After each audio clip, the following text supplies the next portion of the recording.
So it looks like we're live now. We have a quorum, so we can begin this morning's session of the Joint Standing Committee on Health and Human Services. We'll be having a work session this morning and hear 6 bills this afternoon. If you'd like to watch, you can see us on the YouTube channel. We have our very own, and you can go to legislature.maine.gov, the legislative website, and use the drop down to click on HHS. In the upper right hand corner, it gives you the option of going to the YouTube channel or submitting testimony along with some other things. Everything we do is recorded, it's open, and you can go back and see any portions that you missed.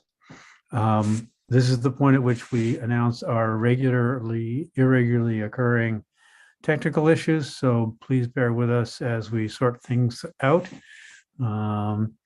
And the committee's been good about turning off phones, and this morning's order of bills will be 1868 first, 1428 second, 1758 third, and 1915 will be the fourth bill heard as we are worked on as we go through the list. So let's go ahead and introduce ourselves, starting with Representative Zager. Thank you, Mr. Chair. Good morning, everyone. I'm Sam Zager. I represent District 41 in Portland. I will do my level best to be in 3 places at once this morning and look forward to participating as much as I can in the work session. Thank you, sir. Representative Lemlin. Good morning, everyone. My name is Michael Lemlin. I represent House District 88, Chelsea, Jefferson, Whitefield, and Noblesboro, and this is the only place I need to be. Representative Stover. Good morning. My name is Holly Stover. I represent House District 89, including the towns of Boothbay, Boothbay Harbor, Southport, Edgecombe, Westport Island, and South Bristol. Thank you. Representative Perry. Good morning. I'm Ann Perry. I represent House District 140, which includes the towns of Indian Township, Babyville, Bering, Calais, Charlotte, Robbinston, Perry, Pembroke, and Pleasant Point. Thank you. And Representative Griffin. Good morning, everyone. My name is Abigail Griffin. I represent House District 102, which is Glenburn, Levant, and Cadescate. Representative Connor. Thank you, Mr. Chair. Good morning, everyone. My name is John Connor, and I represent part of Lewiston, and I will be taking my cue from Representative Zager over to HCIFS here in a few minutes. Thank you for joining us. Representative Craven. Thank you, Mr. Chair. Good morning. I'm Margaret Craven, and I represent House District 59, which is part of Lewiston. And Senator Moore. Good morning. I know Representative Dabner will be joining us shortly, but I'm Marianne Moore, and I represent Senate District 6, which is all of Washington County, as well as Goldsboro, Winter Harbor, and Sullivan in Hancock County as well. Representative Meyer. Thank you, Senator.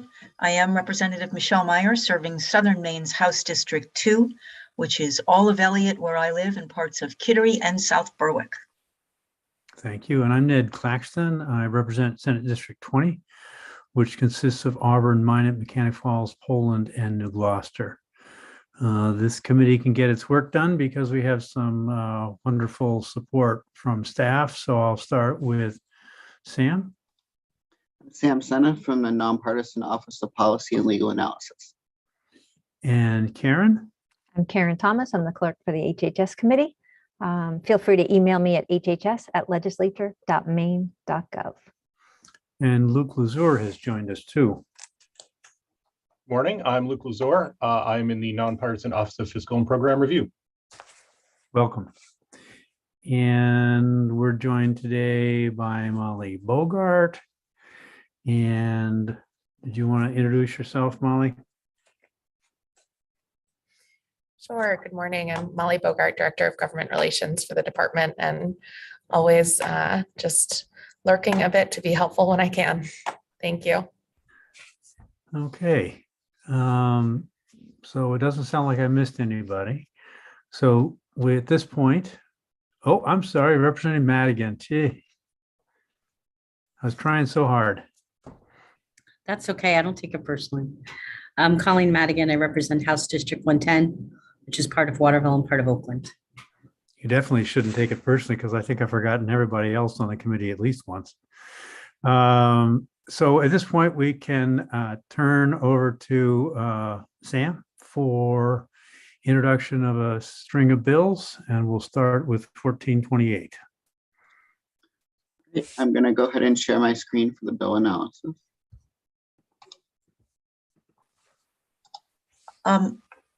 Senator, were we not going to begin with 1868? I'm sorry, that's right. Yes, that's what it says on my sheet too. Thank you, sir. So let's start with 1868, Sam. Sorry about that. Thanks for flagging that, Representative Mack. All right. So you should see on your screen the bill analysis for LD 1868. This bill is an act to restore funding to the state's tobacco prevention and control program. The bill provides ongoing allocations to the tobacco prevention and control program to restore the level of funding provided for the program in fiscal year 20 to 21. Issues from testimony. Testimony was given regarding the human and financial costs of tobacco-related illness. It was noted that Maine has adult and youth smoking rates above the national average. It was stated that the US CDC recommends that Maine fund tobacco control at 15.9 million, but it is currently at about 60% of that goal. Also, a number of commenters noted concerns with youth e-cigarette or vape use. Just a small drafting issue. The bill provides allocations for 21 to 22 and 22 to 23. The committee might consider striking the former as funding for the fiscal year. That fiscal year has already been established. Information requests from the committee. It was asked why the tobacco program had lost $5 million in funding. So the funds at issue are from the Fund for Healthy Maine. And as you know, those funds are allocated to the tobacco. And so the funds in question are allocated to the tobacco prevention and control program. Fund for Healthy Maine funds are funds received as a result of the master settlement agreement as a result of litigation with tobacco manufacturers in 1999. There's a link there to a web page that tracks Fund for Healthy Maine allocations. The CDC's Tobacco Prevention and Control Grant does receive annual funding from the Fund for Healthy Maine. In 19 to 20 and 20 to 21, the program received additional one-time funding of approximately $5 million. I did provide through Luke that document that lays that out, that language from the budget that showed that that initiative. It was asked what MSA funds will amount to this year. There's also an attached document from Luke for revenue information and forecasting. It shows historical as well as forecasted revenue. And Luke is here to clarify some of that information should the committee wish. Just some other information that might be of use. The Maine American Lung Association State of Tobacco Control Report Card, there's a link there to that, as well as the 2019 Maine Integrated Youth Health Survey, which has some information on youth tobacco use and that the committee may find interesting. The preliminary fiscal impact statement, straightforward, indicates an annual cost of $5 million from the Fund for Healthy Maine. And again, Luke Lazar is here if the committee has questions about the Fund for Healthy Maine allocations for the tobacco program. So I will stop sharing. Thank you, Sam. So we'd also like to welcome Representative Clucci and see what she had to say about that analysis and whether you'd like to hear from Luke or any other committee members who would like to hear from Luke. Given the number of times we've considered the Fund for Healthy Maine and had that discussion, sometimes it feels like we can't do it enough. Does anybody want to have Luke walk through the sheet that was referenced? I'm not seeing any hands, so we'll go to a representative. Did you have any comments about that analysis? I don't. Sorry, Senator. I don't. I'm happy to answer any questions folks might have, although Luke is a much greater expert on all of this than I am. So yeah, we rely on him to make sense of this. So does anybody have questions either for Sam or for Representative Cloutier or Luke? Yes, Representative Connor. Thank you, Mr. Chair. I guess my question is for Luke. So the recommended CDC guidance says 15.9 million, but we're only funding it at 60% of that. What is our, correct me if I'm wrong, but I believe it's around 30 to 40 million over the last 4 years that we've been getting from the MSA. Is that correct? It's been higher. It's actually been closer to 50 million over the last few years. It in the revenue forecast, it looks like it's going to be decreasing to the mid 40s, and then our most recent forecast has about 31 million in. That would be state fiscal year 25. Okay, so does this bill, and I guess this would be for Representative Cloutier. Good to see a Lewiston representative here. Lewiston Auburn seems to be represented well in this committee today. Anyways, does this bill add additional 5 million from the general funds, or does this bill say we will use the MSA funds as they were intended to be used and allocate this 5 million back to the CDC for prevention as it was intended to be used? Or is this bill trying to backfill those funds from the general fund, I guess is my biggest question. My understanding is the latter, that it is saying we want to use these funds as they were intended to be used. And Hillary Schneider may want to clarify that, but that is my understanding. Yeah. Perfect. Representative Craven, you had your Chair. hand up. Did that answer your question, Representative Connor? Yeah. Representative Craven, you had your hand up. I did have my hand up. I really didn't have. Whoops, you just muted yourself. There we go. I was going to make a motion, but it sounds like people aren't ready. So. Okay. Any other questions of any of our resources right now? I'm not seeing any, so it looks like you, yes, Representative Meyer. I was going to make that motion as well, and will do so. I move that LD 1868 ought to pass. I'll second. So that was moved by Representative Meyer and seconded by Representative Craven. Is that an ought to pass as amended because of the fiscal note? Yes, Yes. thank you. Yes, thank you, Marianne. Sure. Senator. So the motion on the floor is ought to pass as amended. We're all friends. Any other discussion about that motion? All right, so then we'll turn it over to Karen to run the tally on the motion on the floor, which is ought to pass as amended for LD 1868. Representative Zager. Representative Zager is absent. Representative Lemlin. Yes. Representative Lemlin, yes. Representative Stover.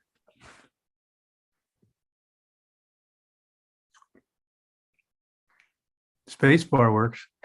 Yes. Representative Stover, yes. Senator Baldacci. Senator Baldacci is absent. Representative Perry. Yes. Representative Perry, yes. Representative Javner. Representative Javner is absent. Representative Madigan. Yes. Representative Madigan, yes. Representative Craven. Yes. Representative Craven, yes. Representative Connor. Yes. Representative Connor, yes. Representative Griffin. Yes.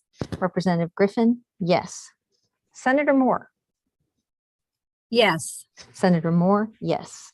Representative Meyer. Yes. Representative Meyer, yes. Senator Claxton. Yes. Senator Claxton, yes. So that's unanimous of those present with 3 absent. Okay, good. Thank you all so much. Thank you, Representative Clear. Have a good day. Thanks for joining us, Luke. You're welcome to stay, but my guess is you have other things you need to tend to. And I will continue to listen in, though. okay. And thanks for Hillary Schneider for being available should we need her, but we didn't. So Okay, so let's go to the second bill we'll consider. Now we're going to talk about 1428, Sam. I did just want to make sure that it was okay with the committee to update the dates on 1868 to account for the time that's passed. Please do. Just wanted to check. All right, so we'll go to 1428.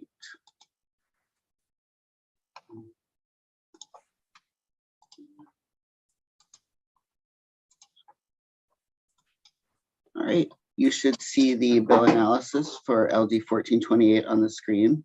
We do.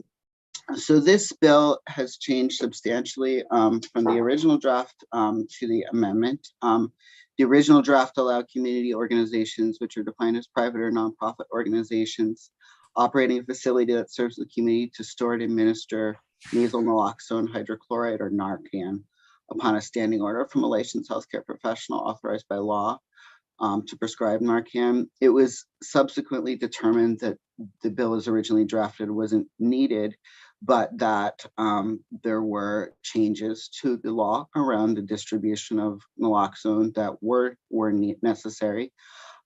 So Mr. Gordon Smith has proposed with the sponsor, Representative Dodge, an amendment, and the amendment language is you both have it separately, and it's also at the end of this bill analysis, but I will go through it.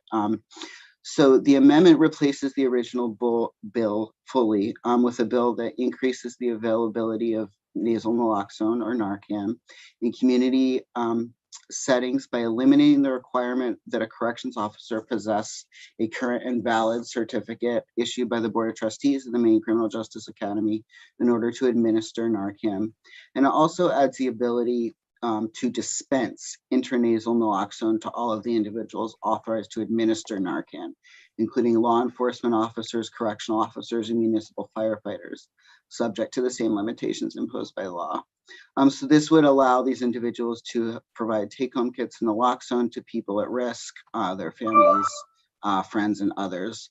So the current law, I'll take you down to see it. If you can see here, there are references to these first responders being able to administer naloxone, but not dispense.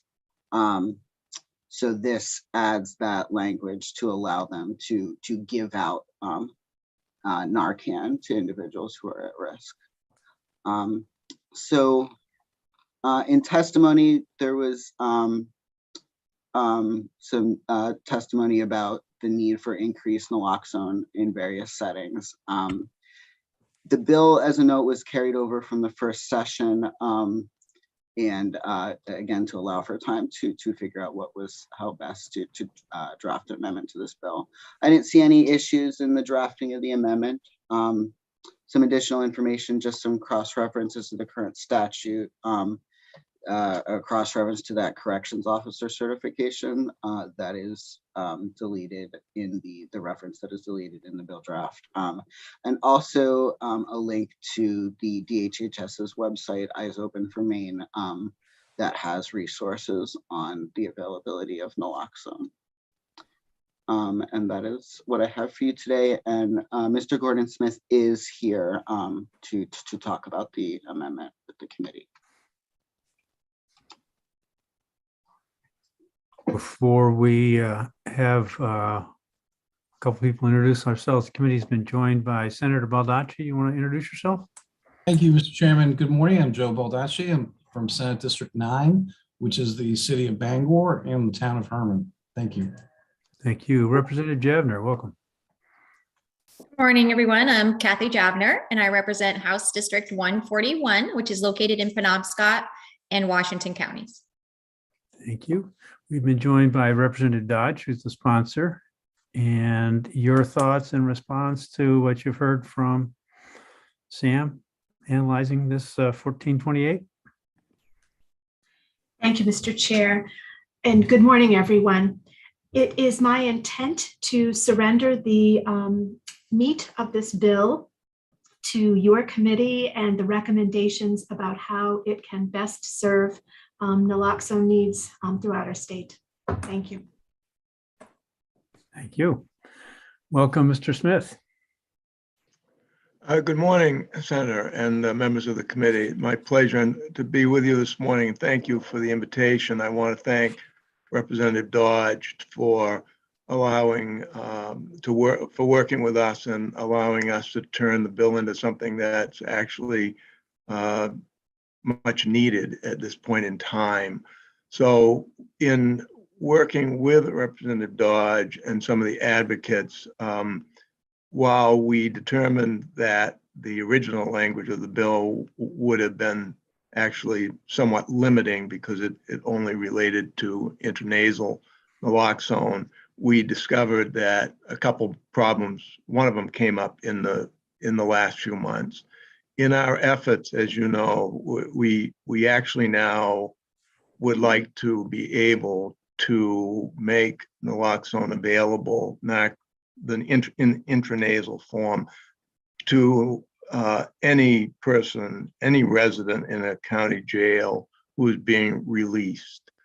We'd like to see them have a kit that would include 2 doses of naloxone as well as fentanyl test strips and other items for their safety. And we don't want to limit that just to people who are being treated for medication for opioid use disorder, but to make it available to everyone. Because there's certainly a lot of people, residents in the jail, who are in fact, who have a substance use disorder, who have certainly probably we think over 50% of the residents, and many of them are not, for various reasons, are not yet on MOUD, although we strive to do that. So we think it's important, not, for one thing, it lowers the stigma and discrimination to make it available to everyone. Now, again, we don't intend to require a jail to do this. You can't make a person take it but we can offer it. And we're buying enough to make it available. And that's a lot because there's 17,000 releases from the jails last year. And it's already being done at the institutions connected to the Department of Corrections. So really primarily talking about jail. But in the process of putting this program together, we realized that the original statute, which must have been enacted around 2017, 2018, there's a limitation for the correctional officers that they can only administer, which the term really should have been dispensing, if they have been certified by the Criminal Justice Academy. I believe that Commissioner Sawchek reported to me that they do have to be trained by the Academy within a year of being hired. But with the acute workforce shortage at all of our institutions, frankly, this is a real impediment now to frankly, putting this life-saving medication in the hands of those being released. There's barely enough correctional officers to do the requisite education required and get the product in the hands of people. And if you have to eliminate people who might have been hired within the past year and haven't yet done the training, when the training in fact is somewhat disrupted now because of COVID, we really wanted to use this as a vehicle to change this. In the process of drafting that change, which is pretty simple, it simply deleted the language that they have to be required, that they have to be certified, understanding that there's other requirements that do require them to be certified to be correctional officers within a year. So the practical implication of just removing that certification is just that for the first that they wouldn't, for the first year before they got that certification, they'd be able to help us with this. I also discovered that the term dispensing had not been added to the law enforcement and firefighters as well. So this is widely, frankly, I think, disregarded. I think there's quite a few police officers who are able to give a kit to people, but we ought to clean that up as well. It was my opinion. So it's a pretty simple amendment. I really appreciated Sam's cooperation and Representative Dodge. And it really does those two things. It removes the requirement that the correctional officers be certified before they can do this, and it clearly adds the ability to dispense and not just administer naloxone for law enforcement and firefighters. Be happy to answer any questions that you have.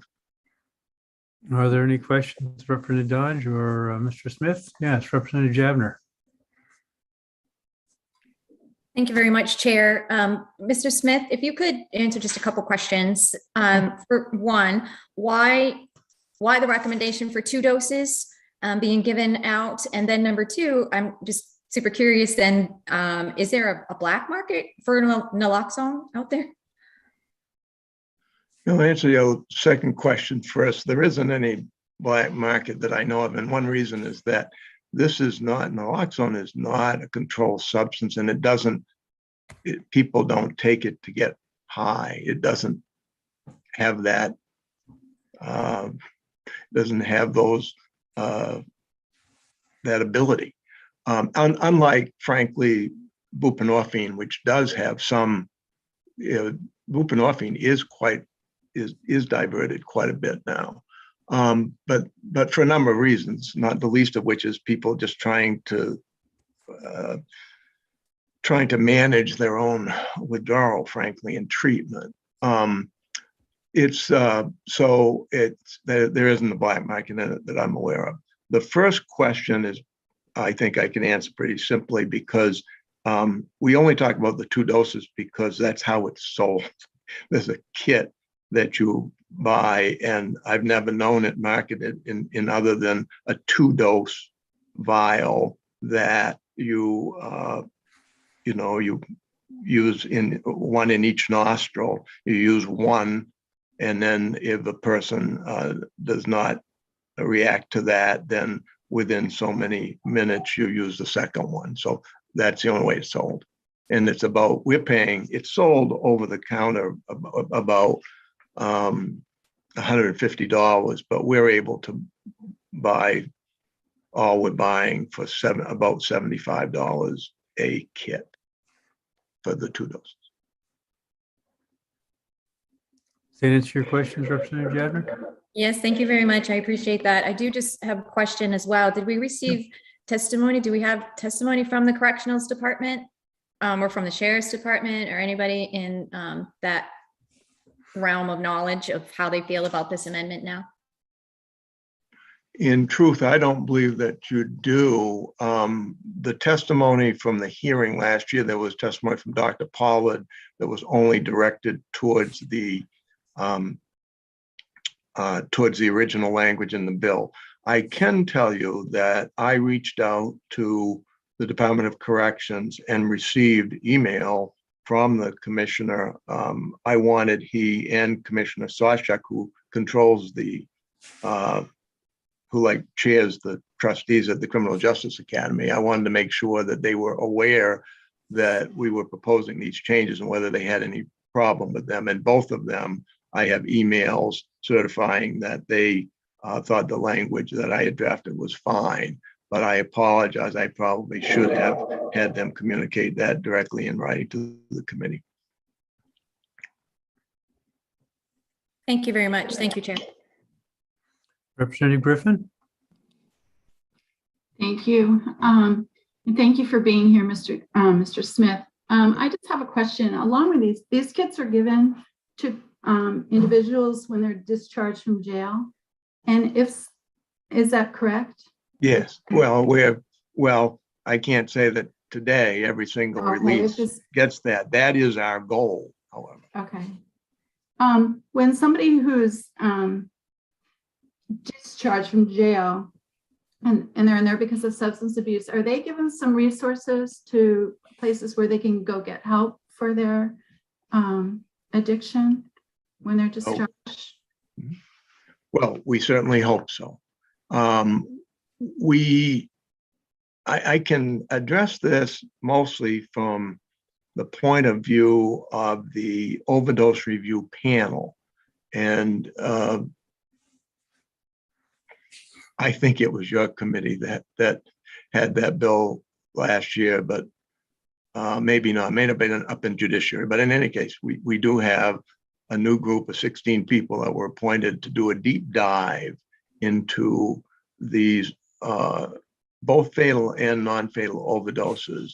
The appointments were made pretty expeditiously, and we've met 6 times. And the first 2 cases we've looked at are cases where there was a fairly recent release from incarceration. And that's what we picked those cases, because those are the most, we know that those are the most vulnerable individuals. So that's why we did it. We want to do a deep dive into seeing exactly how people are prepared to be re-entered into the community. We're in the middle of that. I can only tell you that the goal is obviously to, absolutely better prepare people, individuals, when they're released into the community. Those who are on medication-assisted treatment are connected to a community provider for that treatment. But when it comes to housing and other social aspects of that person's life, we have 16 jurisdictions, and we try to work with all of them.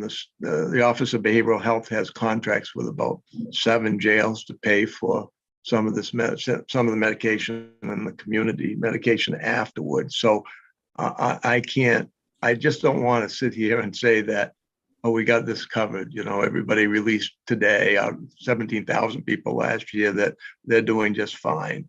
I am sure that we will find gaps, and it will be our intent to work with the individual jurisdictions and the sheriffs and the jail administrators and the intensive case managers in those jails to see how we can help them better prepare people for their release. And I would be remiss not to mention the tremendous work of Bruce Nodden's organization, the nonprofit Maine Prisoner Reentry Network, which is dedicated. The whole mission is to better prepare people for reentry. And they've done a terrific job, but they're not everywhere. And they did just get a $750,000 grant from the Bureau of Justice Assistance, so they'll be able to get to more places. But we've got a ways to go on this, frankly. But thanks for your question, because it did give me a chance to tell you what our vision is, what that system should look like. And we're not there yet. Senator Baldacci, you had a question? Yeah, first I want to thank Mr. Smith really for his leadership over many decades. Gordon, you are a huge asset to the state, and thank you for your work. The one thing I just wanted to say is that in 2016, the city of Bangor authorized the police department to have Narcan, even though at that point the governor of the state was adamantly opposed to it. And I've been told by police officers subsequently that they have been able to help save lives because of that. So I think really what this bill does to increase the availability of it, which will increase the possibility that we can save lives. It's not going to cure the opioid epidemic by any means, but it does save lives. And whatever we can do to save lives helps all of us and keeps families intact and keeps communities better off. So I'm really very much in support of this bill. Thank you, Senator. Representative Lemlin? Thank you, Senator. I have a lot of issue with this bill. I believe that Narcan does a great thing, and when it's in the hands of police officers, etc., it saves a lot of lives, and I'm all for saving people's lives at any time. I have 2 things here, Senator, if I may.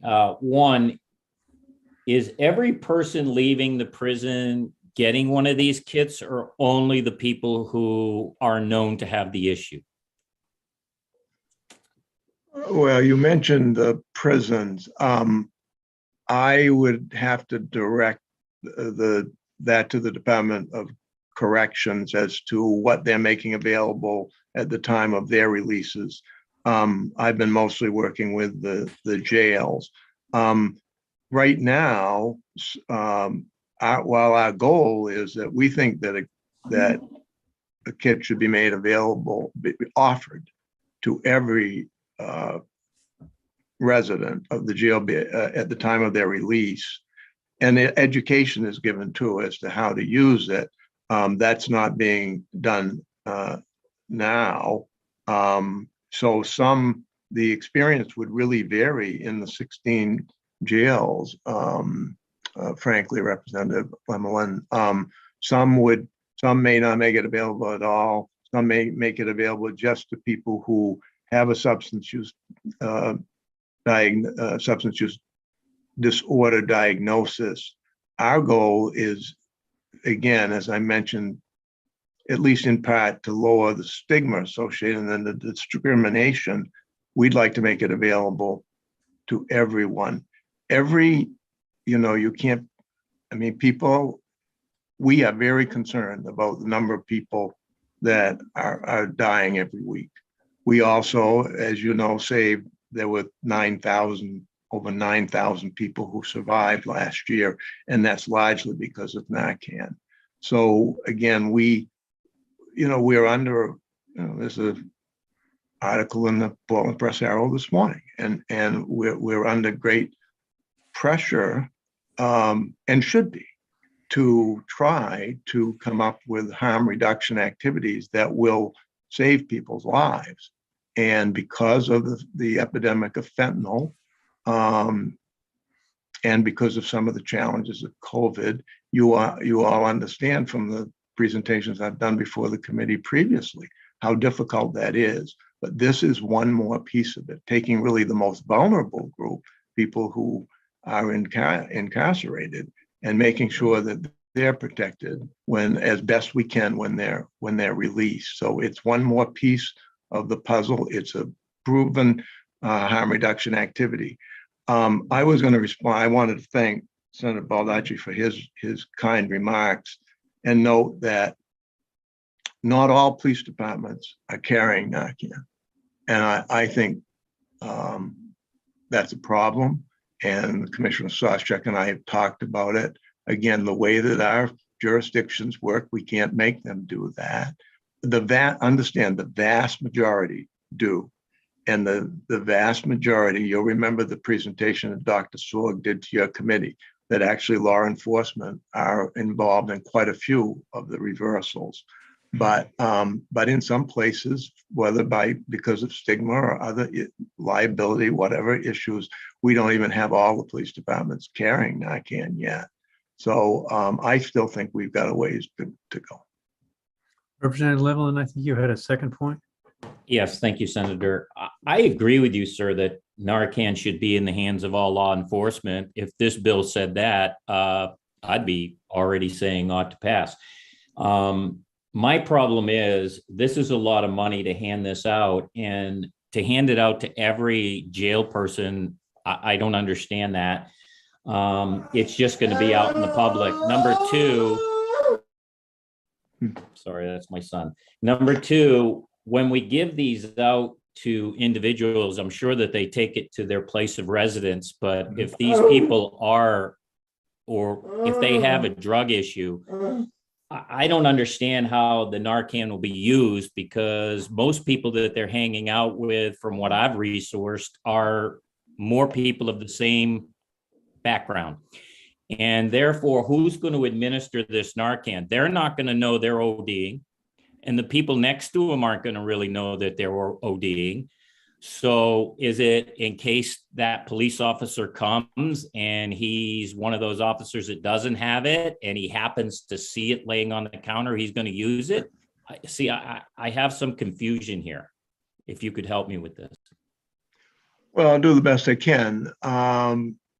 I think you've made a number of assumptions there, many of which may not be accurate. But again, understand that I'm also not a person in recovery, and I make that quite clear to people so they understand that I really need to listen to people with lived experience. So I don't have, I think that the substance use disorder, Representative Lemelin, in the state is so pervasive that there are the situation that you've described may in fact occur occasionally, but I don't think it's necessarily the norm. Where, in fact, I basically know it's not, because we wouldn't have had 9,000 saves last year if, in fact, the assumption is that everybody that's at the scene was using, and therefore there was nobody capable of, using intranasal or even intramuscular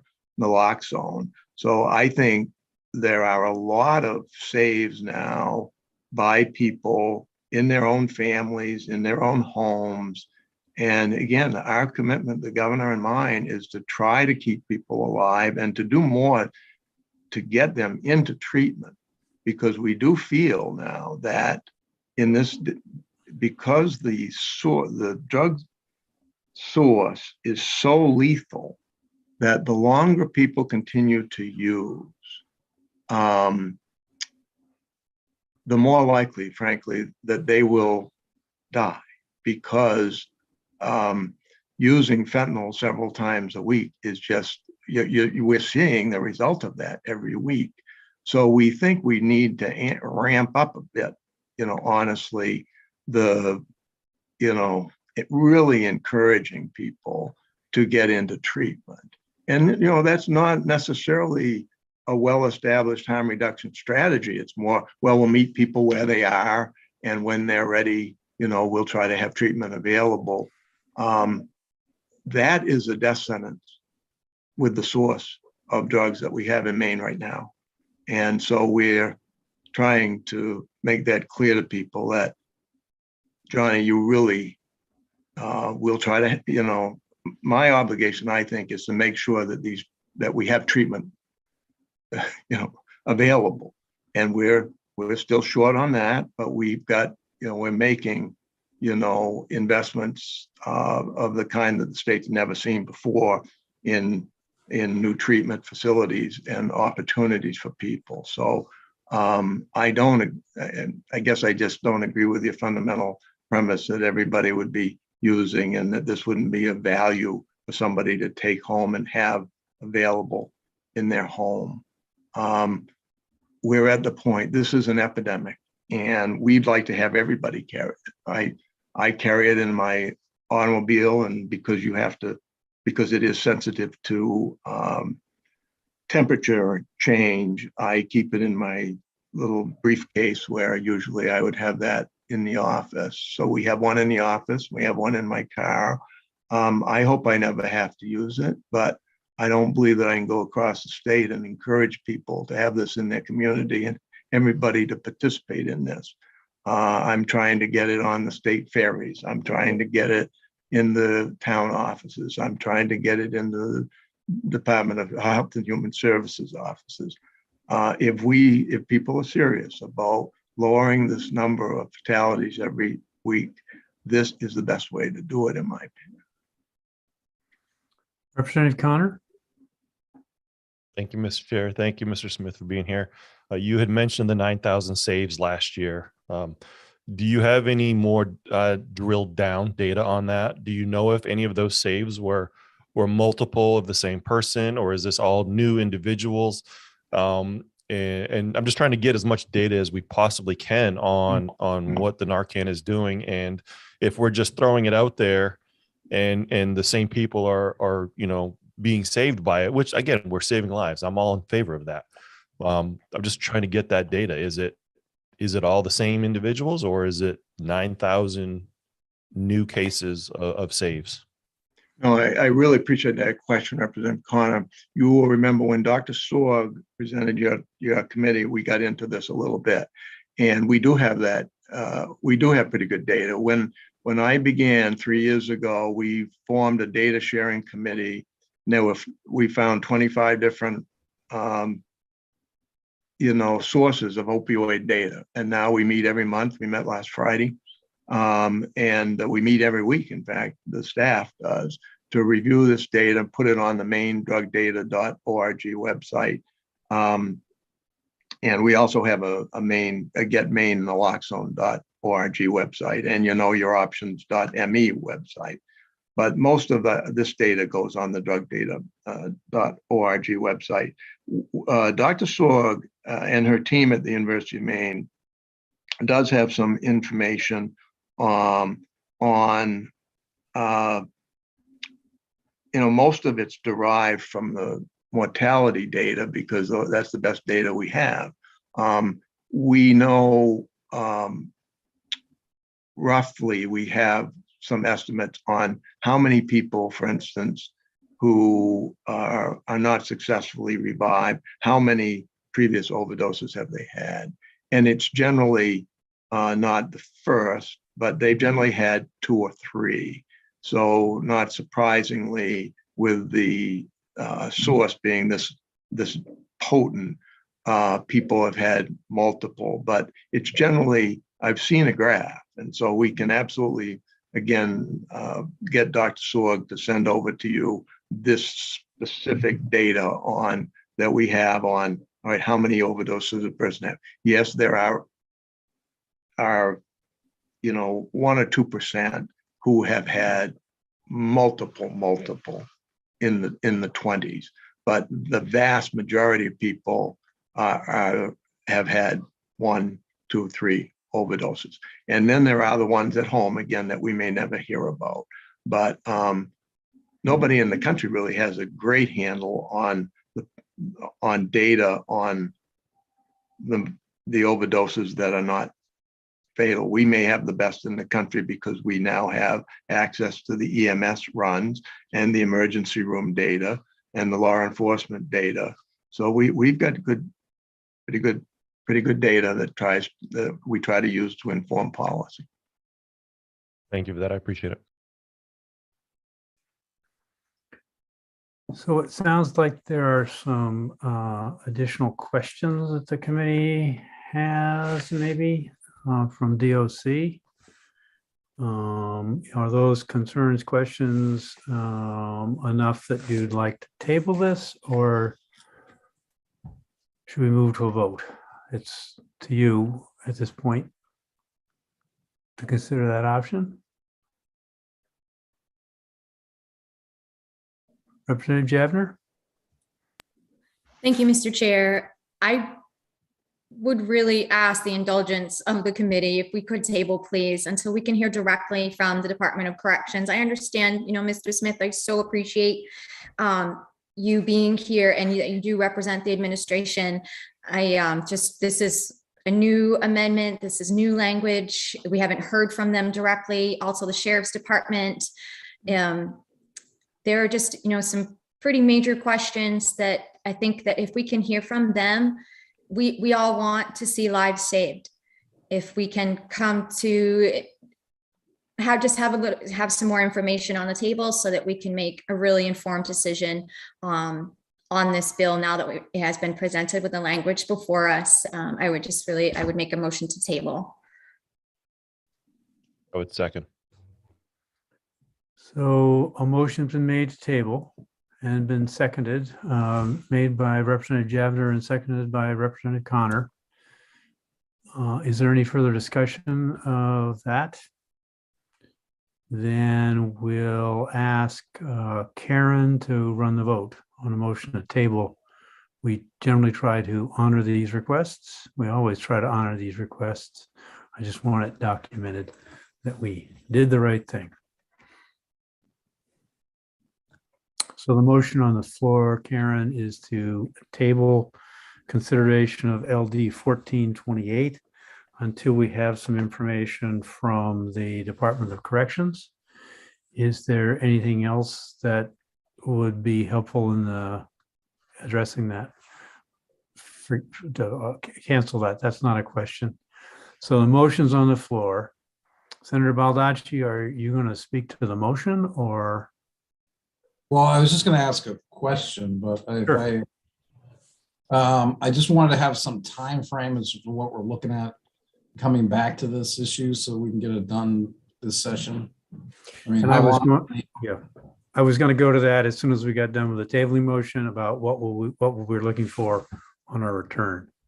No, I just want to let you know I'm probably against the thing unless we know that we're going to be dealing with this again before April 20th, because I think we need to deal with it. Okay, ASAP. so the motion on the floor is to table. It's been moved and seconded, so I'll ask Karen to collect the vote. Okay, Representative Zager. Representative Zager is absent. Representative Lemlin. Yes. Representative Lemlin, yes. Representative Stover. Yes. Representative Stover, yes. Senator Baldacci. No. Senator Baldacci, no. Representative Perry. Yes. Representative Perry, yes. Representative Javner. Yes. Representative Javner, yes. Representative Madigan. Yes. Representative Madigan, yes. Representative Craven. Yes. Representative Craven, yes. Representative Connor. Yes. Thank you. Representative Connor, yes. Representative Griffin. Yes. Representative Griffin, yes. Senator Moore. Yes. Senator Moore, yes. Representative Meyer. Yes. Representative Meyer, yes. Senator Claxton.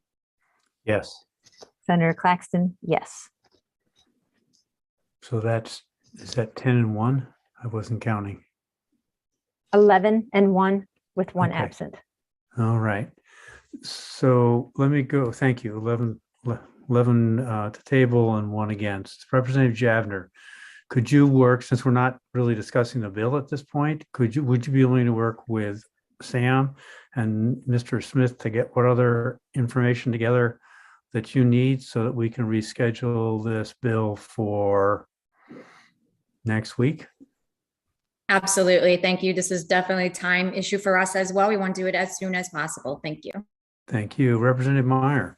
Thank you, Mr. Chair. I've asked Sam Seneft if he would check to see the availability of someone from DOC to join us today. So perhaps we can work this bill before we adjourn for the morning. In light of the fact that we're on Zoom, perhaps there is some greater availability. Good. Thank you. Thank you for that idea. So Sam's working on that. So thank you for being here, Mr. Smith, and thank you for being flexible with your bill, Representative Dodge. Much appreciated. So we'll see if we can round up somebody from DOC. And in the meantime, we'll proceed to consideration of LD 1758. I'm going to go ahead and share my screen here again.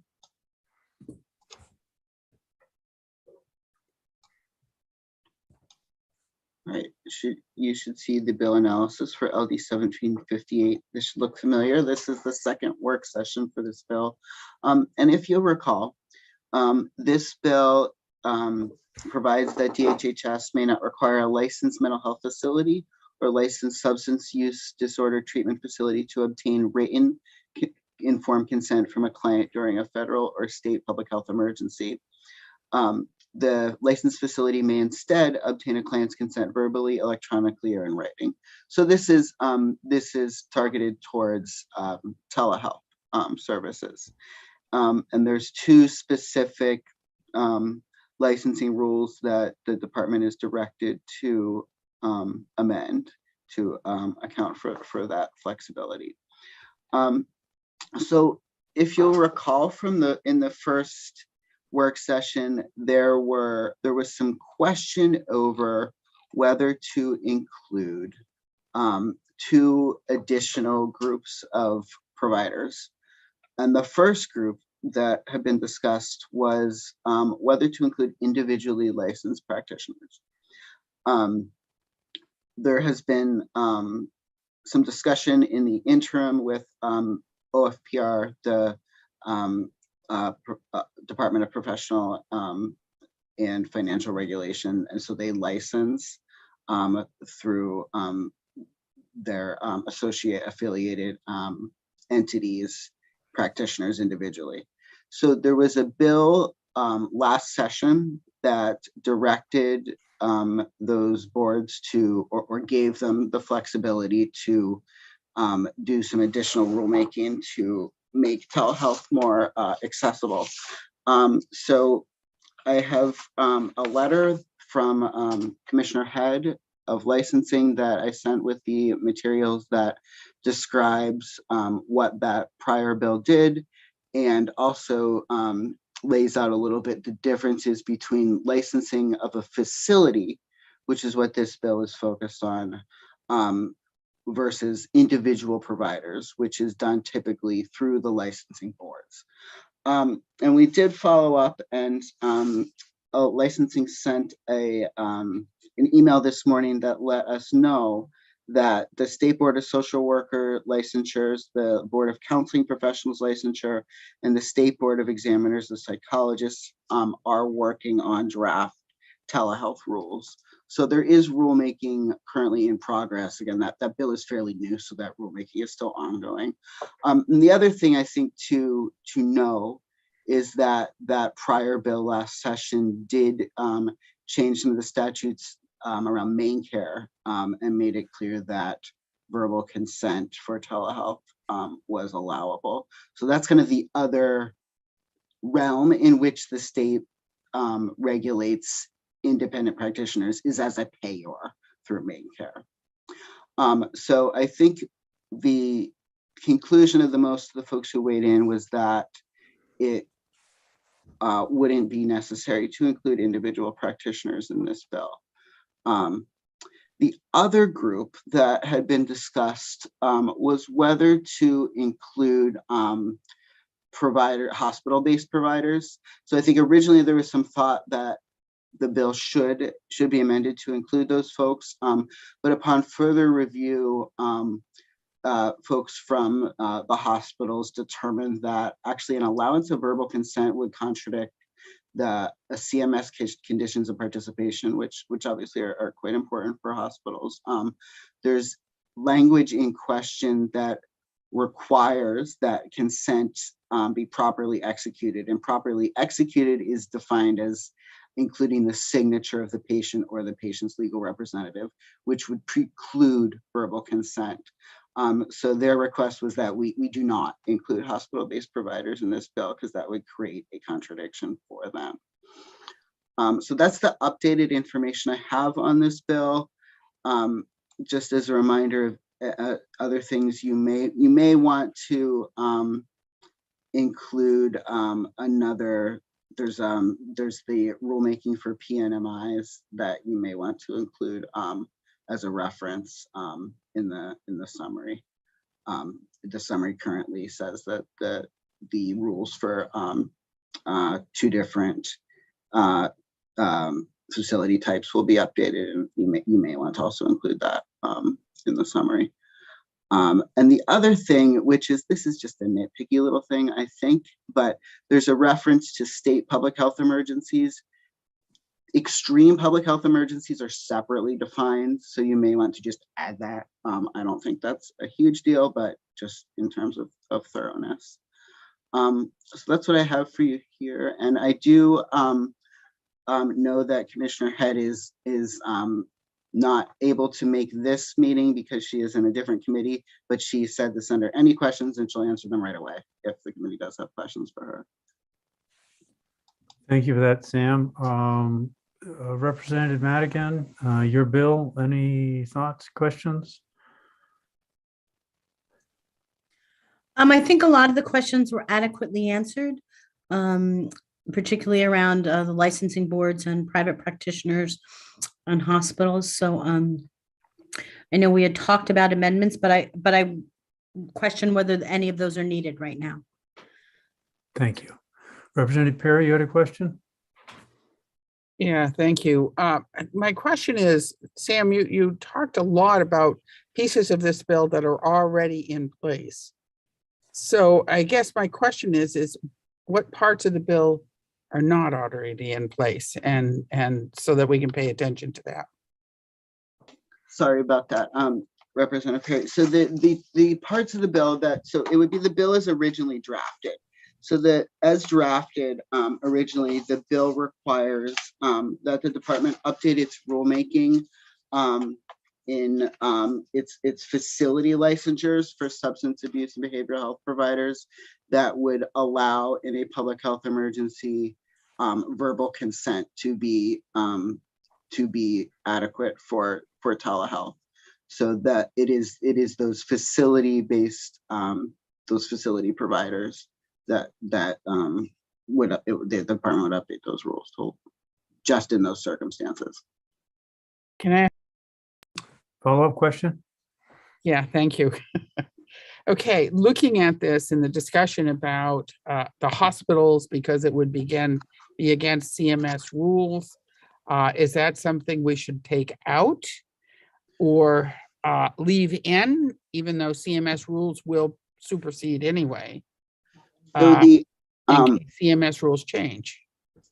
So that question was specific to, there had been originally a request in the testimony to add hospital-based providers to this bill in addition to what the bill already calls for. But then upon further analysis, it was determined that would not probably be a good idea because of the CMS conditions of participation. Thank you. So at this point, we're considering the bill as it was originally drafted and the other issues have been put aside.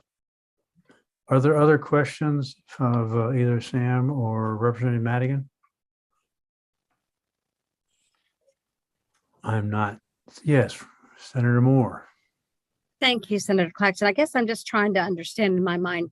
I know that the rulemaking is still going on for LD 791 that became law.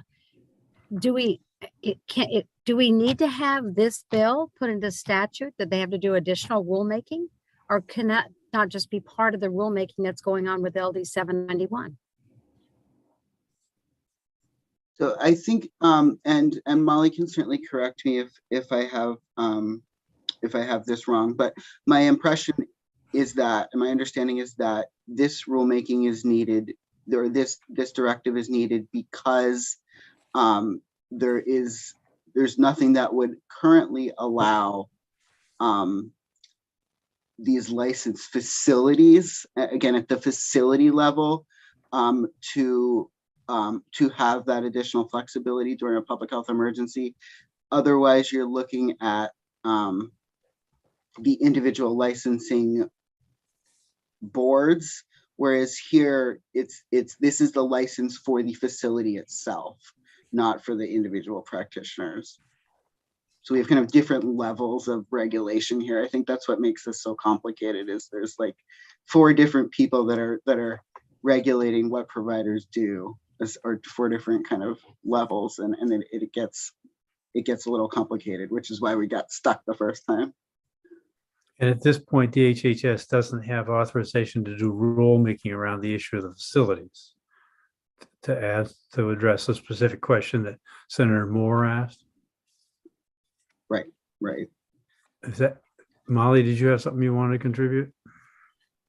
Just wanted to let you know I was available since I heard my name. But happy to answer anything that would be helpful. Representative Connor? Thank you, Mr. Chair. How does the department regulate these facilities?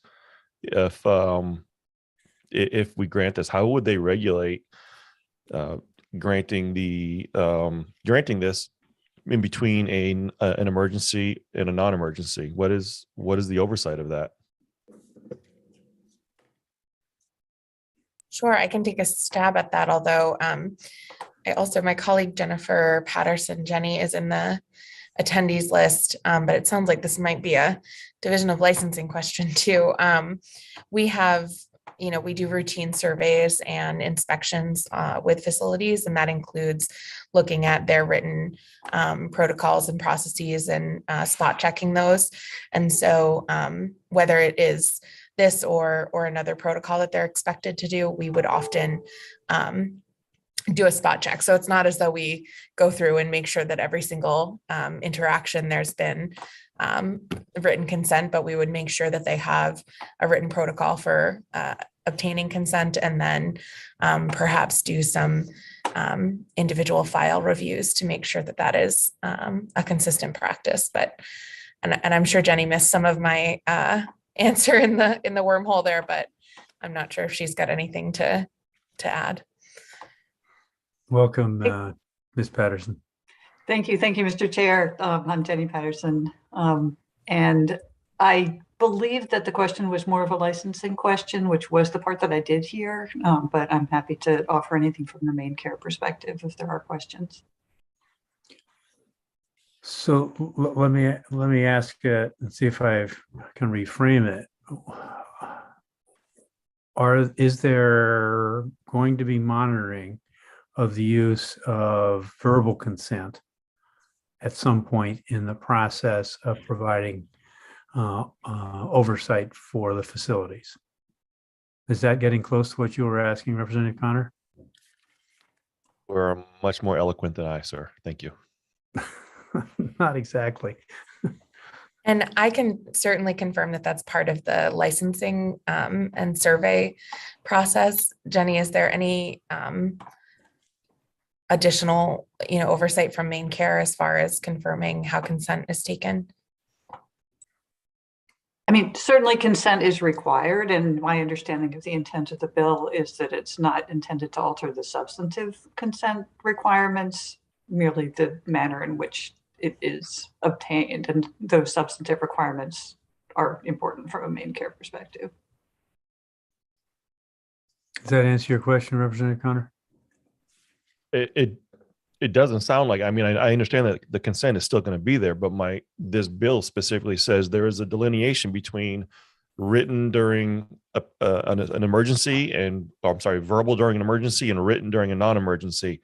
So what is the oversight to make sure that the proper consent is given during the proper time frame? Yeah, and that, I need to bring in Bill Monteo to add additional details on the Division of Licensing's oversight. But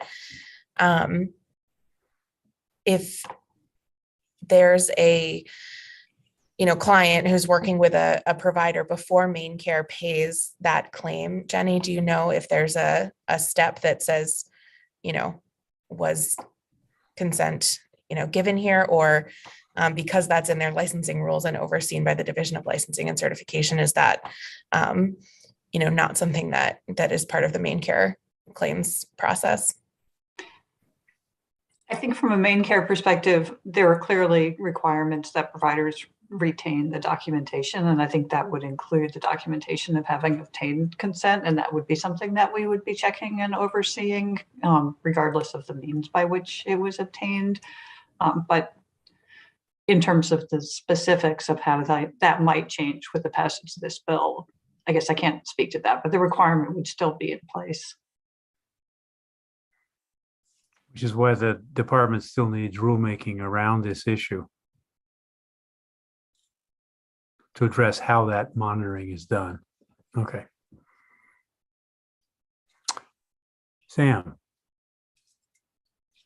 So I just wanted to just reinforce that informed consent is always required for any medical procedure, and the licensing rules do talk quite a bit about the elements of a valid informed consent. So licensing's job is to make sure that the licensing rules are followed. And I can't speak to the specifics of their audits, but I would imagine that part of that is to checking records for valid informed consent. And we can certainly confirm that with Bill Monteo of licensing. But I did want to point out that is standard for any medical procedure. And it is, as was stated, this is the way in which that consent is obtained. And to Molly and Ms. Patterson, so in the course of auditing informed consent, would it be reasonable to assume that coming across a involvement with a client or patient that didn't involve written consent would trigger the next question of, was this verbal consent obtained during a time of emergency? That would be a reasonable next step in the auditing process. Right. And I think any documentation related to a client engagement would have a date associated with it, which would be fairly easy for us to confirm was either within or not within a public health emergency. Okay, thank you. How are we doing on getting your question answered, Representative Connor? It's becoming crystallized now. Thank you, sir. Okay, great. Are there other questions of Sam or Representative Madigan about this bill? I'm not seeing any. That being the case, I'd entertain a motion. Senator Moore? I'd make the motion for ought to pass on LD 1758, since we're using the original bill, not the amendment. Right, thank you. Second. Second from Representative Craven. Representative Perry, you had your hand up. Are you looking to second? Okay. So it's been moved by Senator Moore, seconded by Representative Craven. Is there any additional discussion? Then we'll turn it over to Karen for taking the vote on LD 1758. The motion is ought to pass.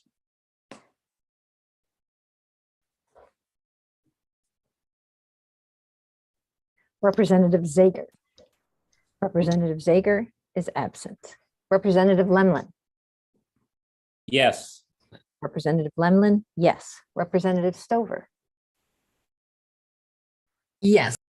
Representative Stover, yes. Senator Baldacci. Yes. Senator Baldacci, yes. Representative Perry. Yes. Representative Perry, yes. Representative Javner. Yes. Representative Javner, yes. Representative Madigan. Yes. Representative Madigan, yes. Representative Craven. Yes. Representative Craven, yes. Representative Connor. Yes. Representative Connor, yes. Representative Griffin. Yes. Representative Griffin, yes. Senator Moore. Yes. Senator Moore, yes. Representative Meyer. Yes. Representative Meyer, yes. Senator Claxton. Yes. Senator Claxton, yes. Very good. Thank you. Okay, so that allows us to move to consideration of LD 1915. I'm gonna go ahead and screen share. Please. Thank you for being here, Ms. Patterson, and appreciate the input. Thank you.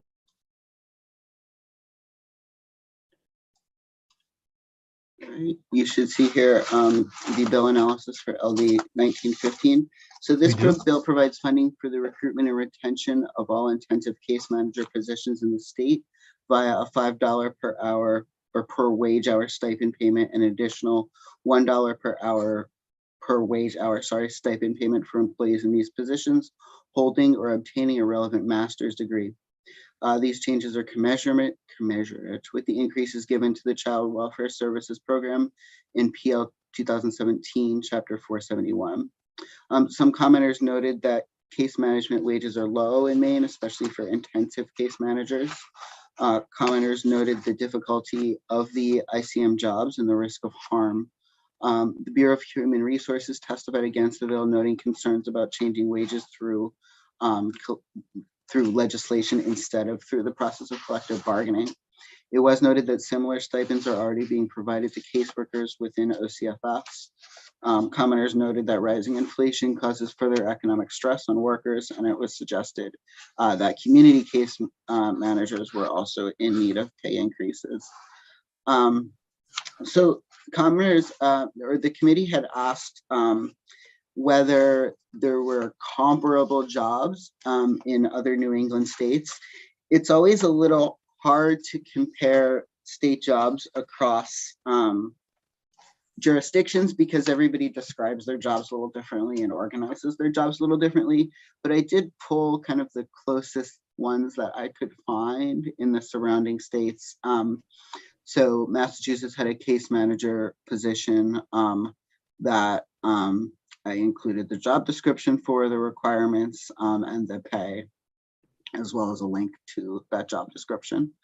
New York has an intensive case manager position, also included all that information as well for you with a link.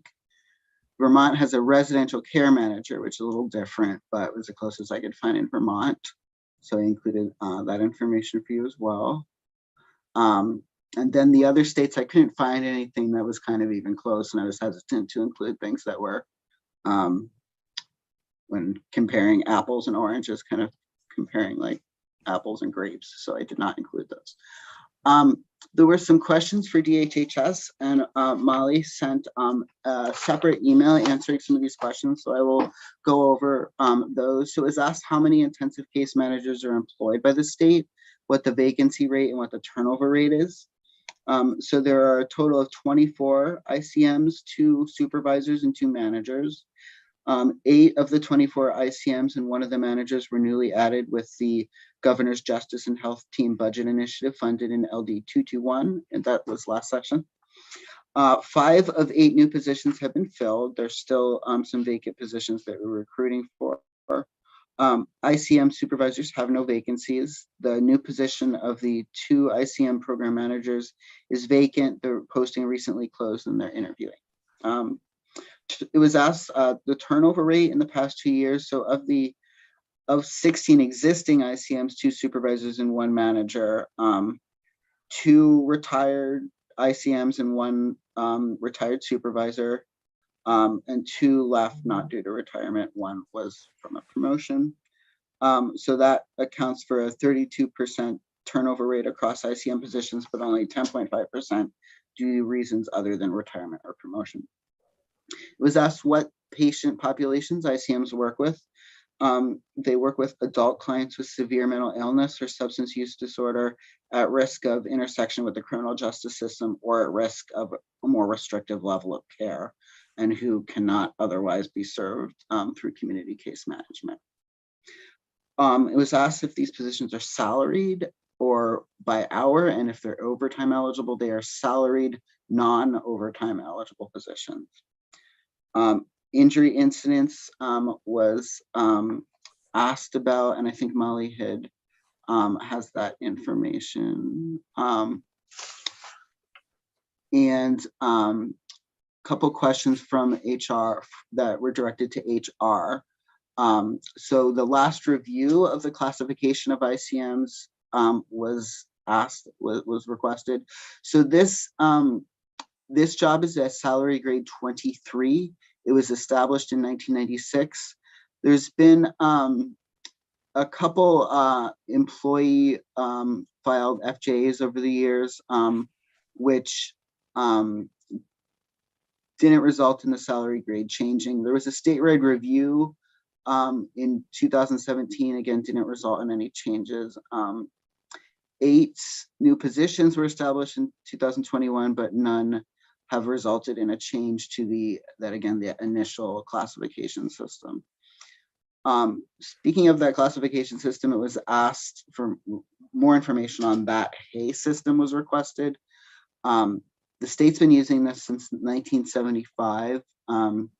Charts have been modified for the main management service created in 2002 and the administrative services review in 2004.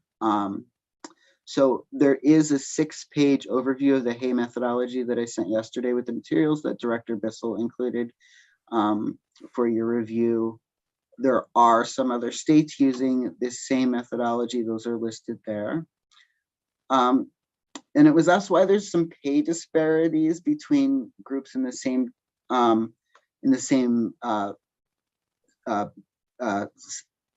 classification. So this is if, for example, you have various folks in a range 23, but they have different job descriptions or different job classifications, they would usually, everybody at range 23 would be paid the same. but those differences are because there has been some legislative initiatives to increase pay for certain jobs, but not necessarily all jobs in that same salary range. So that that accounts for those disparities. It's because of legislative changes. So Molly is here for any more information, I think also with that last question about injury incidents. And let me see, I do have the job specification itself linked, so you can click on that and see what the requirements are for an ICM. And then again, I think we've linked this before, but just that 2020 market study report that did look at the pay of Maine State employees and compared it to other jurisdictions with similar jobs. Right. Stop sharing here. Thank you, Sam.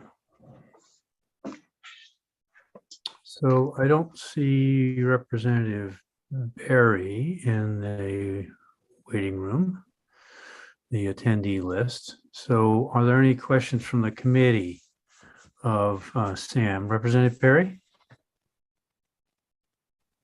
Thank you. I am simply going to mention that I am going to vote against this bill for the same reason I voted against the other. My biggest concern is that we are confusing and making inequitable classifications. What I would suggest for the no votes is that we send a letter to the department to look at, if we're going to look at these jobs differently than others, then look at where they should be in the classification system. Maybe because this is not just about pandemic. This is about everyday work as well. They look at the safety and look at this and decide that they actually belong starting in a different classification. That would make sense. But what I don't want to do is to mess up within the same classification people who are in the same sort of designated roles. And so that is my request for those who vote no, is that we write a letter to the department, DAFs, or whoever it is, to look at the classification system, to look at the jobs and see if there is a reasonable reason to look at where that classification starts for those jobs. Thank you. Thank you. Representative Lemelin. Thank you, Senator. I agree with Representative Perry. I would like to make a motion not to pass, and I have no problem with the letter. I'll second. So the motion has been made by Representative Lemelin and seconded by Representative Perry that this ought not to pass and that a letter be sent to the department asking them to review this particular job and its classification. Representative Madigan? Thank you, Mr. Chair. I am going to vote against this motion. In my many years working in community mental health services, I have had the opportunity to work numerous times, personally, hand in hand with ICM workers. And I have to say that these workers go above and beyond and work with some of the most vulnerable and most at-risk people in our state. These people are frequently homeless. These people are suffering from severe and persistent mental illness and have interaction with the criminal justice system. There is nothing that is out of their job description. And the fact that this bill recognizes that even people that have a master's degree, that we're not giving them an increase in pay over things like that, to me is shameful that we haven't done that already. I feel very strongly that ICM workers have to be recognized for just the yeoman's work they do. And we should be grateful every day that they are on the ground helping folks that need it the most. Thank you. Thank you, Representative Madigan. Are there any other questions, comments related to a motion on the floor?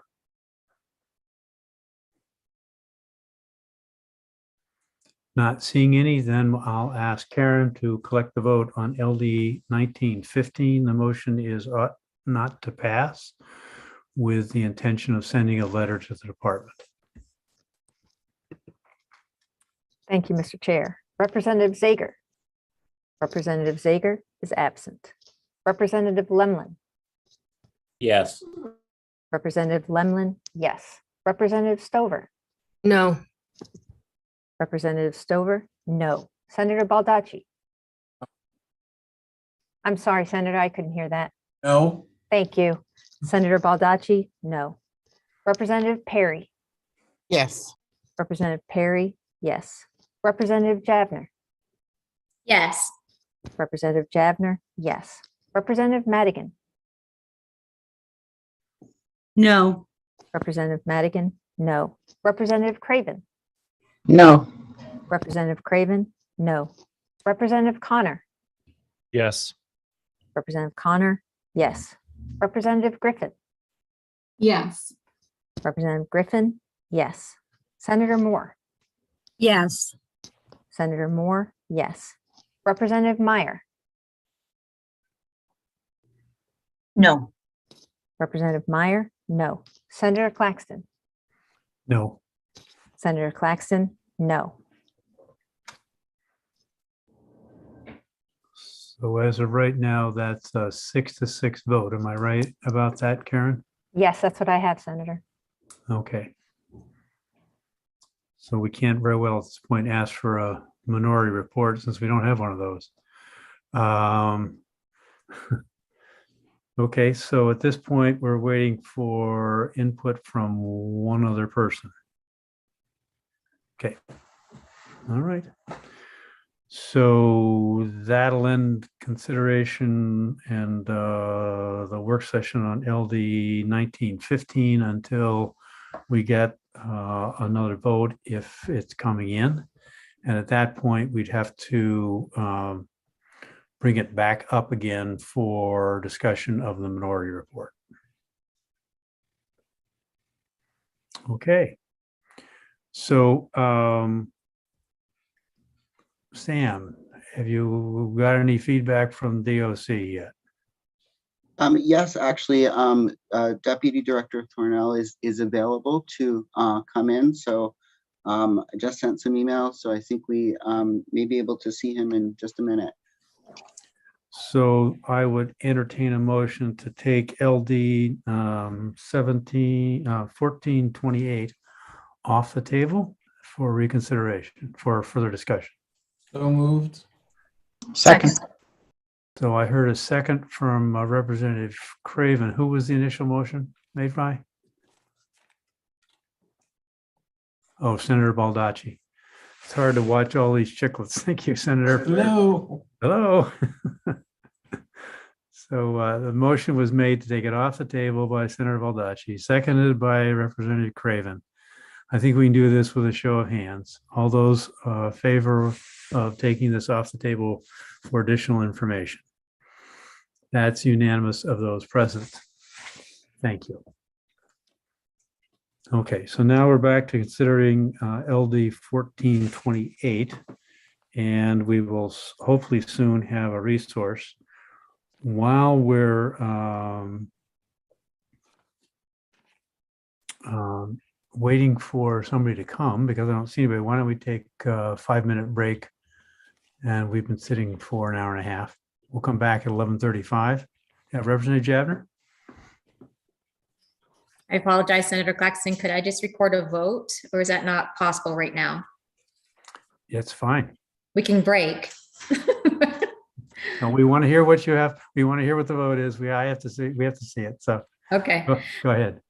For LD 1868, ought to pass as amended, yes. Thank Thank you, you, Representative Javner. Thank you, Representative. Senator Baldacci, would you like to record your vote for LD 1868 as well?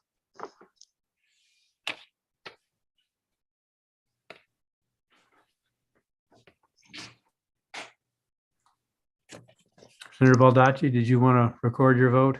Yes, if I could. What is the vote total? 1868 was ought to pass as amended because of a physical note and some minor language changes. And so far, everybody's voted for the ought to pass as amended. Oh, yes. Thank you. Senator Baldacci, yes. Very good. Rather than break right now, since we do have Ryan Thornell with us, let's get that work done and then we can have a longer break for lunch, if everybody can hang in there a little longer. So let's bring Mr. Thornell in.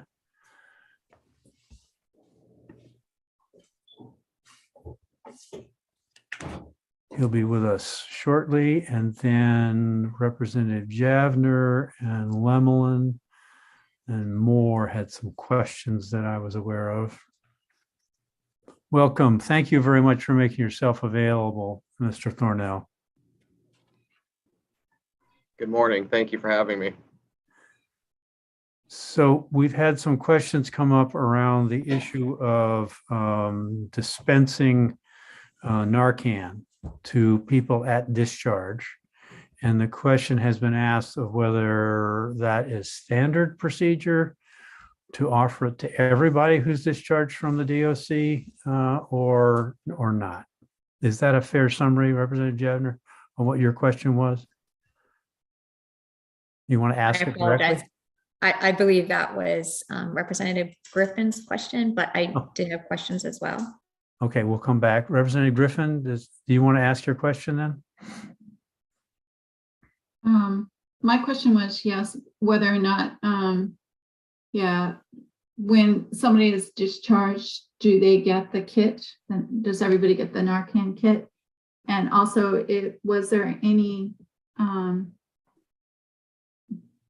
way that those people that are discharged that were in there because of some crime caused by substance abuse, were they given options to get help somewhere else for their addiction? I guess, so those are my two questions. Thank you. All right, Senator Claxton, if you're okay, I can go ahead and. Please go right ahead. Well, thank you, Senator, and Representative Meyer and members of the Health and Human Services Committee. I've not seen many of you in a while. My name is Ryan Thornell. I serve as the Deputy Commissioner of the Department of Corrections.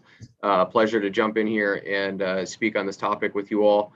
I will try to just briefly give you an overview of where we stand at the department in terms of treating substance use disorder around the continuity of care conversation and what that means in terms of handing out and dispensing naloxone upon release as part of all of that. So without going into broad detail about our medication for substance use disorder services, which are universally accessible across all of our facilities to our adult residents who are determined to be clinically appropriate for the medication, anybody who is receiving medication for substance use disorder while they're with us and is nearing release, which typically starts, release planning starts between 6 and 9 months prior to release. We start a continuity of care process. So those individuals are able to be connected with community treatment providers as part of their release, their discharge into the community to continue their treatment services, which includes medications, but also includes counseling services and otherwise. And so every one of those, we have roughly 600 adult residents currently receiving medications in our facilities for substance use disorder. Every one of those individuals receives continuity of care services upon release. Up until 2022, each one of those individuals, as part of their release process, received a 2-pack of naloxone kit with 2 doses of naloxone, as well as training from our medical staff upon training related to identification of overdose and proper administration of naloxone. And that was at the time concentrated to those individuals who are receiving medications for substance use disorder in our facilities and releasing out into the community. And that was how we dispensed that as part of the release process. So when they were leaving our facilities out into the community, that's when that training took place. And that's when that kit was handed out to them. and I indicated that was prior to 2022. Where we have transitioned to as we've entered into 2022 is we've expanded that. We are now in the process of beginning to hand out harm reduction kits to every DOC resident releasing into the community, whether or not they received medications for substance use disorder or not, whether they're with us for a substance use disorder related crime or not. Anybody releasing from our facilities now in 2022 going out into the community receives a harm reduction kit. In that kit includes a whole host of things, basic hygiene products, information about community resources, community treatment resources, but it also includes several harm reduction specific items, two of which I'll highlight here. One is a Narcan kit, a naloxone kit, like I just mentioned, with materials about identification of overdose and how to properly administer it. And then also fentanyl test strips. There's 5 strips included in that. And so those get handed out to any individual releasing out from our facilities into the community as part of that harm reduction effort. And that's all compiled and dispensed as part of our release process. And so where that relates into this legislation, the bill in front of you is we have a team of individuals who are part of that release planning process. It may be medical staff, case management staff, unit management staff, as well as probation and parole staff. And so any one of that team is part of that dispensing process, if you will, when these kits are handed out and that individual's released into the community. So long-winded way, hopefully that provided a little bit of answer to your questions, and happy to help out however I can in this conversation. Does that answer your questions, both of them, Representative Griffin? Yes, thank you. I'll ask the follow-up question about what percentage of the folks are of that. You said there were 600. What does that represent as a percentage of the entire population you're responsible for? So great question. Thank you, Senator. Currently, we have 1,600 adult men and women. So that is roughly 38% of our population. And those are the ones who have agreed to participate in treatment. Correct. So the 600 that are currently receiving those medications and treatment have been identified through a number of ways and referred through a number of means. But at the end of the day, they absolutely have to agree to participate, and they have the choice, like with any other medication or medical intervention, they have the choice to say no and not participate. Sure. And do you have a sense of what the percentage of people live who have a substance use disorder who are not in that list of 600? Not offhand, but certainly could do some follow-up if that information is important for you to have. It would be a hard number to get to. I just was trying to get a sense of what the percentage of substance use disorder is in the entire incarcerated population. Thank you. Representative Javner, you had a question. Yes, thank you, Senator Claxton. Thank you, Mr. Thornell, for being here. We apologize that we had to pull you in from whatever it was you were doing.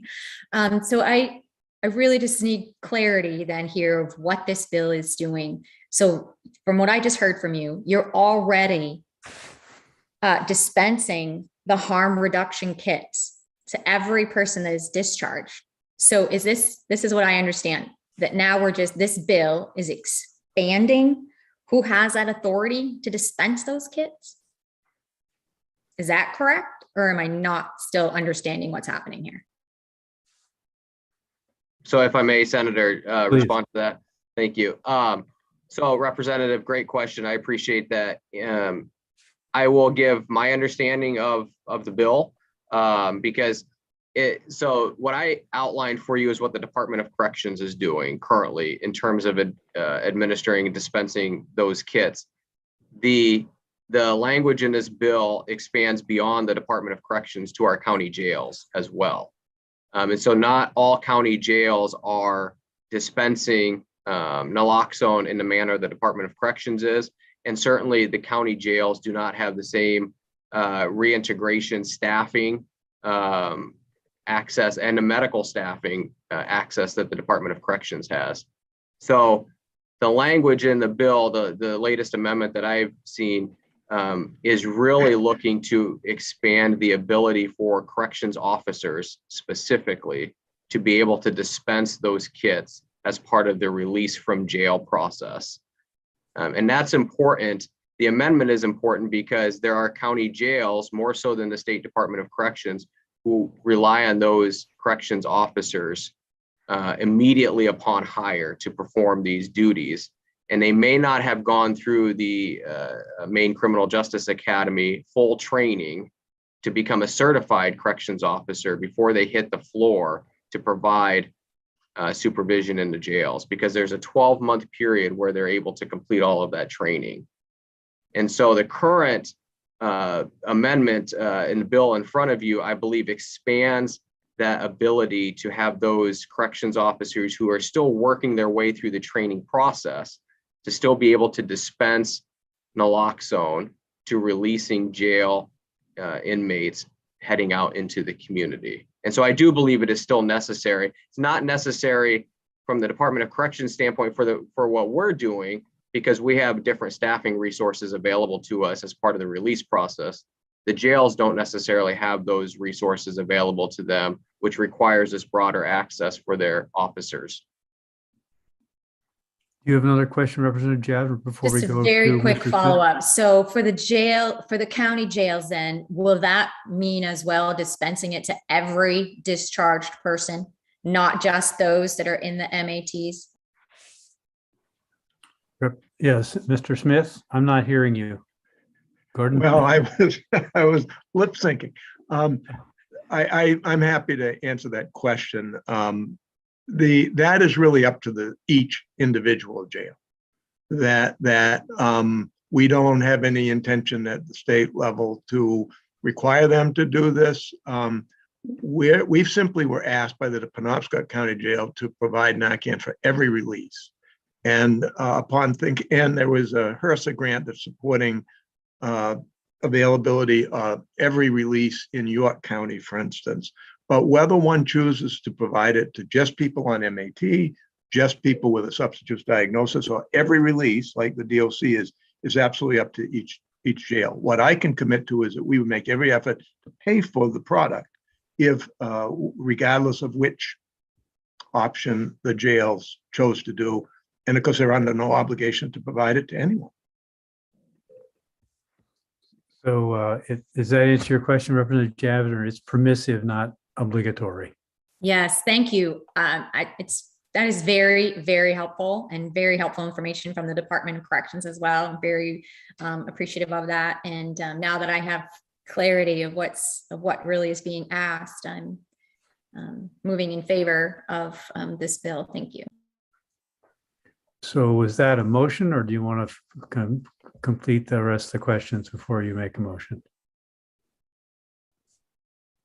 Okay, Representative Lemelin. Thank you, Senator. Boy, I'm really bothered here. I have a statement to make, and then I have a question for Mr. Thornell. My statement is I'm just puzzled by the fact that we can force people to take all vaccines in the state of Maine, but we can't force a person to take a drug in a prison system. I don't understand that thinking. But Mr. Thornell, what is the reasoning behind giving Narcan to every single person that leaves the prison system, even if they don't have a drug problem? They're in there for some other issue that's not even closely related to drugs. Representative, thank you for the question. Excellent question that we get asked all of the time as we make the shift in our policy as well. And really our answer is that we know that naloxone saves lives. And the broadest distribution of naloxone that we can accomplish into Maine communities is what we are aiming to do.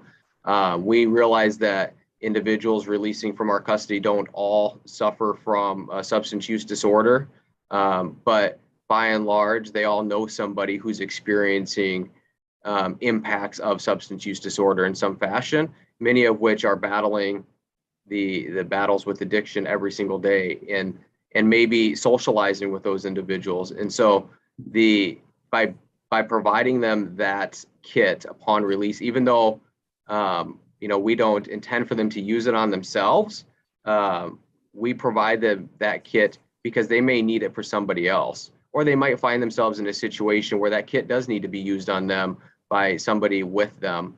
And we believe having that access broadly distributed, as far as we can impact anyway at the department, we will have taken steps to make a dent in the high overdose death rates in our communities. And so that's our rationale behind it, just simply as a means to try to save additional lives in our communities, whether there are DOC residents or people that they're acquainted with or family members or otherwise.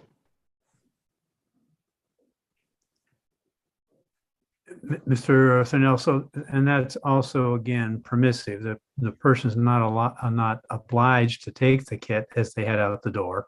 Everybody's offered the kit.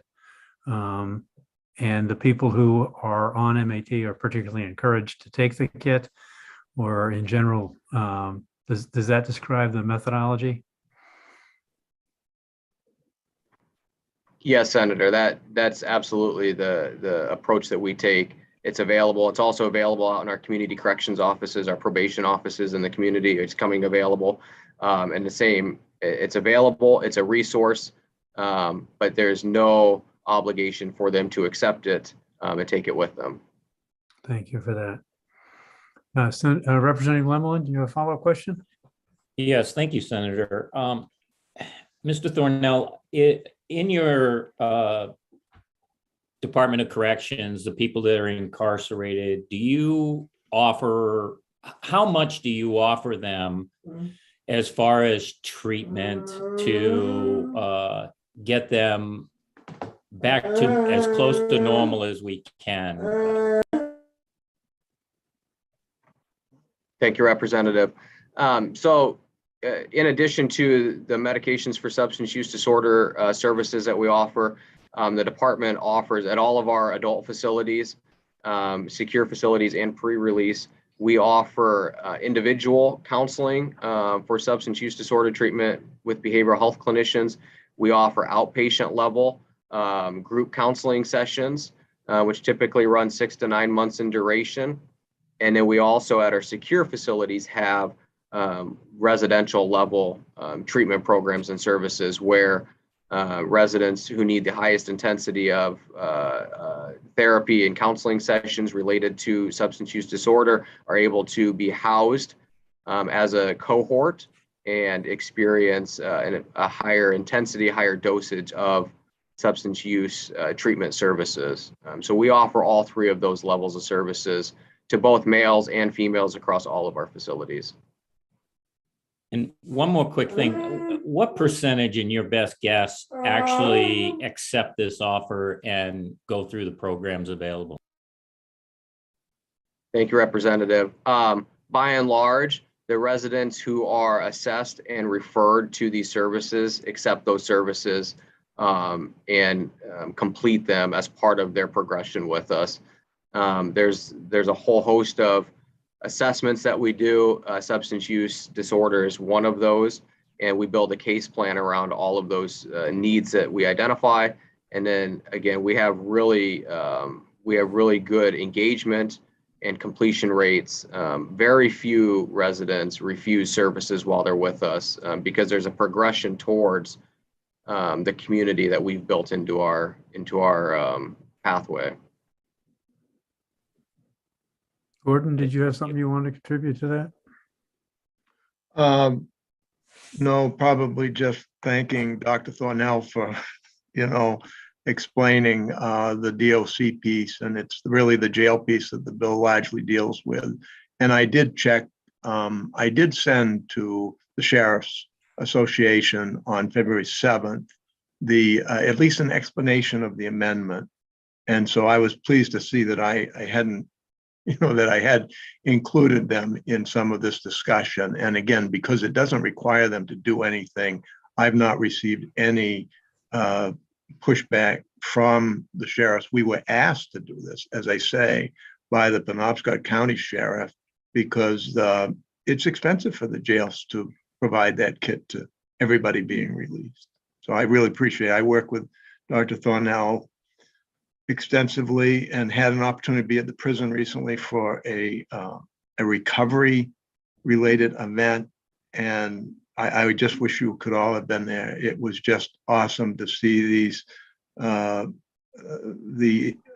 residents of the prison who meet in 12-step programs and lead their own groups, and we're preparing for reentry. And we showed some films that day of people in recovery and had the people in the films at the prison to talk to the residents. And it was really, it was very impressive. So thank you. Thank you. So we have active consideration of LD 1428. Are there any other questions of our folks here as resources? I'm not. Yes, Representative Javner, I have no further questions. I'd like to make a motion. please. I'd like to make a motion of ought to pass as amended on LD 1428. I'll second that motion. So it's been moved by Representative Javner and seconded by Senator Moore. And the amended version that we're dealing with is the one that you're moving. Okay. Any further discussion of that motion ought to pass as amended? Not seeing any, we'll invite Karen to take the vote on LD 1428, the motion being ought to pass as amended. Thank you, Senator. Representative Zager. Representative Zager is absent. Representative Lemlin. No. Representative Lemlin, no. Representative Stover. Yes. Representative Stover, yes. Senator Baldacci. Yes. Senator Baldacci, yes. Representative Perry. Yes. Representative Perry, yes. Representative Javner. Yes. Representative Javner, yes. Representative Madigan. Yes. Representative Madigan, yes. Representative Craven. Yes. Representative Craven, yes. Representative Connor. No. Representative Connor, no. Representative Griffin. Yes. Representative Griffin, yes. Senator Moore. Yes. Senator Moore, yes. Representative Meyer. Yes. Representative Meyer, yes. Senator Claxton. Yes. Senator Claxton, yes. So the vote total is, I have 10 yes, 2 no, 1 absent. okay, so the motion ought to pass as amended carries. Thank you all for interesting morning. I think that completes what was on our agenda for the morning, unless Sam wants to shake his head and say there's something else I forgot. Excuse me, Senator Claxton, I apologize, but does a minority have a minority report? they We want are, yes, thank you. I cannot build that into my brain. Okay. So Ought not of the to pass. folks who voted no, minority Ought not to report, pass, sir. are you okay? Is everybody okay with that? Ought not to pass for the minority report? Yes, sir. Okay. Thank you. Thank you for covering for me, Representative Javner. Appreciate it. All right, Sam, we're all done for the morning. I see a head nod. So we can reconvene at 1 for the initial considerations of our 6 bills for the afternoon. See everybody at 1.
Representative Zager, since the voting is still open on LD 1915, did you want to record your vote? Thank you. Yes, Mr. Chair, I happy to do that now. LD 1915, the motion was ought not to pass. Make sure Karen's all set to record this. Are you all set, Karen? I am, Senator. Yes, so the motion was ought not to pass with a letter to go to the department. My vote is no. Okay, Representative Zager, no. Do you want to record your other votes as well, Representative? Yes, please. Okay. For 1428, yes. For 1758, yes. For 1868, yes. And thank you. Okay, I'm getting there, 17 and 1868. Excellent. Thank you so much, Representative. So we're reconvening from our public hearing this morning and headed for a work session. Before we do that, though, we had on LD 1915 a vote cast that makes the ought not to pass motion fail in consideration of 1915. So I would entertain an alternative motion.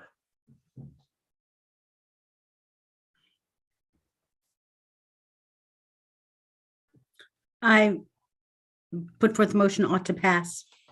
So Representative Madigan has moved ought to pass. Second. And that's been seconded by Representative Craven. Is there additional discussion? Questions? Then we'll go back to Karen And you can record this round of voting on a different motion, this one being ought to pass.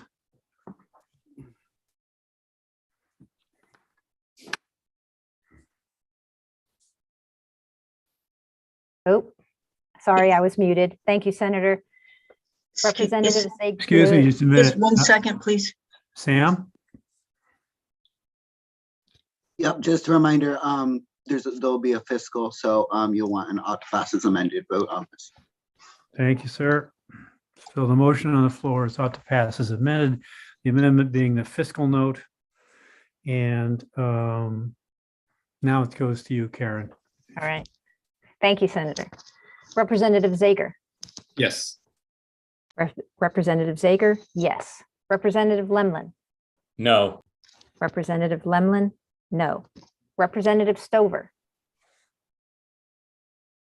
Representative Stover is absent. Senator Baldacci. Senator Baldacci is absent. Representative Perry. No. Representative Perry, no. Representative Javner. No. Representative Javner, no. Representative Madigan. Yes. Representative Madigan, yes. Representative Craven. Yes. Representative Craven, yes. Representative Connor. Representative Connor is absent. Representative Griffin. No. Representative Griffin, no. Senator Moore. No. Senator Moore, no. Representative Meyer. Yes. Representative Meyer, yes. Senator Claxton. Yes. Senator Claxton, yes. So that's 5 votes yes and 5 votes no with 3 missing. So we'll leave the voting open. Oh, We're Senator going to Baldacci, circle back to Senator Baldacci. please. Second, sorry. Yes. Senator Baldacci, yes. So now we are 6 to 5 with 2 absent. That's right. And as we did before, we'll leave the voting open for now. Thank you, Senator. Thank you. Sorry to sort of spring that on you. All right. So at this point, we're joining a public hearing on 6 bills. I'm going to invite Representative Meyer to present the first of her 2. And then when she's done, I will turn the chair to her so that I can present the 3rd bill. And then we can arm wrestle as to who gets the rest of them. Senator, did you want to go down the list so that folks know what the order is this morning, Sure. or this afternoon? We'll do it chronologically. We'll start with 393, 1769, 1787, 1825, 1834, and 1850. We'll just do it chronologically. Okay, so you're all set. Anna, you didn't have a chance to introduce yourself this morning, Anna. Do you want to do that now? Sure. I'm Anna Broom. I'm one of the legislative analysts for this committee, and I work in the Nonpartisan Office of Policy and Legal Analysis. And we're both here this afternoon because we both have bills. Very good. And Representative Zager, did you have a chance to introduce yourself this morning? I did, Senator, but Sam Zager representing District 41. I was only there for the first 1% of the work session. Trying to be 3 places at once. Okay. So at this point, I'll turn the floor over to Representative Meyer. Thank you, Mr. Chair. Senator Claxton and esteemed colleagues on the Joint Standing Committee on Health and Human Services, I am Representative Michelle Meyer in service to Southern Maine's District 2, Elliott, and parts of Kittery and South Berwick. Thank you for the opportunity to introduce to you today LD 393, an act to amend the laws regarding health and human services, I will be speaking to the proposed amendment, which was sent to you Friday, and I believe again today, and is also attached to this testimony for your convenience. The proposed amendment replaces the original concept draft. Last summer, 4 children in Maine in cases died. 4 children died in Maine in cases where their parents have been charged with abuse or neglect. Considering these painful losses, our particular care and concern for the safety of children in Maine right now is understandable. All these tragedies call us to action. It is important to remember that Maine's child welfare system was not always struggling. It is from this vantage point that our colleague, Representative Michael Brennan, Education and Cultural Affairs Committee Chair, and I began discussing ways in which we might begin to move our state back to a time when Maine's child welfare system was widely viewed as among the best in the nation. In the wake of another tragedy in 2001, the state embarked on a major reform of its child welfare system, an effort that made it a national model by the end of the decade. These reforms prevented families and children from entering the child welfare system while assisting those families struggling with abuse or neglect. These efforts were so successful that the number of children in state care dropped from 3,239 in 2000 to 1,527 by 2011. Since that time, reduced investment in these programs and initiatives has weakened the broader child welfare infrastructure critical to stabilizing families. The opioid epidemic, meanwhile, increased the need for supportive services and treatment for parents struggling with substance use disorders. More recently, the pandemic has exacerbated many stressors on families, including economic insecurity, mental health, and substance use.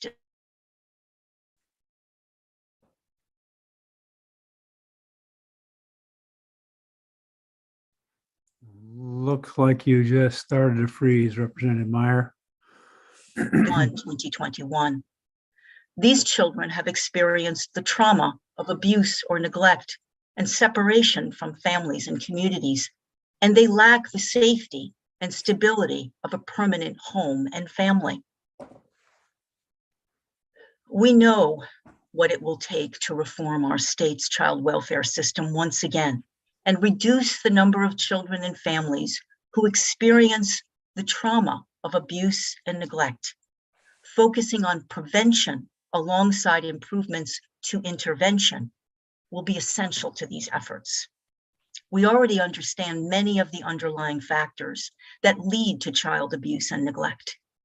Almost half, 47% of Maine families assessed by Child Protective Services in 2020 were single parent households experiencing economic stressors.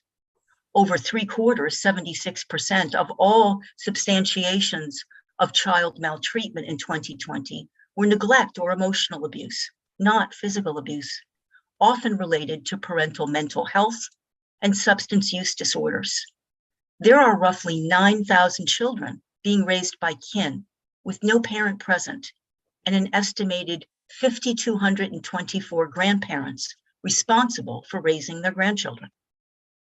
While abuse represents a serious risk for children, most reports of maltreatment or neglect exacerbated by parental challenges like unmet mental health needs, substance use disorder, and deep poverty.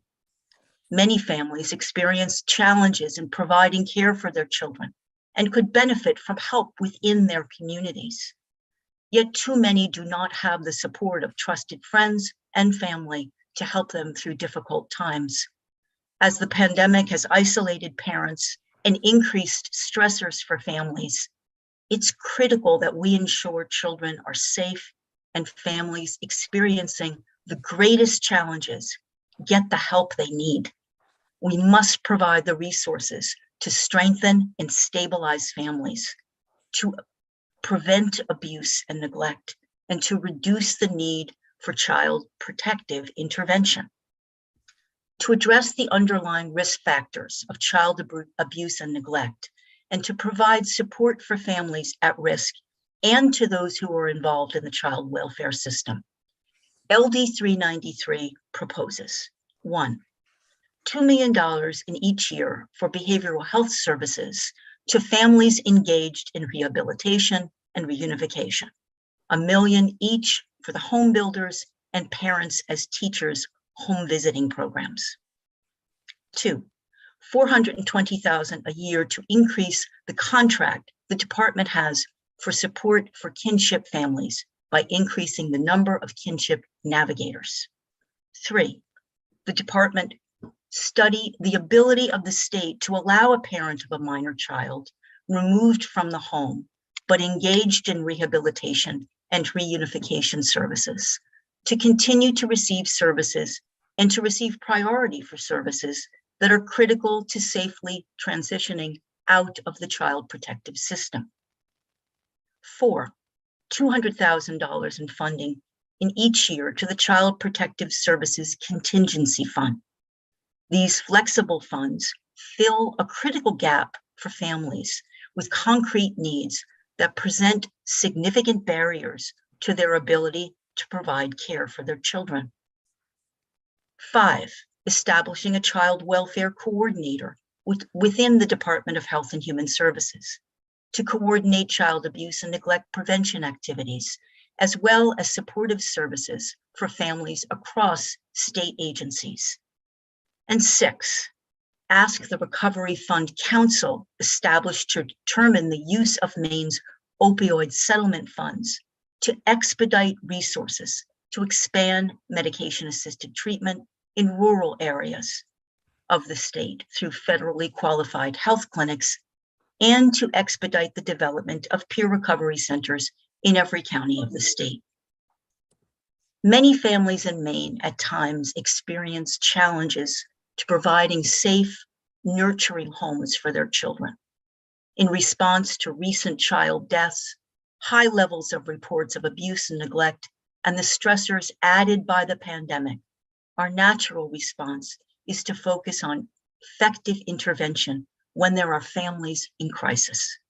We must also respond to providing families with the resources and the supports they need to prevent maltreatment and the need for intervention. We can demonstrate our care and concern for children by investing in their parents' ability to safely care for them. With this investment in Maine families, we can ensure children have every chance to stay safely with families and grow up in safe, stable environments where they can thrive. Questions I'm happy to field. However, behind me are the experts, Melissa Hackett and Deb Dunlap among them, of the Maine Child Welfare Action Network, who worked very closely with me on the development of this LD. Thank you, Representative Meyer. Are there folks who have, from the committee, who have any questions of the representative? So just so people are aware of next steps, we'll be hearing from Representative Brennan, and then we'll go to the list of folks who have signed up to testify. And then I'll make sure that there's nobody on the attendee list who intended to testify but hadn't signed up yet. So let's go ahead to you, Representative Brennan. Did you want to contribute? Senator Claxton, thank you very much for having me. And Representative Meyer, thank you very much for your presentation. Members of the committee, I am Michael Brennan. I represent District 36, which is part of Portland. And I've been very pleased over the last several months to work with Representative Meyer on this amendment that she's presented today, as well as people in the administration and as stakeholders. I did not prepare written testimony, although I did send testimony and I attached the op-ed piece that Representative Meyer and I co-authored last year, where we outlined a number of different proposals that are contained in this amendment.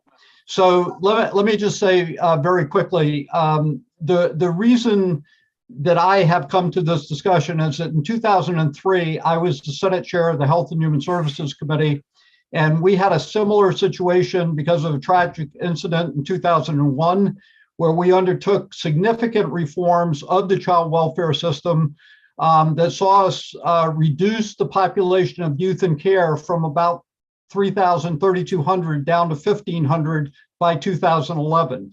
And we were able to do that by focusing on kinship care, treatment foster care, and reducing our reliance on institutional care. So I do believe that some of the things that we did accomplish a decade ago could be reinstituted, and that we could help assist many of the families if we instituted some of those reforms.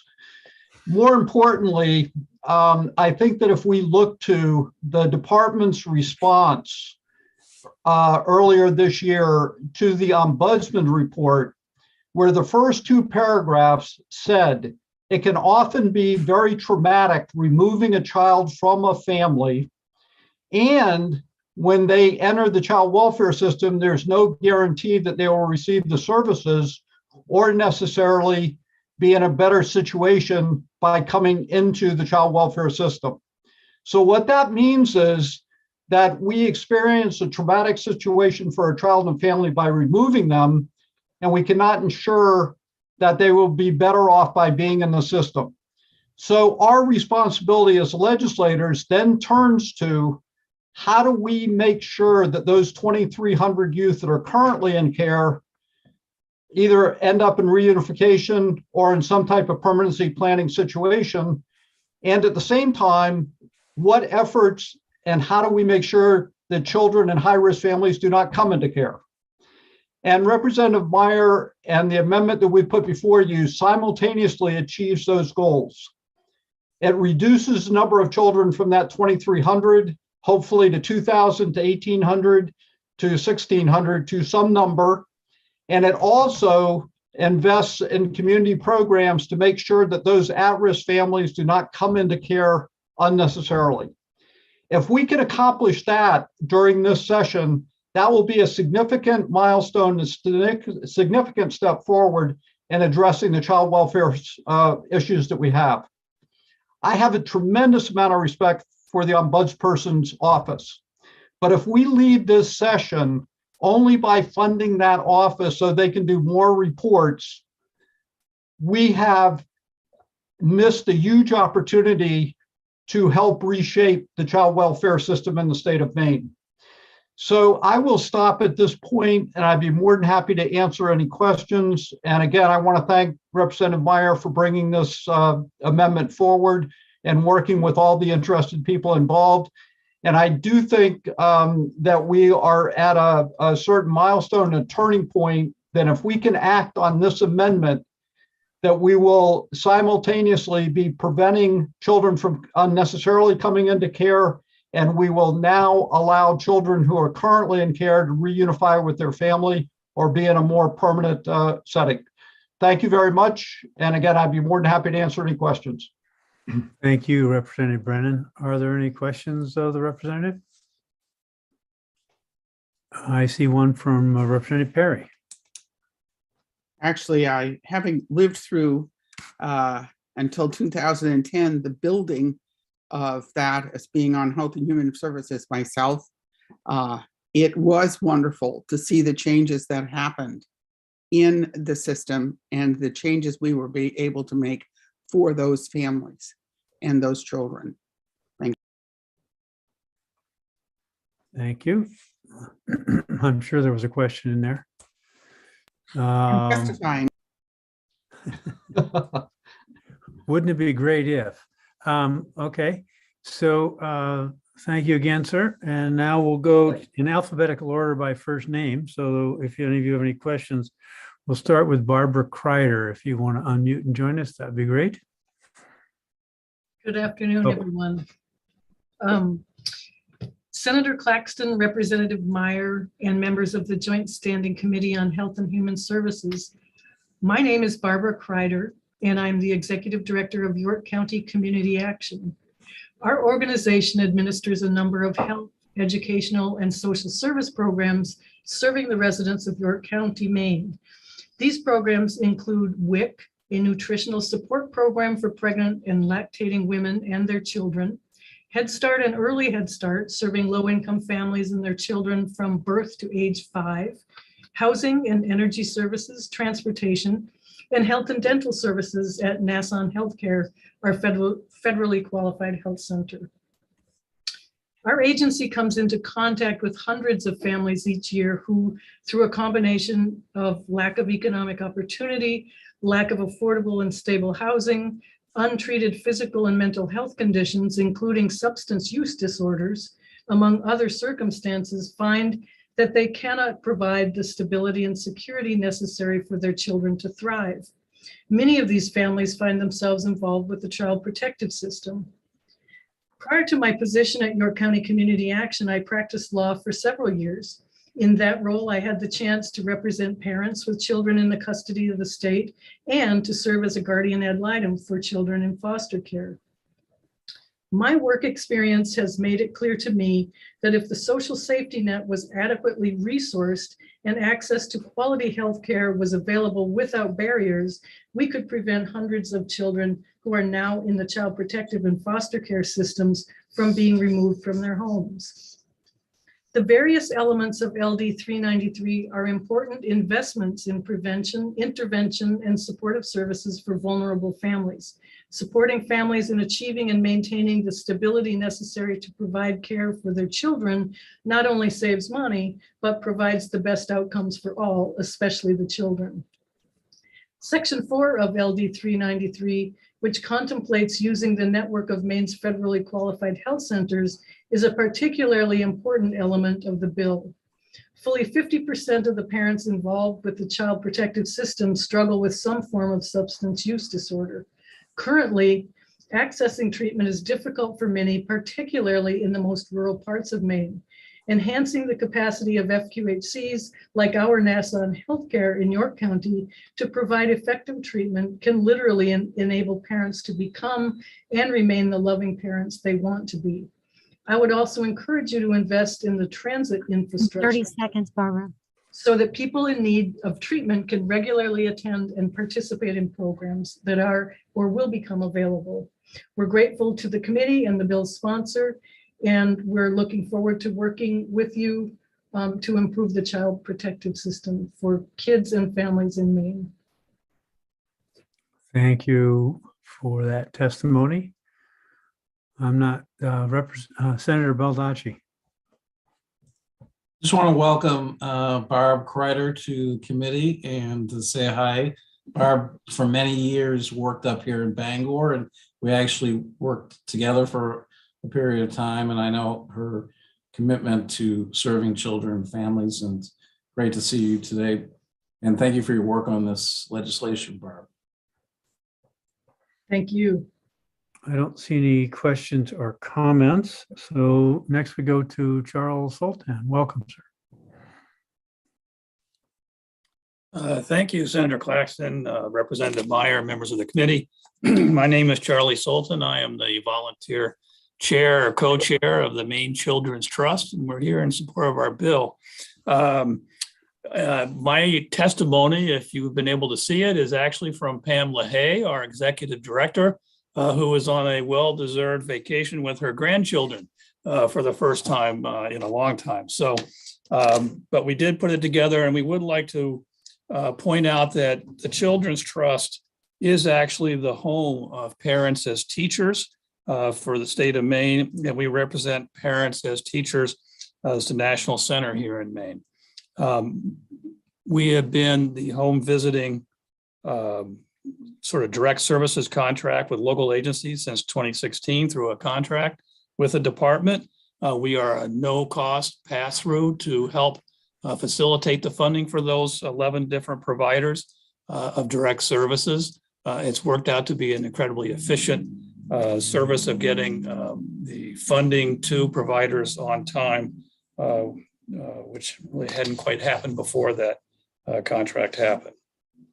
If you look at our testimony, you'll see that we do share a little bit of information about the Parents as Teachers program. We support it is, excuse me, an evidence-based model, which is critically important for evaluating our services. It's critically important for the department to understand the efficacy of the work that we do, as well as other providers. We work with expectant families and families with new babies to produce and promote safe home environments, healthy growth and development for babies and toddlers. And then we also then help them connect to other services. Let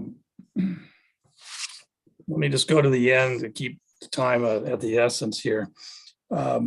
New to this year, Maine Families is about to begin enrolling families referred for prevention services with OCFS's Family First Prevention Services Act funding, and that have open cases with Child Protective Services as part of our contract with Maine CDC.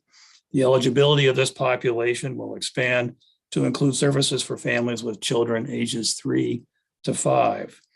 LD 363 proposes to expand behavioral health services for families that are in reunification and includes parents as teachers as one of those services. Parents as teachers, it's an evidence-based primary and secondary prevention program, as I mentioned, but is considered to be a behavioral health. Over? Okay.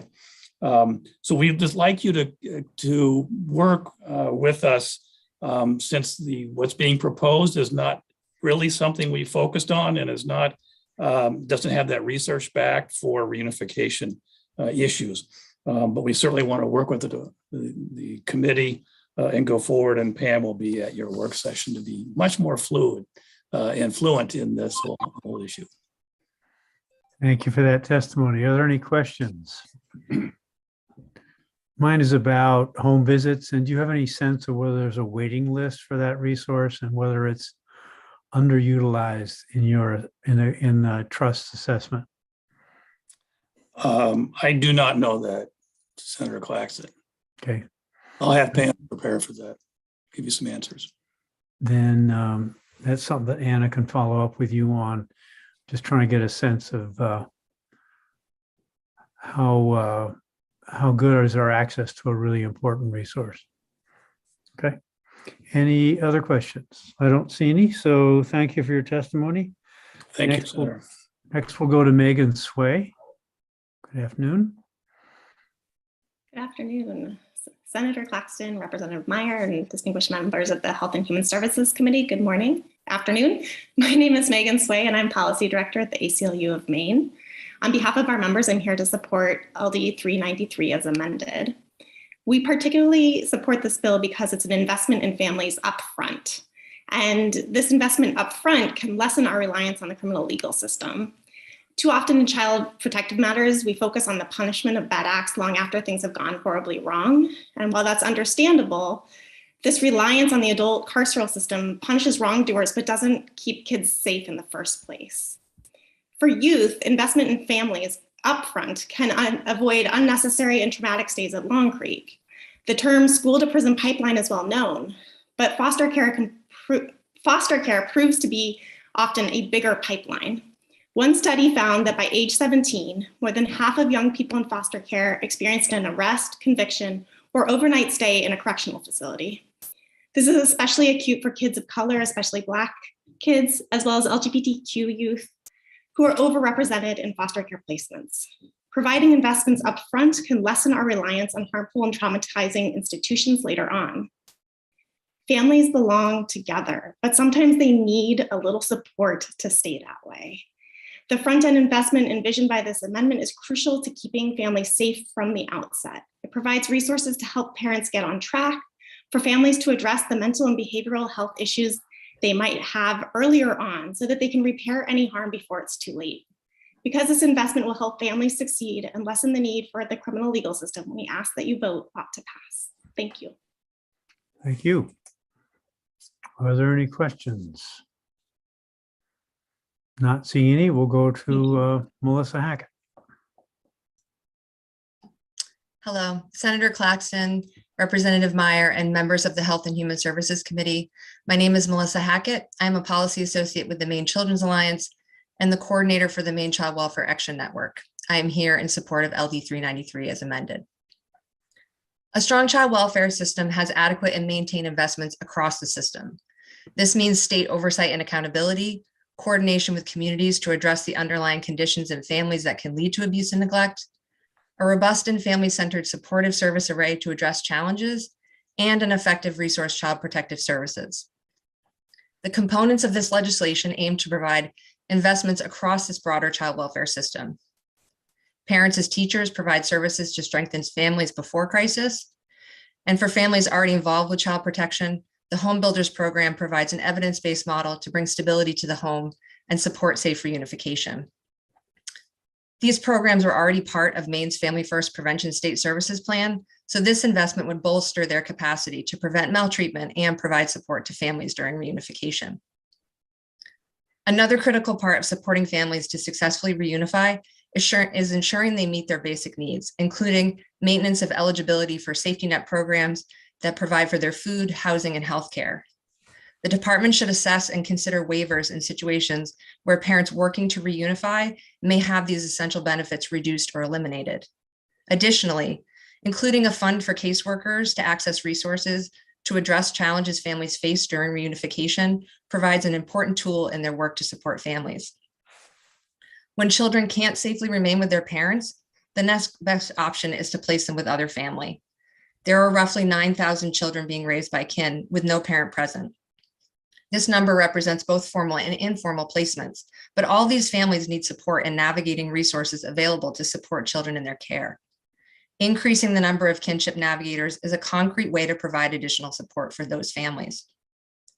A core underlying risk factor for abuse and neglect in our state is parental substance use disorder, particularly in rural areas where access to treatment and support is limited.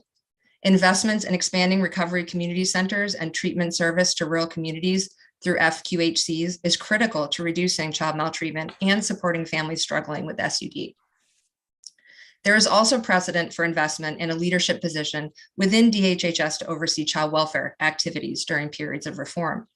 From 1999 to 2011, the Director of Special Projects worked for the Office of the Commissioner and then for the Director of OCFS, and was responsible for supporting the design and implementation of Maine's previous child welfare strategic reform plan.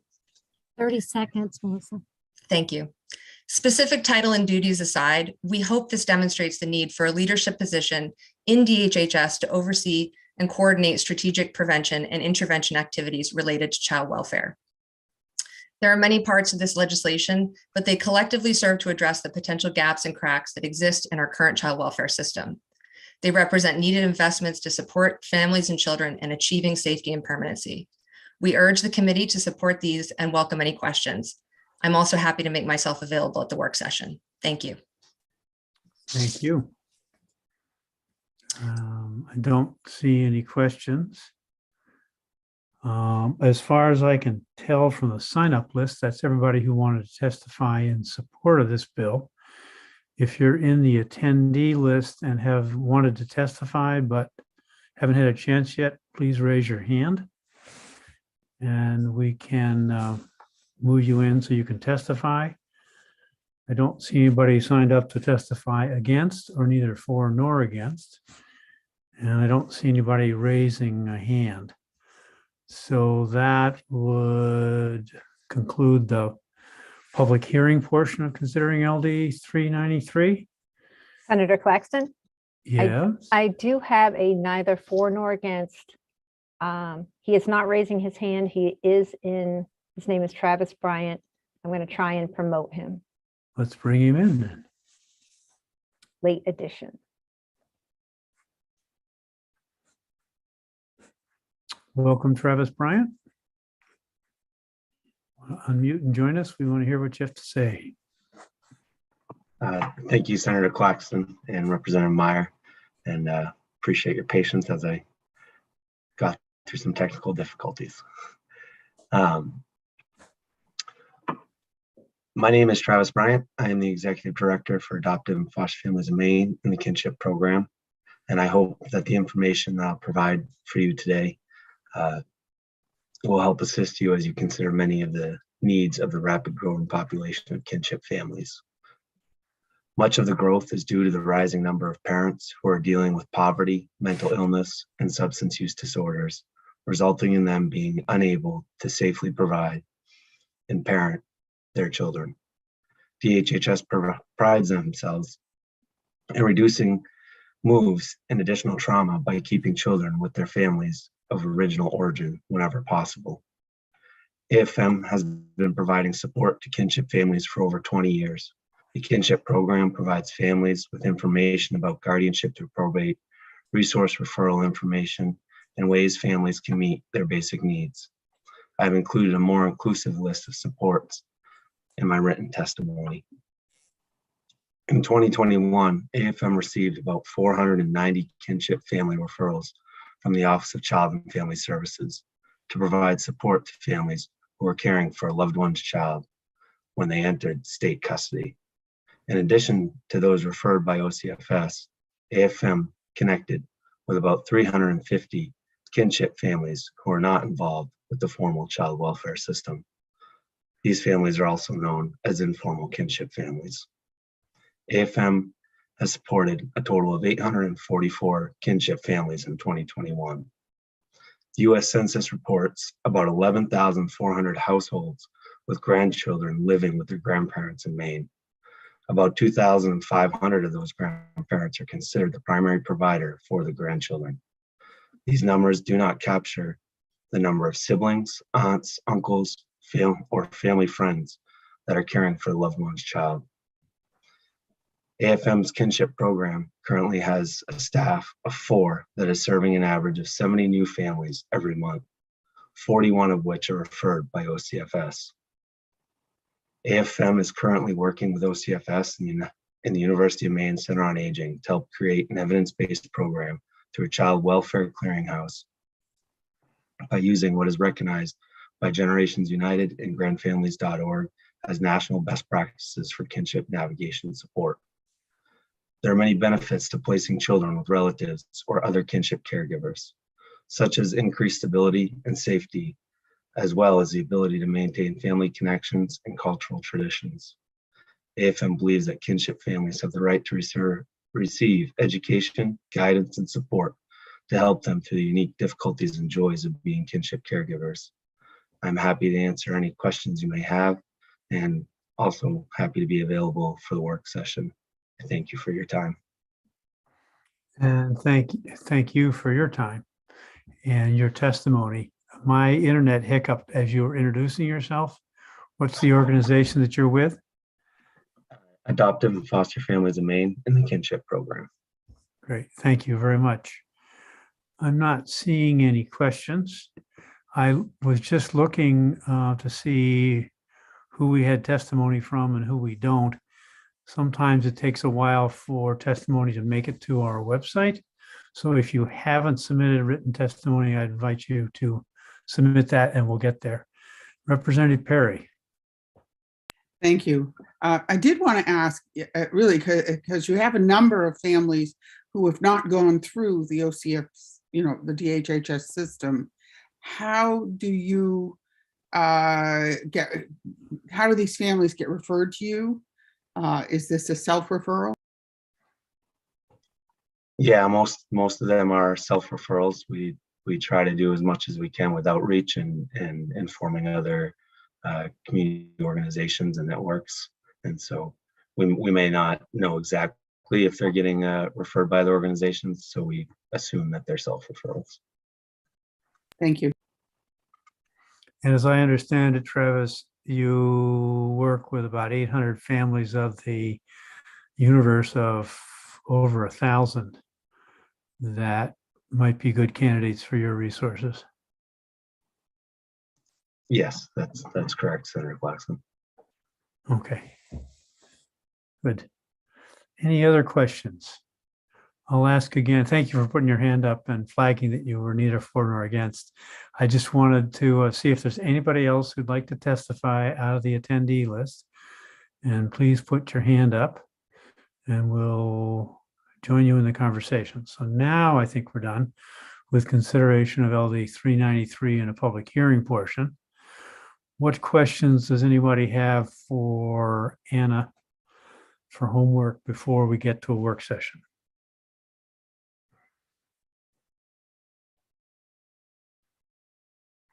I'm not seeing any questions for you. So looks like you get this one off. All right. So the next bill we're to consider is LD 1769. And again, I'll turn to Representative Meyer to introduce the bill. Thank you, Mr. Chair. Senator Claxton and esteemed colleagues on the Joint Standing Committee on Health and Human Services. I am Representative Michelle Meyer, serving District 2, Elliott, and parts of South Berwick and Kittery. I am proud to introduce LD 1769, an act to align the Child and Family Services and the Child Protection Act with federal law. I was asked by the department to sponsor this bill. I'm proud to do so. With that, I would like to turn over for an introduction on this bill to Dr. Todd Landry, who should be in the He's on his way. Okay. Made it through the wormhole. And welcome, Dr. Landry. Dr. Landry. Thank you. Good morning, Senator Claxton, Representative Meyer, members of the Joint Standing Committee on Health and Human Services. My thanks to Representative Meyer for introducing this bill. I am Todd Landry, Director of the Office of Child and Family Services within the Department of Health and Human Services, here today to testify in support of LD 1769. This bill proposes an amendment that is needed to resolve a conflict between federal law and state law. The department proposed this bill on the advice of the former Protective Chief of the Office of the Attorney General. Currently, 22 MRSA 4037A, which governs OCFS's extended care program, sometimes referred to as the V9 agreement or the V9 program. It references youth who attained 18 years of age while in the care and custody of the state when outlining the requirements to engage in the extended care program.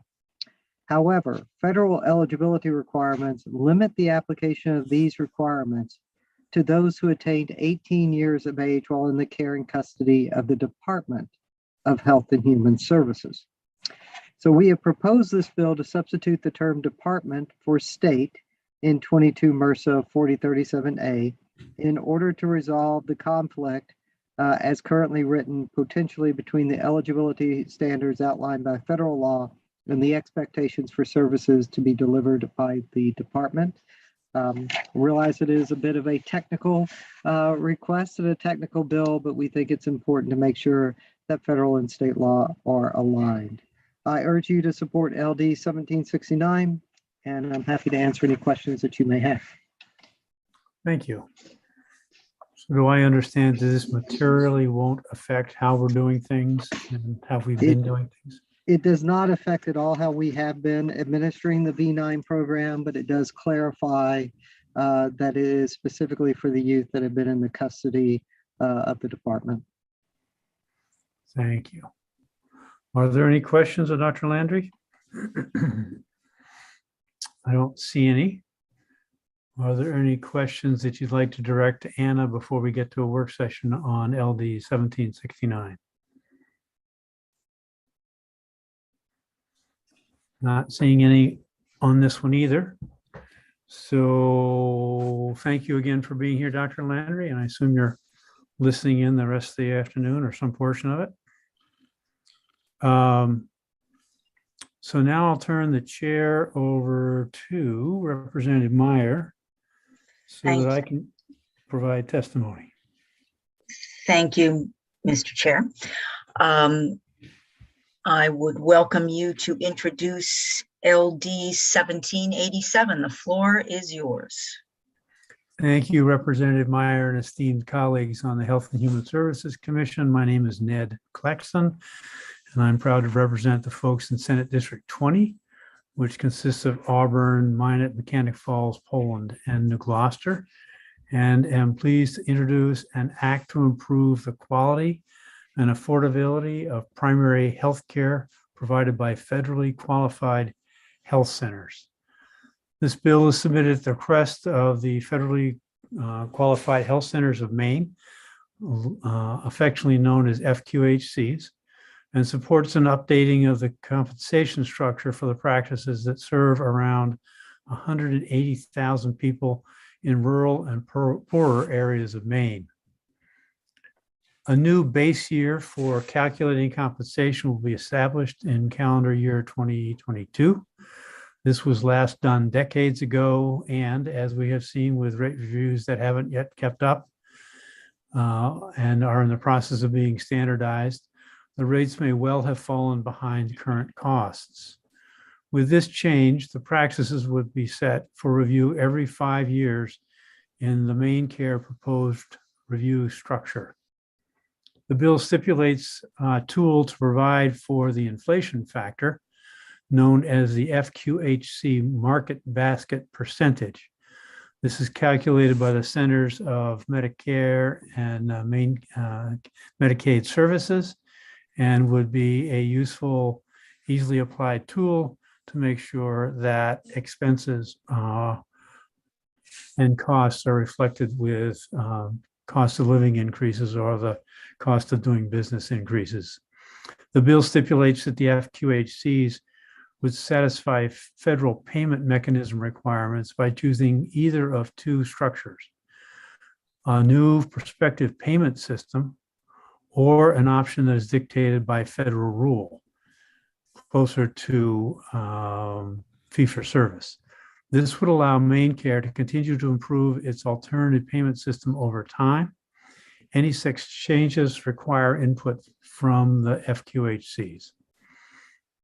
If there are changes in the range of services offered by the different practices, those would be continued to be reviewed for whether they needed to have any payment adjustments. Hey, Mom, what do you need? For increasing costs of care or for significant changes in the scope of practice offered at a particular site.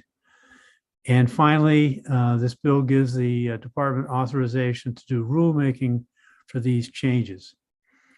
The presenters who follow will provide some better context about what is notable for FQHCs versus other practices and are asked to correct anything I may have unintentionally misstated.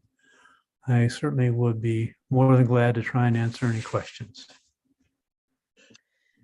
Thank you, Senator. Questions from the committee for the bill's sponsor? Seeing none, we'll move to Darcy Shargo of the Maine Primary Care Association. Welcome. Thanks for having me. Senator Claxton, Representative Meyer, and members of the Joint Standing Committee on Health and Human Services. I'm Darcy Shargo. I'm the CEO at the Maine Primary Care Association, and I'm happy to be in front of you this afternoon to talk about 1787. As the membership organization that includes all of Maine's federally qualified health centers, there are a couple of things that we want you to know about this bill, but first we'll talk a little bit about the impact of the health centers in Maine. Our health centers collectively make up the largest independent primary care network in the state, providing comprehensive medical, behavioral, and dental care for over 200,000 individuals, or 1 in 6 Mainers. We're at the forefront of delivering care to rural and underserved Maine communities, and we serve patients regardless of health insurance status or ability to pay. I'm going to jump into the merits of this bill at the end of my testimony, but I'd like to start out by first focusing on why this bill is so important to the FQHCs in Maine right now. Specifically, I'm going to give you a couple of bullet points around context. We would not be before you if we really didn't need your support. In fact, this is the first time our network has ever come before the legislature with a request for investment via a rate adjustment or rebasing as it's described in LD 1787. We need this adjustment immediately, even though we know, and Senator Claxton alluded to this, that the department is setting long-term frameworks for rate adjustments, which, by the way, we have supported. This bill outlines a process to address a 20 years long problem that is no longer sustainable for health centers.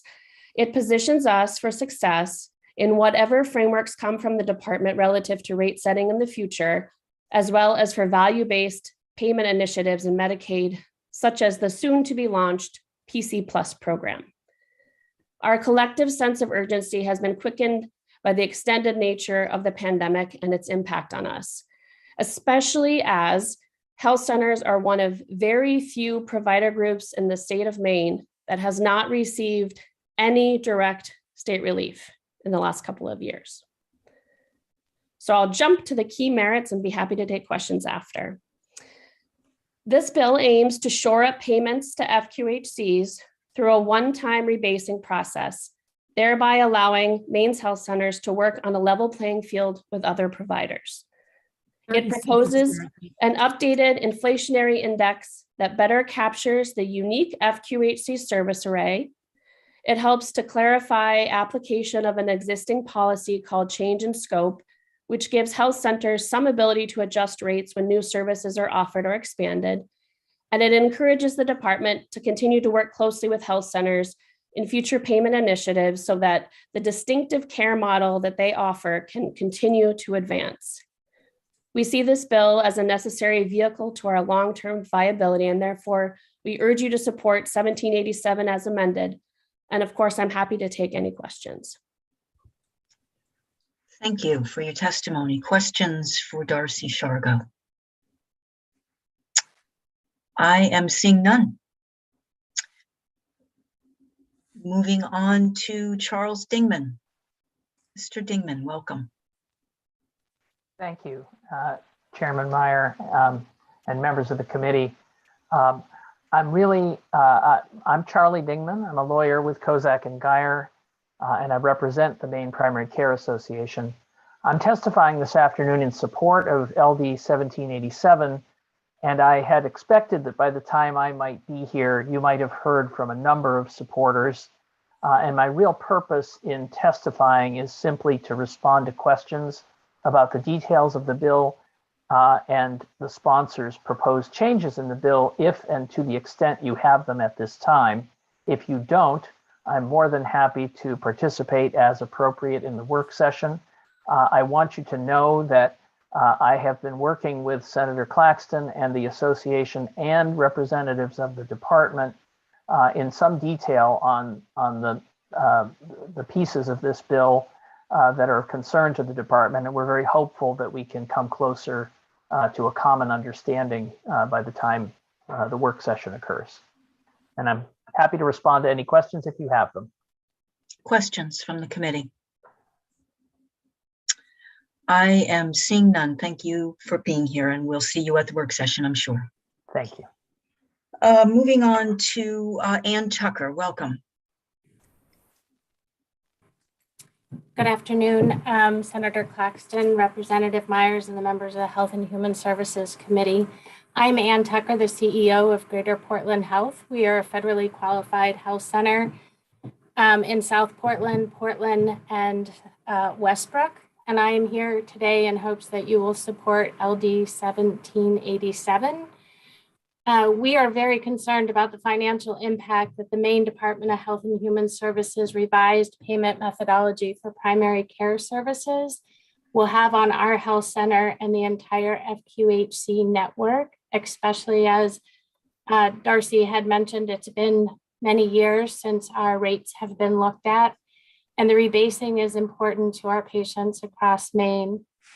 Initial review of our own data shows a potential negative financial impact should PC Plus begin. That's over $100,000 a year annually for us.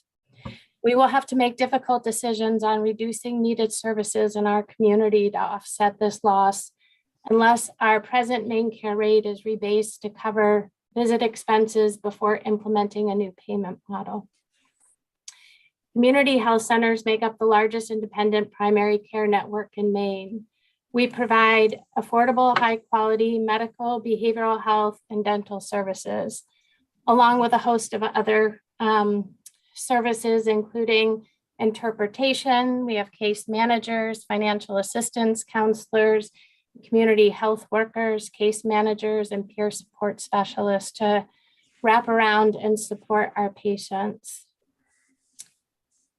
We, Greater Portland Health, serve over 12,500 community members in the last year.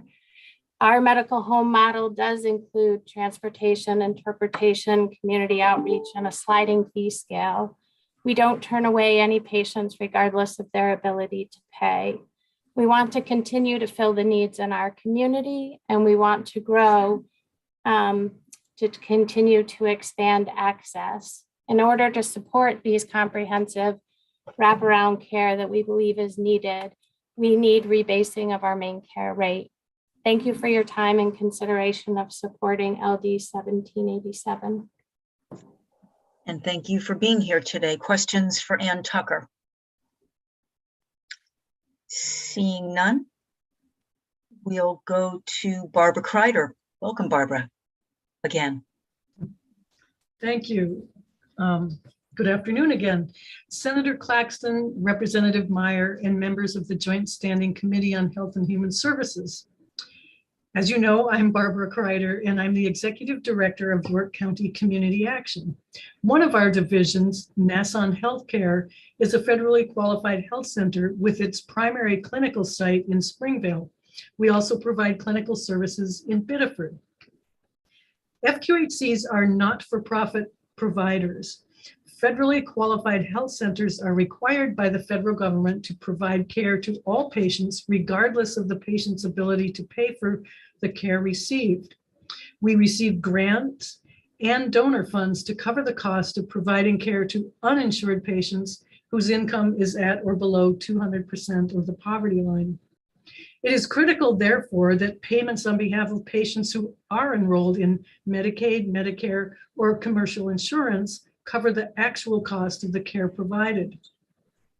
Medicaid pays FQHCs under a bundled rate. The rate is supposed to cover the actual reasonable cost of service delivery. However, as you have heard, FQHC rates were established 22 years ago.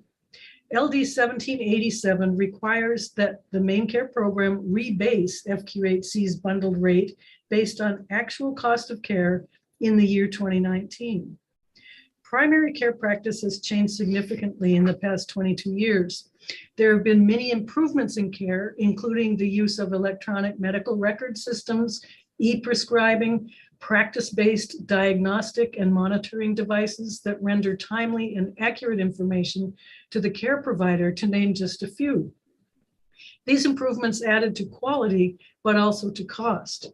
In addition, at our health center, and I think it's true at health centers across Maine, many patients are presenting with more complex health and social needs than we used to see. Many have multiple chronic conditions, which can be difficult to manage. In order for FQHCs across Maine to maintain the ability to provide high quality and effective care to some of our most vulnerable residents, it is critical that MaineCare reimburse us for the actual cost of care. And that will be the result if LD 1787 is enacted. At Nassau Healthcare during the 2019 fiscal year, our MaineCare reimbursement was 7% below our cost. In order to keep our doors open, we needed to divert discretionary resources such as donor dollars and grant revenue to cover this shortfall. 30 seconds, Barbara. But as I said earlier, donor dollars and grant funds are intended to enable us to treat all patients, including those with low incomes and no insurance coverage. With adequate reimbursement for our MaineCare patients, we look forward to continuing to partner with the department to improve the delivery of primary care using innovation and leveraging a range of community resources. On behalf of York County Community Action and Nassau Healthcare, thank you for your time and consideration, and we urge your support for LD 1787. And I'm available, obviously, for questions. Certainly. Questions from the committee? Seeing none, thanks for being here. We'll move to Dan Moran. Dan, welcome. Hi, thank you, Representative Meyer, Chair Claxton, and members of the Health and Human Services Committee. My name is Dan Moran, the Communications Director and Government Affairs Director for the Maine Medical Association. I'll be short. A lot of other people here know heck of a lot more than I do as far as the nuts and bolts of this bill and the financing of federally qualified health centers. But we're here to support the FQHCs and the Maine Primary Care Association because the MMA is the largest professional physician organization. We represent more than 4,300 physicians, residents, and medical students across all clinical specialties, organizations, and practice settings. That's from Maine Health right down to the solo practitioner in Steep Falls, Maine, as well as the community health centers. My testimony's been uploaded.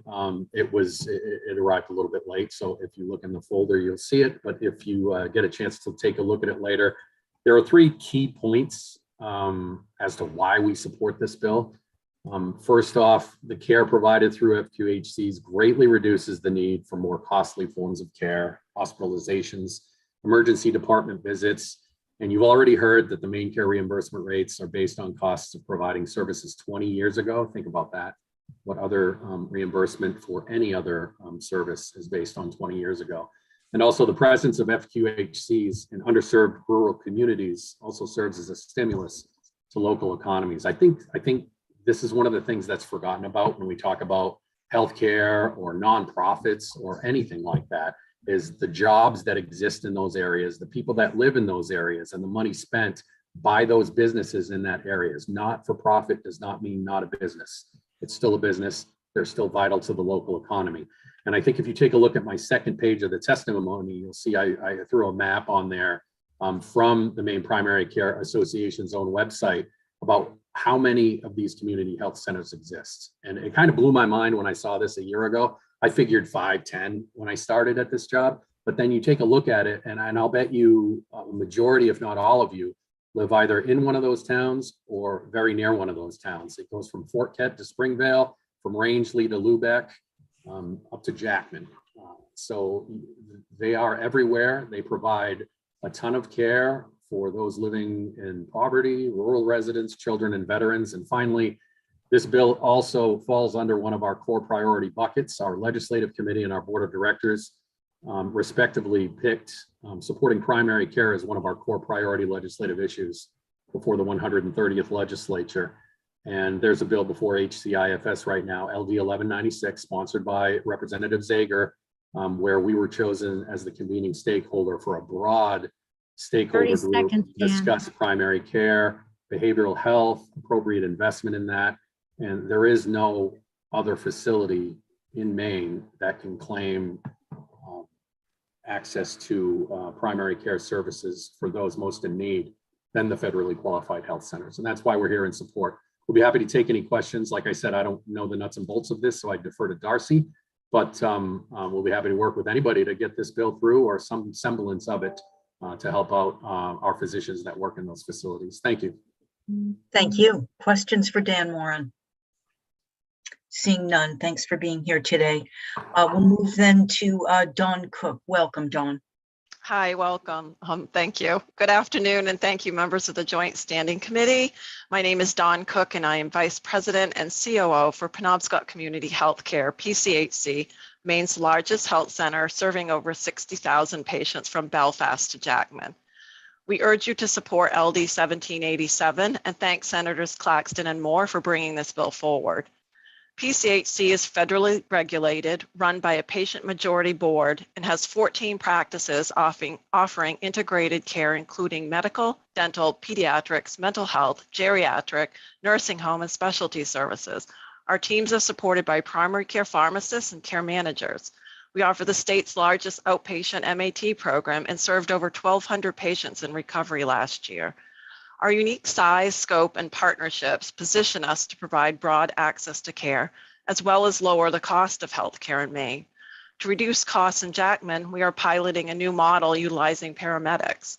Studies consistently show that increasing investments in primary care lower the overall cost of care through reduced hospitalizations and ER utilization. Maine care reimbursement was set for health centers 20 years ago, as everyone has mentioned, and has not been adjusted for cost or complexity, including changes brought on by the pandemic. PCHC's HRSA grant funding is only 5% of our total budget, and we had a small profit margin in only 2 of the last 7 years, projecting a razor-thin margin for 2022 of 0.1% or $152,000. Our ability to provide safety net services is threatened by out-of-date and insufficient reimbursement formulas. LD 1787 would bring PCHC to a level of sustainability we have not seen in a decade and enable us to continue to care for Maine's most vulnerable. Thank you. Thank you. Committee questions for Dawn Cook? Seeing none, we'll go to Ellen Krajewski. Welcome. Thank you. Senator Claxton, Representative Meyer, and members of the committee. I serve as Chief Executive Officer of Eastport Healthcare, an FQHC serving residents of Washington County with service locations in Eastport, Machias, Calais, and we're opening a 4th location for pediatric primary care at University of Maine at Machias. Eastport Healthcare strongly supports LD 1787, and we thank Senators Claxton and Moore for bringing this bill forward. Eastport Healthcare provided care for over 4,300 patients in 2021. Our team delivers primary care for all ages, including diabetes care, general dentistry, and behavioral health services. We serve people regardless of their health insurance status or ability to pay. LD 1787 is a much needed bill that addresses the concerns of Maine's community health centers regarding plans by Maine DHHS to revise its payment method for primary care services. The current design will significantly reduce funding for many health centers in the midst of the worst global health crisis in modern times. To preserve the advanced primary care model pioneered by Maine FQHCs, Maine care payments for those services must be increased to reflect current costs of providing services before the department establishes an alternative payment model for federally qualified health centers. Eastport Healthcare is opening a pediatric primary care clinic at University of Maine at Machias in order to keep a beloved pediatric provider serving the children of Washington County. Hiring support staff has been a huge challenge because as an FQHC, we cannot compete with the local hospital wages and benefits. Good people who want to join our team have been unable to because of the huge disparities in compensation and benefits. The rural health clinic's Maine care reimbursement rate is $70, that's 70 higher per patient than what Eastport Healthcare receives for the visit. And we are anticipating our new pediatric population to be 85% Maine care. So you can see the numbers make it really challenging to provide care. Furthermore, Eastport Healthcare's Accountable Care Organization, Community Care Partnership of Maine, has ranked Eastport Healthcare first, the only Maine health center with a ranking of 5 out of 5 in readiness preparation for value-based care and the value-based payment system. That is, we have the quality scores and the care systems in place to make the transition. This is because we have a strong care management program and staff, including RNs and community health workers. These professionals are focusing on patient care outside of the medical visit. If we continue to face additional financial challenges, those positions are in jeopardy. On behalf of Eastport Healthcare, thank you for considering our comments in support of LD 1787. Please do not hesitate to contact me if you have further questions. Thank you. Thank you for being here today. Questions from the committee? I am seeing none. Moving on I see, and Representative Perry has a question.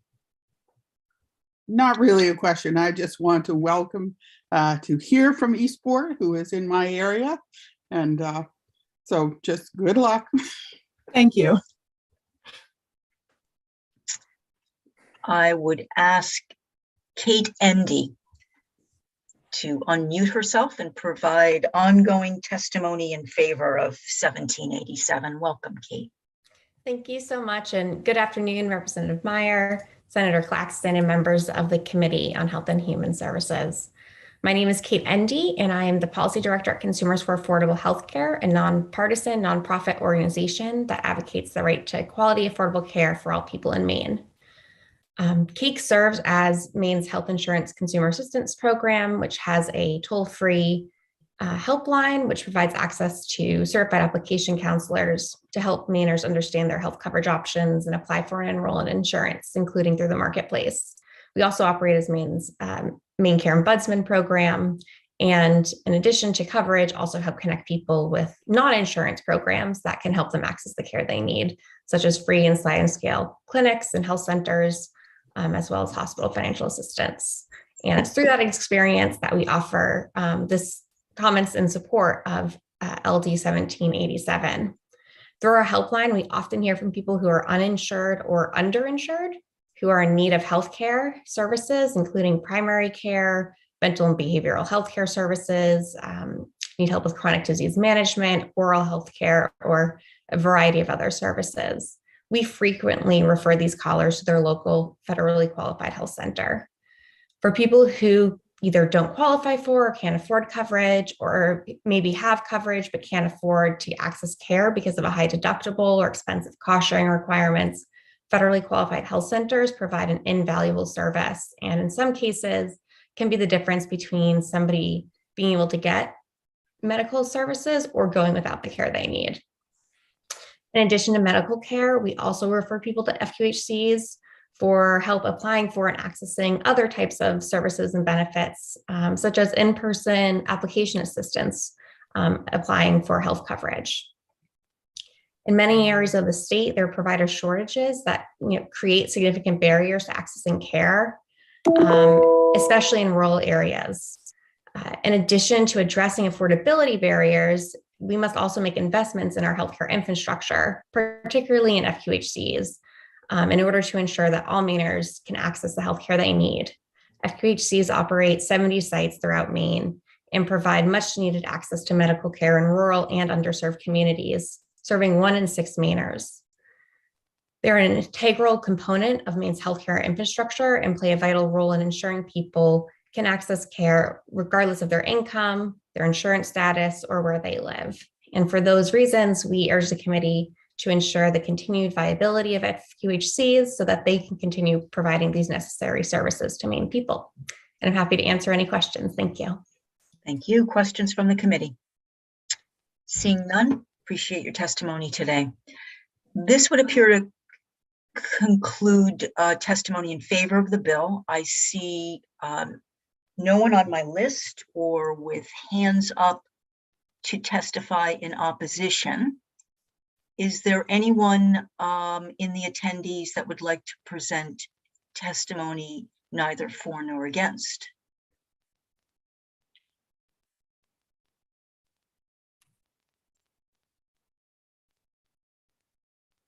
And I would welcome Molly Bogart. Good afternoon. Apologies, I appreciate Karen's expedience bringing me over before I had the opportunity to raise my hand. So thank you for that.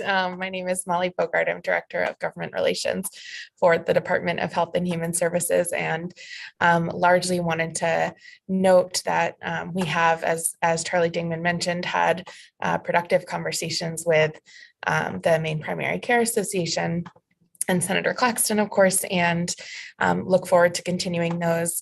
Director Probert and her team submitted a letter with some of their thoughts and concerns with the bill as drafted that have been shared with folks at the table around this bill. We thought it important to note those for the record as you consider this, but in principle, we don't oppose rebasing and look forward to continuing those conversations as we head toward a work session. So wanted to note that testimony and also our ongoing commitment to discussing this as we know how critical the services that the federally qualified health centers and community clinics in our state offer. Thank you, Molly. Thank Questions? you. Yes, Representative Perry. Yeah, actually, I can't find good. Director Probert? Probert's letter. Yes. Yeah, do a re. It It's might at be, the bottom of the list. Yeah, it's there. I can also send it directly if it's not showing up with a refresh. Yeah, I had to do a refresh to get it. Representative Perry, you're on mute.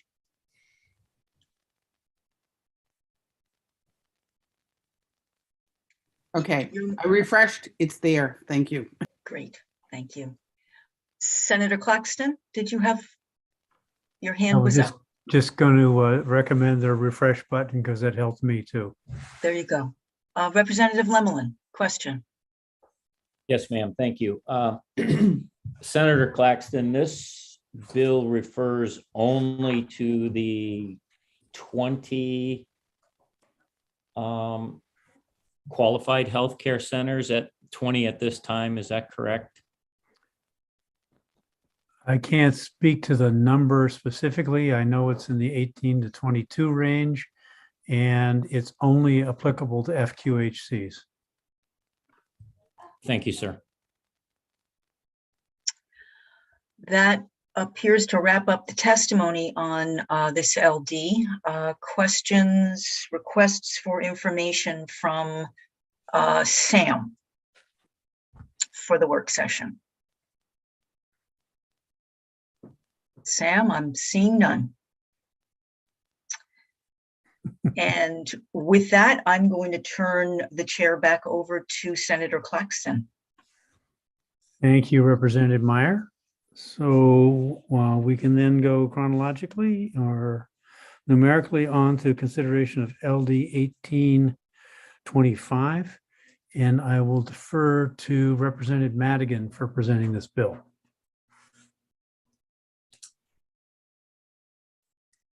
Thank you, Mr. Chair. Senator Claxton, Representative Meyer, and fellow members of the Health and Human Services Committee. I'm Representative Colleen Madigan, and I represent House District 110, which is part of Waterville and part of Oakland. I am here today to present LD 1825, an act to establish limits on the number of hours worked by and workloads of child protective caseworkers in the Department of Health and Human Services. I don't need to remind anyone on this committee of the urgency of addressing the issues in our child welfare system. In my work and research, what I've come to again and again is that child protective services caseworkers need reasonable caseloads and workloads and the tools to best do their jobs. This bill attempts to address those concerns in some ways. For years, I and many of you have heard from caseworkers who have worked all day, been required to work overnight doing on-call coverage, or providing staffing for children in state custody that are being housed in hotels. Then they often go to work the next day. Please keep in mind that anytime a child protective services caseworker is on the job, they may have to transport a child in state custody, our custody. This seems dangerous to me. It occurred to me that if we had a truck driver who worked over 16 hours with no rest and got into an accident, we would be outraged. We have laws, rules about that. So this bill just puts in place the same standards we have for commercial drivers and work hours in place for child protective caseworkers. I see this as a safety issue, but this is also a worker retention issue and a caseloads issue. We need caseworkers to not burn out, to stay in their jobs, gain experience, get better, and they do their jobs well, and the system as a whole improves. A well-trained, experienced, satisfied staff is our best defense against the very real difficulties of this work. In addition, on-call overnight coverage often involves getting involved with a new case where an emergency has happened and a complete assessment will be needed. It is in all our best interest for those staff with the expertise in assessments to do this work. This bill will allow OCFS to build that overnight coverage with this in mind and not use staff whose expertise may lie in other areas of child welfare. I was working on this bill last year because I saw this as a problem that needed to be solved. Then the Casey Family Services report and recommendations commissioned by DHHS came out last fall. Those recommendations highlighted the same concern and stressed the need to come up with a better plan for after-hours coverage within the Child Protective Services system. This bill does that. I applaud OCFS for much of the work they have already done. However, I have worked in this field for a long time. I've seen improvements made, and then they get cut when the budget gets tough. I just want to mention that when Representative Brennan was testifying earlier today, that's exactly what I'm talking about. We made improvements a long time ago, and then those sort of withered and eroded away. This bill will put in place rules that will have to be followed in the future, even if the budget gets tough. Frankly, I think that's critically important. I don't want to have to read about an eroding of the system and yet another child death. So that's my testimony, and I'd be happy to take any questions. Thank you, Representative. Are there any questions of Representative Madigan related to this bill? Representative Perry is waving her hand. Sorry, I'm looking through the bill stuff, and there's something that says there's a portion that's being repealed in one of the sections and putting it back, I think. Have you seen that? I have, but I don't have it in front of me because I'm sitting here at my dining room table and I don't have all the papers that I normally would have. So if you flag that, I'll take a look at it. Thank you. And maybe Anna has a thing about that. It's already posted. It should be right there where you're looking, Representative Perry. It should say Resolve 2019, Chapter 34. It's in the list of things that are posted for where the testimony is. Did you find that, Representative Perry? We can't hear you if you're talking to us. Yeah, I was looking at it. Does that correct something that's in the bill, or does that repeal something that's in the bill? That's what I didn't understand. She's repealing and replacing. She's repealing what you had and she's putting in new law. And that's what she's putting in. Okay, thank you. Very good. Any other questions? I don't see any. I understand there are a couple people to testify in favor, and we'll begin with Marissa Thompson. Welcome. Hello, everybody. Hello, Senator Claxton, Representative Meyer, and honorable members of the Joint Standing Committee on Health and Human Services. Thank you for this opportunity to speak before you all today. My name is Marissa Thompson, and I'm a graduate social work student at the University of Maine. I represent a group of us social work students who have become well acquainted with this bill. We humbly request your support for LD 1825, for it provides structure and addresses key areas that are otherwise undefined for caseworkers. The components of this bill would seek to establish limitations to maximum workloads, number of hours worked, and number of hours driving, just to name a few.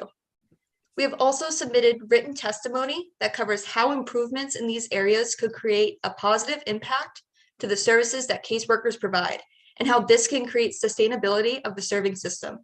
I strongly urge you all to read it when you're available to do so. The breadth of this bill, which provides representation for caseworkers, is imperative to the state of Maine. I speak before you today because the need for this bill cannot be overstated. This is an opportunity to be the start of a pivotal improvement to the working conditions of those that serve our most vulnerable populations. To be able to adequately address the needs of those we serve, we must be able to address the needs of the employees and the caseworkers, as it ultimately impacts the ethical administering of child protective services. It is not enough to be simply compassionate to these issues. We need action. Please vote in favor of LD 1825. Thank you all for your time and consideration here today. I greatly appreciate it. Thank you for that testimony. Sounds like you've done this before. Knowing the answer to that question, that's why I flagged it. Well done. Marissa, do you want to reference the people that you were working with in your study group so we know which particular testimonies you're referring us to? Because I don't see anything next to your name. Okay, so we have Katrina Ladd, Jennifer Melvin, and Danielle Keister. I think that's how I pronounced her last name. I think it may have been Jennifer that submitted it just about an hour or two ago. There's a And Jenna Malvin. yes, that's exactly it. Thank you. Okay, I just wanted to flag those. Yes, I appreciate that. It was just a bit long, so I just wanted to provide a different oral, just try to condense it a little bit at first, if possible. Thank you. Are there any other questions? I've already asked her what it's going to take to get her to stay in the state, but that's a different question. Next, we'll go to Jeff McCabe. Thank you for being here, Marissa. Good afternoon, Senator Claxton, Representative Meyer, members of the Committee on Health and Human Services. My name is Jeff McCabe, and I serve as the Legislative and Political Director for Maine Service Employees Association. We proudly represent over 13,000 workers here in the state, including the folks in the Child Protective Services, caseworkers for the Maine Department of Health and Human Services. We're here today in strong support of 1825. We'd like to first start off by thanking the committee and thanking the bill sponsor for taking up these important issues and having lots of dialogue and hearing from frontline workers as well as students. It's always tough to follow workers, and it's extremely tough to follow those students who are, hoping to be sort of the next part of our workforce. We are here in strong support of this. We know that the bill sponsor has met with a number of our caseworkers. That is not something that's new. That is something that's gone on for several years. You also may recall the testimony that was given on January 25th by our MSCA President, Dean Staffieri, as well as our field representative, Robin Upton-Sukeforth, in regards to caseloads and the services that our caseworkers provide to those children in emergency situations. These are long, extremely tough hours. These are hours that go well beyond just the daily core hours. And this is something that's just contributing to our members not having any sort of break or any sort of recharge. LD 1825 is necessary due to the impossible caseloads and hours being worked by these Child Protective Service caseworkers. Currently, the daily demands placed on them is overwhelming and all-consuming. Today, you'll hear other possible stories about caseload, and I know that a number of folks have submitted written testimony as well, and I will make sure that those are uploaded on the porthole, and if not, I will make sure that those get on there. We are coming to the legislature as we see this as one way to address caseload. I know that there are other discussions going on associated with the supplemental budget, and I know that this committee is working a number of bills. And I did just want to offer to answer any questions at this time and let folks know that I will be in the building tomorrow as well and going forward, so folks can look for me in the hallway. I probably will even throw on a tie, and I'm extremely approachable. So let me know if you have questions. And again, I really just appreciate the work this committee is doing and the dialogue that you've been having. So with that, I'm happy to take any questions. Thank you, Jeff. Are there any questions of Jeff McCabe? I don't see any. As far as I know, that's it on the people who want to testify in favor of this bill. And I know of one person who wants to testify against. If you feel like you have something to offer on this bill and haven't been called on yet or brought into the panelists capacity, then please speak up. So I'm not seeing anything, so welcome Dr. Landry again. Thank you, and good afternoon again, Senator Claxton, Representative Meyer, and members of the Joint Standing Committee. I'm Todd Landry, for the record, Director of the Office of Child and Family Services within the Department of Health and Human Services, and here today to share some concerns regarding LD 1825. I want to start off by saying how much we deeply appreciate the work of OCFS caseworkers, and we are committed to ensuring the health and safety of both our staff and our clients.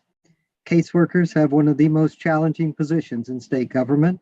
They provide a vital service to Maine children and families, often in some of their darkest and most challenging hours.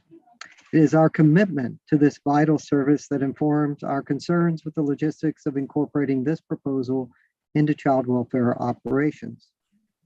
OCFS's statutory charge is to act to ensure the health and safety of children who are abused or neglected or are at risk of such abuse or neglect. A limitation on the number of hours a caseworker could work or drive could jeopardize the ability to fulfill that statutory charge and create additional work for child welfare staff that will take time away from the time they can devote to children and families.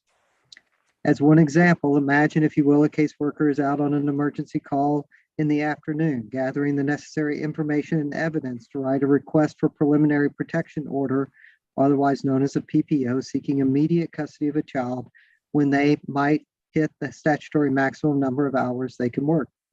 OCFS would then be required to send that worker home or violate statute. We are concerned about the impact this might have on the safety of children, particularly in emergency situations where we are required, due to the circumstances and legal requirements surrounding immediacy, for a PPO to act quickly. The only legal solution would be to have OCFS call out another caseworker who would then have to spend time learning the details of the case before they then could take action to ensure the safety and well-being of the child and or the family. This also has the potential to result in duplication of work between the two caseworkers. OCFS staff work diligently to ensure caseworkers work a reasonable and safe number of hours, but we believe it's important to recognize that there are situations and circumstances that arise where child and family safety and well-being could be endangered by the strict limits set forward in this bill. I would also mention that regarding the requirement of a driving law, OCFS management staff have some experience with the requirement of tracking time and travel, in this case for the purposes of mileage reimbursement. Some years ago, the state implemented an electronic system for reporting mileage that replaced some paper forms. Unfortunately, since I've been here in 2019, I have heard consistently and repeatedly from staff that they've reported that that system is overly complex and burdensome and takes time away from the work that they're doing related to child and family safety. We believe staff would find the new statutory requirement proposed to be similarly burdensome. Now, critically, OCFS has spent a significant amount of time in the last year gathering staff input to discuss concerns about after hours and weekend coverage, sometimes known as Children's Emergency Services, or CES. The feedback from staff resulted in several changes implemented in the fall of 21 to lessen the burden on the staff. And in addition, one of the recommendations from the Collaborative Safety and Casey Family Programs evaluation last fall was for us to examine national best practices for this coverage. Input from staff and that report led to our collaboration with the Commissioner's Office and the Governor's Office on a budget initiative to hire additional staff to provide dedicated after hours and weekend coverage, lessening the burden of that work on current staff. We urge you to support that budget initiative as a solution to the problem that OCFS believes this bill is trying to address. I would also point out some information about the maximum workload for caseworkers, which is provided in my written testimony, and would also ask you to review that in light of me reading that information to you. I will conclude by saying that we strongly encourage this committee to support the governor's budget initiatives related to child welfare. In particular, the initiative related to CES, I believe, will have a significant impact on the concerns that underlie this proposal. It is directly a result of the feedback that we received from staff last year, both through work group and at town hall calls that I've routinely held during the COVID pandemic with staff. In response to that was the budget initiative that we're pleased that the governor has put forward. So we urge you to vote ought not to pass on LD 1825. Thank you for the opportunity to be with you today. Happy to answer questions that you may have or elaborate further on my written testimony. Does that raise any questions? Does that raise any questions? Does that raise any questions for anybody in the committee? I'm not seeing anything, Dr. Landry, so thank you for bringing that. That concludes the folks that I know of who wanted to testify on 1825. If I've missed somebody, please put your hand up in the attendee list and we'll get you in. There's been a motion that you didn't see for a 5-minute adjournment. Thank you, Representative Griffin. So why don't we adjourn for till 2:43? We'll round up one.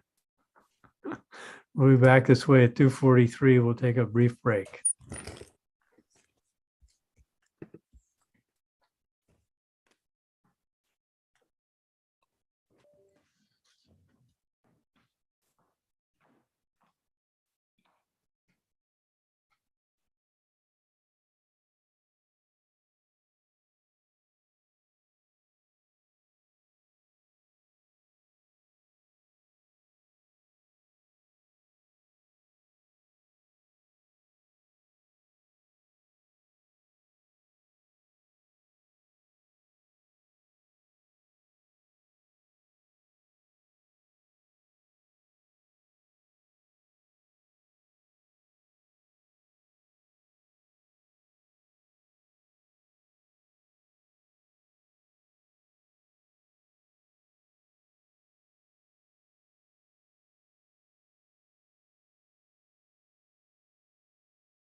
Good morning, Senator. Good afternoon. They all sort of blend together. I was hoping that I would be presenting my bill at 2:22 this afternoon, but it didn't quite work out. Oh, I didn't know that. All right, I think we can go ahead and resume. And at this point, we'll be hearing about Bill number 1834. The bill sponsors here, and welcome Senator Diamond. I turn the floor over to you. Thank you very much, Senator Claxton and Representative Meyer and members of the Health and Human Services Committee. I am Bill Diamond. I live in Wyndham and represent Senate District 26. Let me just say before I start that I appreciate the work this committee does, knowing full well that a lot of the issues presented before you do not have easy answers. So thank you for hearing my bill today, LD 1834, an act to establish ongoing monitoring of Maine's child protective services. And I would preface it by simply saying that this, along with other bills you hear, is simply an effort to make some positive changes, in my case, to focus on the improvement of child protection services. This bill requires the Government Oversight Committee to create a system to monitor on an ongoing basis OCF's effectiveness in protecting safety of children in state care. This ongoing monitoring would result in quarterly and annual reports to the Government Oversight Committee, and which was unintentionally left out, the Health and Human Services Committee and the legislature as a whole, to give us as policymakers a better idea of how well OCFS is executing their core mission of protecting Maine kids. One of the major problems in the past with previous legislative investigations and reviews of the office regarding their child protection practices has been a lack of legislative endurance, time, and consistency. As legislators, our extensive responsibilities combined with limited time and a scramble to meet deadlines makes it difficult to maintain a long-term focus on important issues. Making it even more challenging is that at some point, we all have to go home, either in June or in April. The good news is we all want to go home come that time. The bad news is when we're not in session, nearly all the monitoring and follow-ups on the state agencies that we deal with often come to an end. There is one notable exception, the Government Oversight Committee, which meets year-round and also has subpoena powers, both advantages that are unique to that committee. I'm not an expert on child protection services, but I've been involved as an activist, researcher, and legislator in relation to Maine CPS since 2001. That was the year when the department at the time failed Logan Marr, a 5-year-old little girl who died a horrible death on January 31st, 2001, while in state care. As you remember, her foster mother was responsible for 42 feet of duct tape and duct taping her to a high chair in the basement, and she eventually asphyxiated. For what seems like a lifetime, I've watched OCFS under 4 administrations move too slowly sometimes, and oftentimes even regress in terms of fixing a broken system over those 2 decades. My frustrations center on knowing full well that if we don't address this obvious problem, soon there will be more child deaths that even a reasonable person could look at and say could have been prevented. The actual practices of OCFS are not protecting many vulnerable children, despite what you may keep hearing from that office. Think back just over the past 4 years and how this committee has been repeatedly told that things are going well and that improvements are being made to programs and policies and to an already well-functioning system.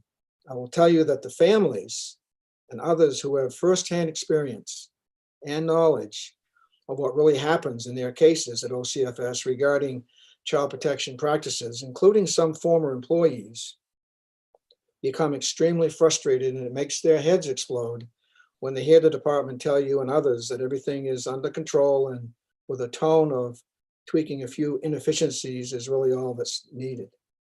Because of a lack of true transparency in the office, neither the public, the press, the legislature, and not even you, the committee of jurisdiction, ever see the cases where there's confusion, lack of consistency, and at times, bureaucracy at its worst within the office, resulting in continual poor decision-making regarding child safety, as has been reported by our own child welfare ombudsman in her annual reports over the past 3 years.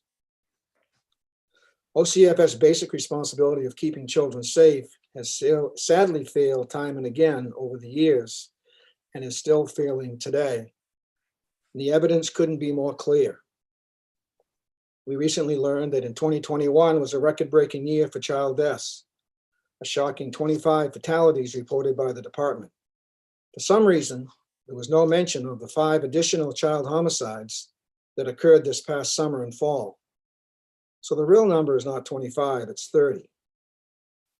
And all those child homicides, a parent has been charged with either depraved indifference murder, manslaughter, or drug trafficking. Those children include Jaden Harding, a 6-week-old infant boy from Brewer, Haley Godding, a 3-year-old little girl from Old Town, Maddox Williams, a 3-year-old boy from Stockton Springs, Silas Melvin, a 1-month-old infant in Milo, and Carson Malloy, a 14-month-old infant from Oakland. It's time we as the legislature established an ongoing monitoring system of the office. LD 1834 will require the office to report to GOC and members of this committee, your committee, on a quarterly basis as to the functioning of their office, the problems and issues that may arise unexpectedly. And when the next child dies, and hopefully not, but predictably so, there will be a legislative committee in session already able to deal with the situation. Notwithstanding the confidentiality issue, which oftentimes is raised by the department as a reason why they are unable to share even basic information with the legislature or press. Just a reminder, there is a clear precedent for certain information to be shared with the public relating to child deaths well before any trials. Examples in 2018, when I was serving on Government Oversight Committee, we looked into the murders of Kendall Chick and Marissa Kennedy by directing OPEGA to review certain aspects of those cases. Their investigations were inclusive regarding the deficiencies of the department's performance long before there were any trials. Clearly, the OPEGA investigation involved information gathering from the department, which later and very soon after became public, demonstrating that there is no strict law against sharing such information with the public. Also, this past summer, when Maddox Williams' case, several officials, as well as the media, reported many of the circumstances relating to his murder and the involvement of OCFS with him and his family prior to his death, well ahead of the trial that's been scheduled for his accused mother this coming October. Requiring OCFS to report to the Government Oversight Committee and to the Health and Human Services Committee on a regular basis allows for an established two-way communication that will definitely be beneficial to all. It should be a very positive environment. There is no downside to this effort and should be seen as a positive step. However, I fully expect the department to oppose this bill, saying it will take too much time and they're already making improvements and things are going well with their communications. This happened in 2019. I sponsored a bill to establish an independent commission made up of stakeholders, legislators, and the public, which would have conducted a review of OCFS, hopefully to develop some positive and improving discussions. The department vigorously opposed it, saying, among other things, it would take too much time and things were going much better anyway. It did sound familiar to me. Later last year, I sponsored LD 1263, which would have separated OCFS into its own department, thus creating an opportunity for much needed transparency and a special attention to that office. The bill had considerable support from highly respected child advocates, but once again, the department adamantly opposed the bill and this committee voted 12-1 not to pass, which is usually a death knell for sure. But something happened, amazing actually, when the debate was happening in the main Senate, an overwhelming committee vote in spite of the 12-1 report, the Senate voted 22-12 ought to pass. There was a strong feeling in the chamber that because children were still dying and OCFS still had serious problems, something had to be done. The mood clearly was enough is enough. There's also the public, that's also when the public started to voice their collective frustrations about the office and they were starting to demand a change. The department then unleashed a significant lobbying effort against the bill in the House and were able to kill it there. But the genie was out of the bottle. The public and the press were now watching this, and clearly, of all the time I've seen, was a turning point in terms of the public and the press taking a very, very close interest, not just because of a death, unfortunate death of a child, but because of what has happened and what was happening. I will tell you that Maine citizens are now even more engaged and frustrated with the fact that children are still dying, and nothing is changing. All the while, OCFS still will not admit their system is broken to a degree and influenced by a long-standing misdirected culture within the office. I have several contacts weekly from people around the state telling me their stories. And the reason they're contacting me is because they see a name of someone who is talking about it. And that's the only reason. If you pull the OCFS curtain back looking for answers, you'll find a wall designed to prevent the public and the press, and especially the legislature, from seeing inside. If we go home in April without leaving a structure that is a built-in legislative monitoring system, then we will have failed in the first step towards creating a meaningful transparency and real change at OCFS. Remember, we know the names of the children who were victims of murder, manslaughter, torture, neglect, but what we don't know are the names of the children, many times in number, who are today suffering from similar torture, abuse, and neglect. And the only reason we don't know their names is because they haven't died yet. I encourage you to support this bill. Let's say together that we cannot continue on this same unsafe path, and also say, as the public is saying, enough is enough. Thank you, Mr. Chairman. I'd be happy to answer any questions. Thank you, Senator. Are there any questions for Senator Diamond? I'm not seeing any, so we'll get you out of here a half hour late. Thanks for bringing the bill forward. It was only the date today is why I was talking. Thank you. We have several people who want to testify in support of this bill. So alphabetically by first name, we'll start with Betsy Grant. If you will unmute yourself and share your thoughts, that'd be best.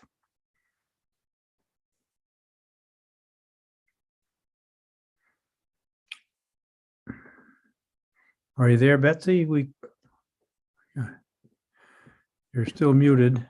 There we go. That part's fixed. We can't see you, but we're getting there. There we go. Hi. Welcome. Thank you. Good afternoon. I just, in the effort to preserve time, Bill Diamond said it all, and I would just be repeating what he had to say. So I'm supporting this bill, among other things. And oversight needs to happen. In order to do it, you've got to communicate, and we can't have any walls in between that. So without oversight, there's no ability for people on the front lines to be able to talk because they don't feel like there's anyone listening. And as far as caseworkers, I don't want it to sound like caseworkers can be the scapegoat. They're doing the best they can. And it's going to come from leadership at the top of the Office of Child and Family Services to help the caseworkers to help these families. That's all. Thank you. Thank you for being here, and thanks for carrying the torch. Next, we'll hear from Jamie Gibson. Hello, my name is Jamie Gibson. I'm a licensed foster parent here in Maine. I want to start off by saying thank you to all for allowing me to speak on this very important issue, as well as a huge thank you to Senator Diamond on his hard work and dedication into our child welfare. My testimony today is on behalf of myself, as well as the Foster Parent of Maine support group. It's evident our system is broken and our kids are paying the ultimate sacrifice. We are having record high deaths, as well as number of children that come into care that have to sit in the ER or a hotel room waiting on placement. I've made it my mission to help advocate for those who do not have a voice in this, but are the ones that pay the price. I think it's crucial to keep monitoring OCFS, as well as changing our laws that DHHS have to follow. From my experience, DHS can only keep children safe if they're allowed to do their job. Our laws as they stand give parents all the rights, and our poor, vulnerable children have none. We should be what's in the best interest of the children's state, no matter what, not what's in the best interest of the parents. A supervisor once told me it is not illegal in Maine to be a crappy parent. Another supervisor told me we ask the parents for minimum parenting to get their kids back, meaning minimum care, stability, no way to financially support their needs, etc. Those discussions have haunted me ever since. Kids are often sent back to homes with unsafe, unhealthy living situations. Why are we setting the bar so low for these parents? These kids did not ask to be born. They did not ask to be put in the horrible system. So why aren't we prioritizing their needs, putting them at the forefront? We need to stick to a timeline. I propose a 12-month reunification plan only if it's what's in the best interest of the children. We are pushing reunification in every case when it's not safe or sustainable for parents. And that is how we got into the huge crisis we're in. After 12 months, if they aren't in a place to get their children back, we automatically should send that to court for termination. One of my last placements was in the system over 4 years out of her 5 on earth. Imagine that. Her life consisted of constantly being on the road for visits, not being able to enjoy day-to-day life and activities like normal kids her age. Not sticking by this plan makes it terribly hard mentally and emotionally on these children that are placed in foster homes that soon become their family for years. Then they're ripped away after 3 or 4 years later, after their parents show minimum effort.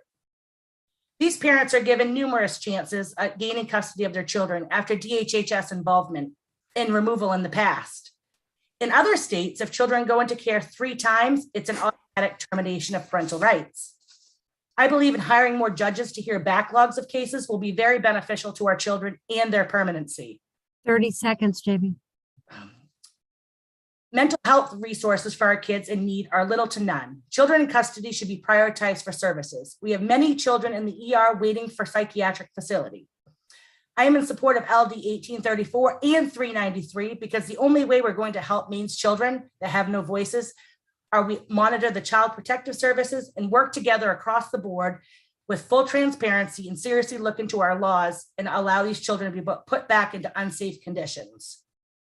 Thank you. Thank you for your testimony. Not seeing any questions, so let's go to Tanya DeMilo. Good afternoon. Thank you, Senator Claxton and Representative Mayer, committee members. I would first like to express my sincere condolences to the families and our communities for the tragic losses we have all bear witness. I would like to express my gratitude to Senator Diamond for his courageous and heartfelt leadership. My name is Tanya DeMillo, and I'm honored to be here in support of LD 1834. Child safety and well-being is at the heart of all my work. My professional experience spans over 20 years working on behalf of youth involved in the child welfare and juvenile justice systems. My most recent tenure being as the chair of the board for Long Creek, having served 3 terms. Thinking back to when I contemplated becoming a member of the oversight board, a colleague reminded me of my own conviction to never lose sight of the child. My interest in speaking today is a culmination of these years in the field, my observations, research, and conviction, so we may never lose sight again. You may be wondering if this oversight is really necessary. It is. I stand before you with the truth that I've come to understand. We need additional oversight because well-intentioned people and systems can lose sight. They can lose focus of the very child they are charged to protect. We have people who want to keep children at home, and we have the unfortunate experience of grave outcomes. I believe keeping children home is a safe and worthy principled belief. The problem is it cannot always be realized.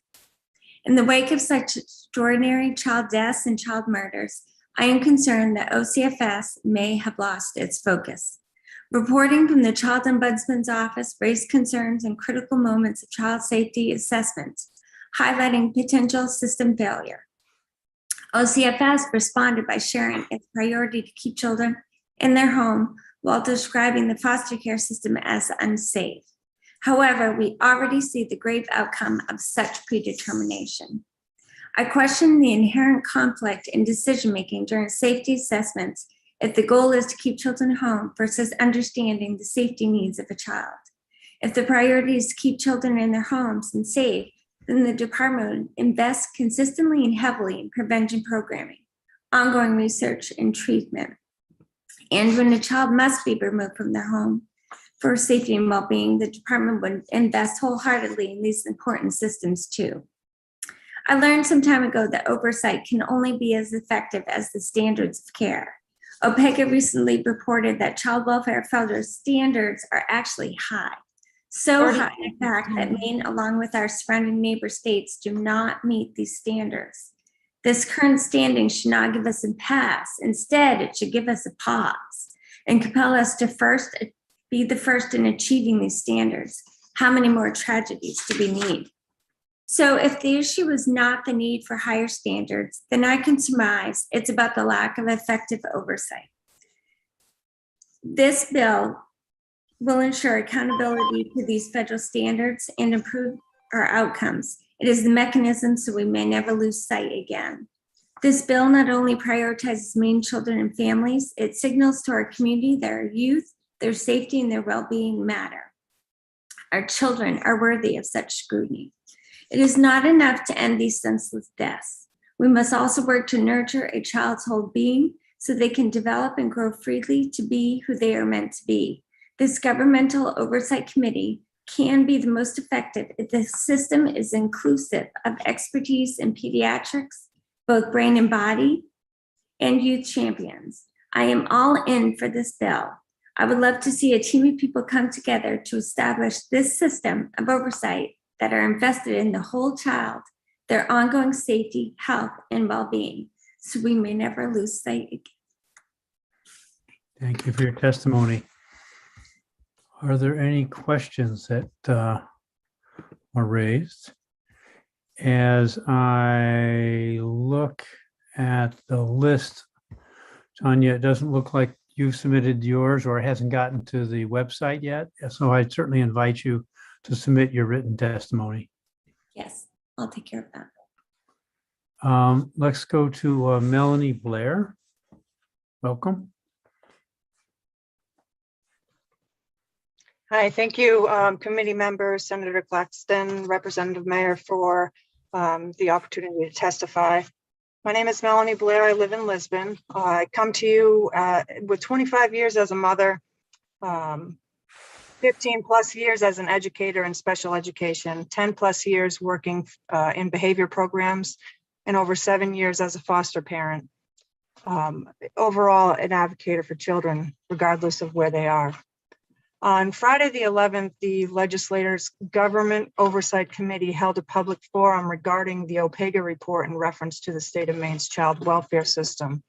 During this broadcast, one of the many things that stood out to me was a statement made by Senator Diamond saying, the structural and cultural problems that continue to exist within the Office of Child and Family Services will not be fixed until transparency within that office is significantly increased. When I was mulling over all of what I have experienced in the past few years, but in particularly the past 8 to 12 months, Senator Diamond's statement really struck me. I have thought very seriously about giving up on the system and not fostering any longer, even though it is what my heart feels most compelled to do. However, I have decided to try to be an advocate for change rather than giving up. And I appreciate the opportunity to participate. I'd like to start quickly by looking at the definition of transparency as it relates to government, since that was the statement that Senator Diamond's really struck out to me. Government transparency is defined by its honesty, accountability, and openness. In a democracy or free society, it is the government's duty to be transparent. It is at the heart of how the citizens of a nation hold their lawmakers and public officials accountable. In my submitted testimony, I have my sources cited if you'd like to see them.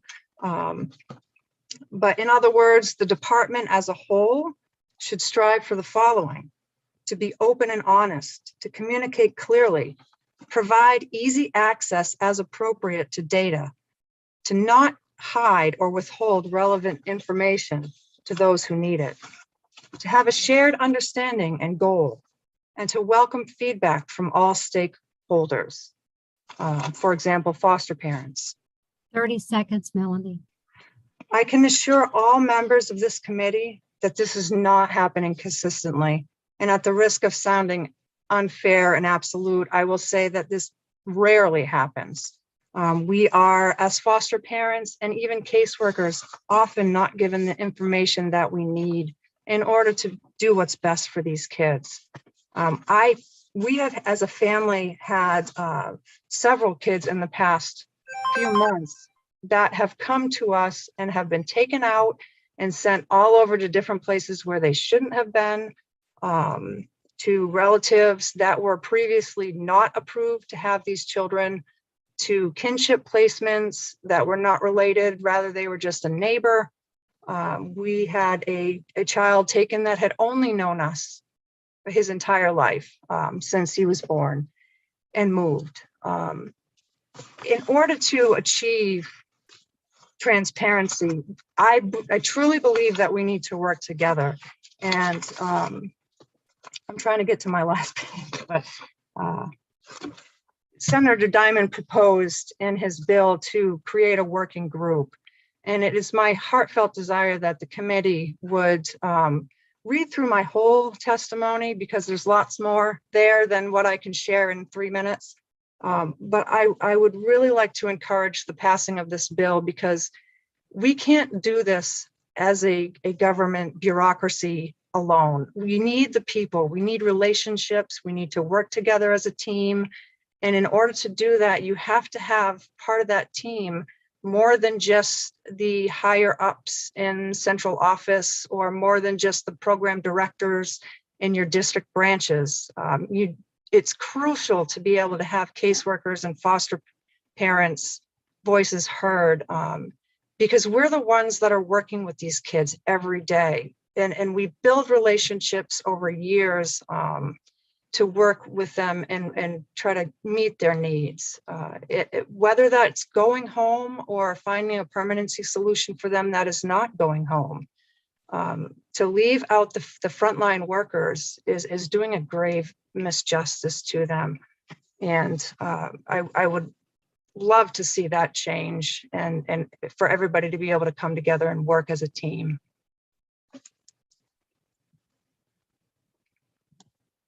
Thank you for your testimony. Thank you for your advocacy and your efforts over the years. Are there any questions of Melanie Blair? I don't see any, so we'll go to Victoria Voss.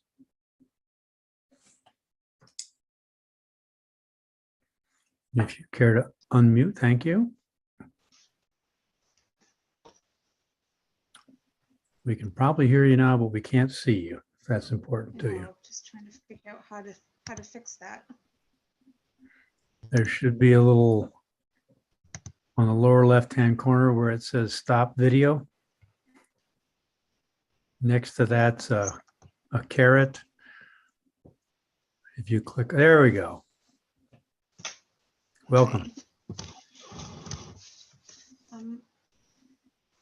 My name is Victoria Vos, and I live in Warren. I thank you for the opportunity to testify in support of LD 1834 and of any efforts to improve Maine's child protection and child welfare system.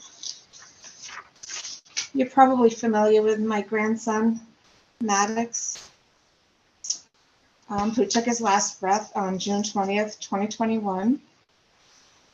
Jessica Johnson, who gave birth to him, was charged with deprived indifference murder just 3 months after he was placed back with her on a full-time basis. Maddox was born 11 weeks early on January 9th, 2018. Prior to Maddox being discharged from the hospital, I spoke to CPS and social workers and asked them not to let Jessica take Maddox home, as I had concerns about his safety. Maddox left the hospital without his dad being informed.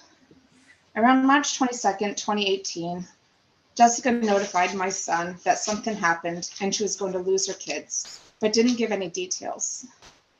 March 23rd, Maddox's due date, my son was notified that Maddox's older brother had overdosed on methadone. DHHS opened a case and we're looking at placement for the children. That evening, Maddox moved in with my son and I full-time. During the period of March 23rd to January 2020, Jessica it showed little interest in Maddox. Jessica saw him twice in 22 months, 2 visits. No inquiries to visit or milestones or any, she didn't ask for any pictures, nothing. She continued to visit his 3 older siblings. Maddox's guardian ad litem showed more interest in Maddox than Jessica did. He visited him regularly to see how he was doing. March 28th, 2020, my son was arrested. I was contacted by DHHS. We met and it was decided that Maddox would live with me. I asked the worker if there was any chance he would be sent back to Jessica Johnson, and I was told Maddox wouldn't be here if that was the case. February 12th, 2020, court. I was blindsided when DHHS and the judge decided to hand my grandson over to a complete stranger. I personally asked the judge not to place him with Jessica, as did Maddox's guardian ad litem. I had minutes to hand Maddox over to a stranger. I helped with the transition the best I could. I got to see Maddox again, February 17th and 18th. My family's communication with Maddox was very infrequent once he was placed with Jessica. It was the beginning of COVID. Jessica used that as an excuse, even though you can't get COVID from a phone call or a video call. She got upset when DHHS or the guardian ad litem stopped by to check on Maddox and his siblings. COVID should never have been an accepted excuse to overlook child safety. COVID wasn't there when Marissa Kennedy and Kendall Chick were murdered. When a person has a decade of history with DHHS, there's no excuse for no follow-up with these children. Reunification isn't always what's best for a child. It wasn't for Marissa, Kendall, or my grandson Maddox. If one or all of these children were closely monitored, a life could have been saved. February 18th to October 1st, 2020, my family was denied any contact with Maddox.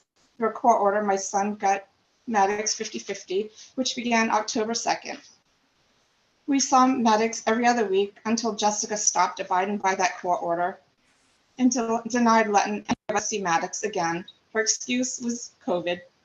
We now know that it was to cover the abuse Maddox was going through. December 2020, January 2021, Christmas and Maddox's 3rd birthday. Nothing from Jessica. My son had to hire a lawyer, and the judge was able to get the court order enforced. We saw Maddox again on February 26th of 2021. Our family was complete again. March 6th, we celebrated Christmas and Maddox's 3rd birthday with our immediate family.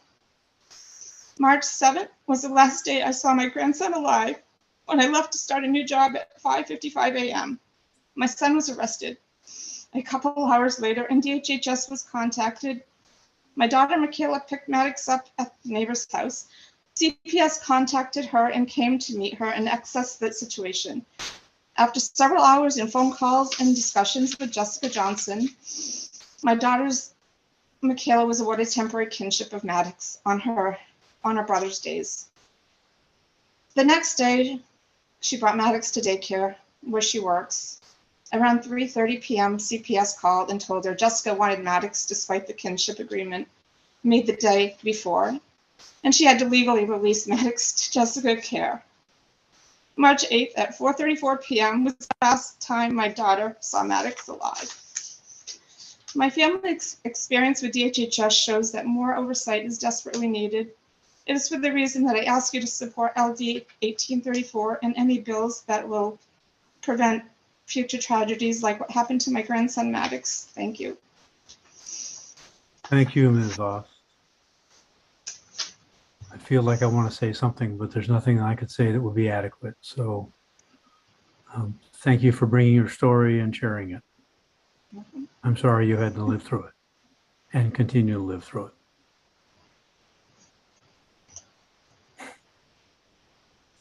Does anybody have any questions? Yep. Big hug for you. Okay, I don't see any other questions. I don't know of anybody else who wants to testify. If you do have something and you're on the attendee list and you want to put up your hand, we'll get you in to testify. Other than that, I think we've considered those who want to speak to 1834. And we'll end the public hearing portion of this. Are there any questions that we want to ask of Sam in anticipation of a work session? Or Anna? Yes, Representative Stover. Thank you, Mr. Chair. For the work session, it would be helpful, if Senator Diamond, thank you for this bill, to have a little more detail about working group, defining what that working group could entail. And then the quarterly requirement, having a little more discussion around what that might look like. I'm just from the government oversight perspective, what government oversight would be asked to do.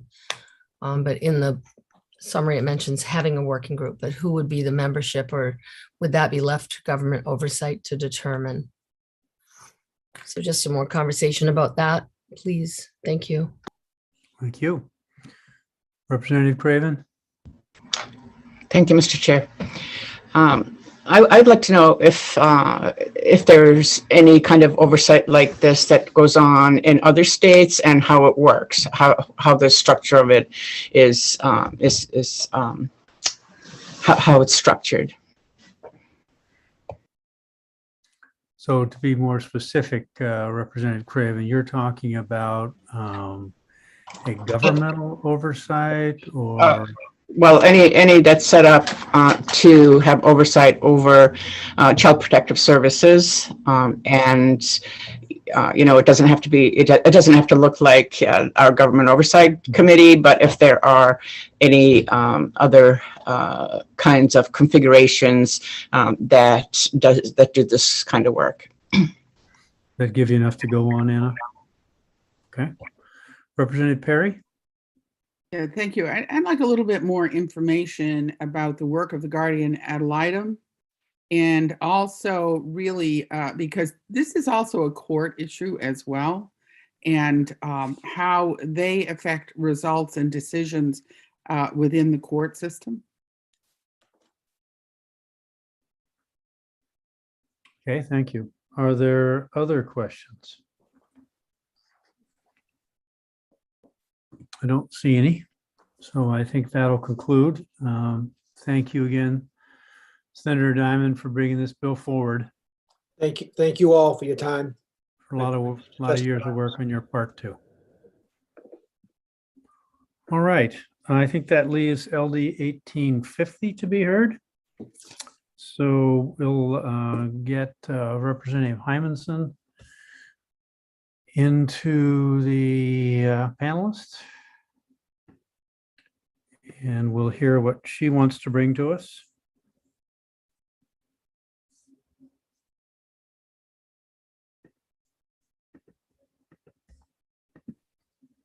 Welcome, Representative Hymanson.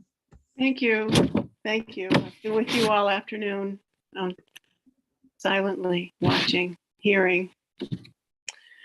Not easy stuff, never is, but somebody needs to be a witness, and you guys are. So I appreciate that part of HHS.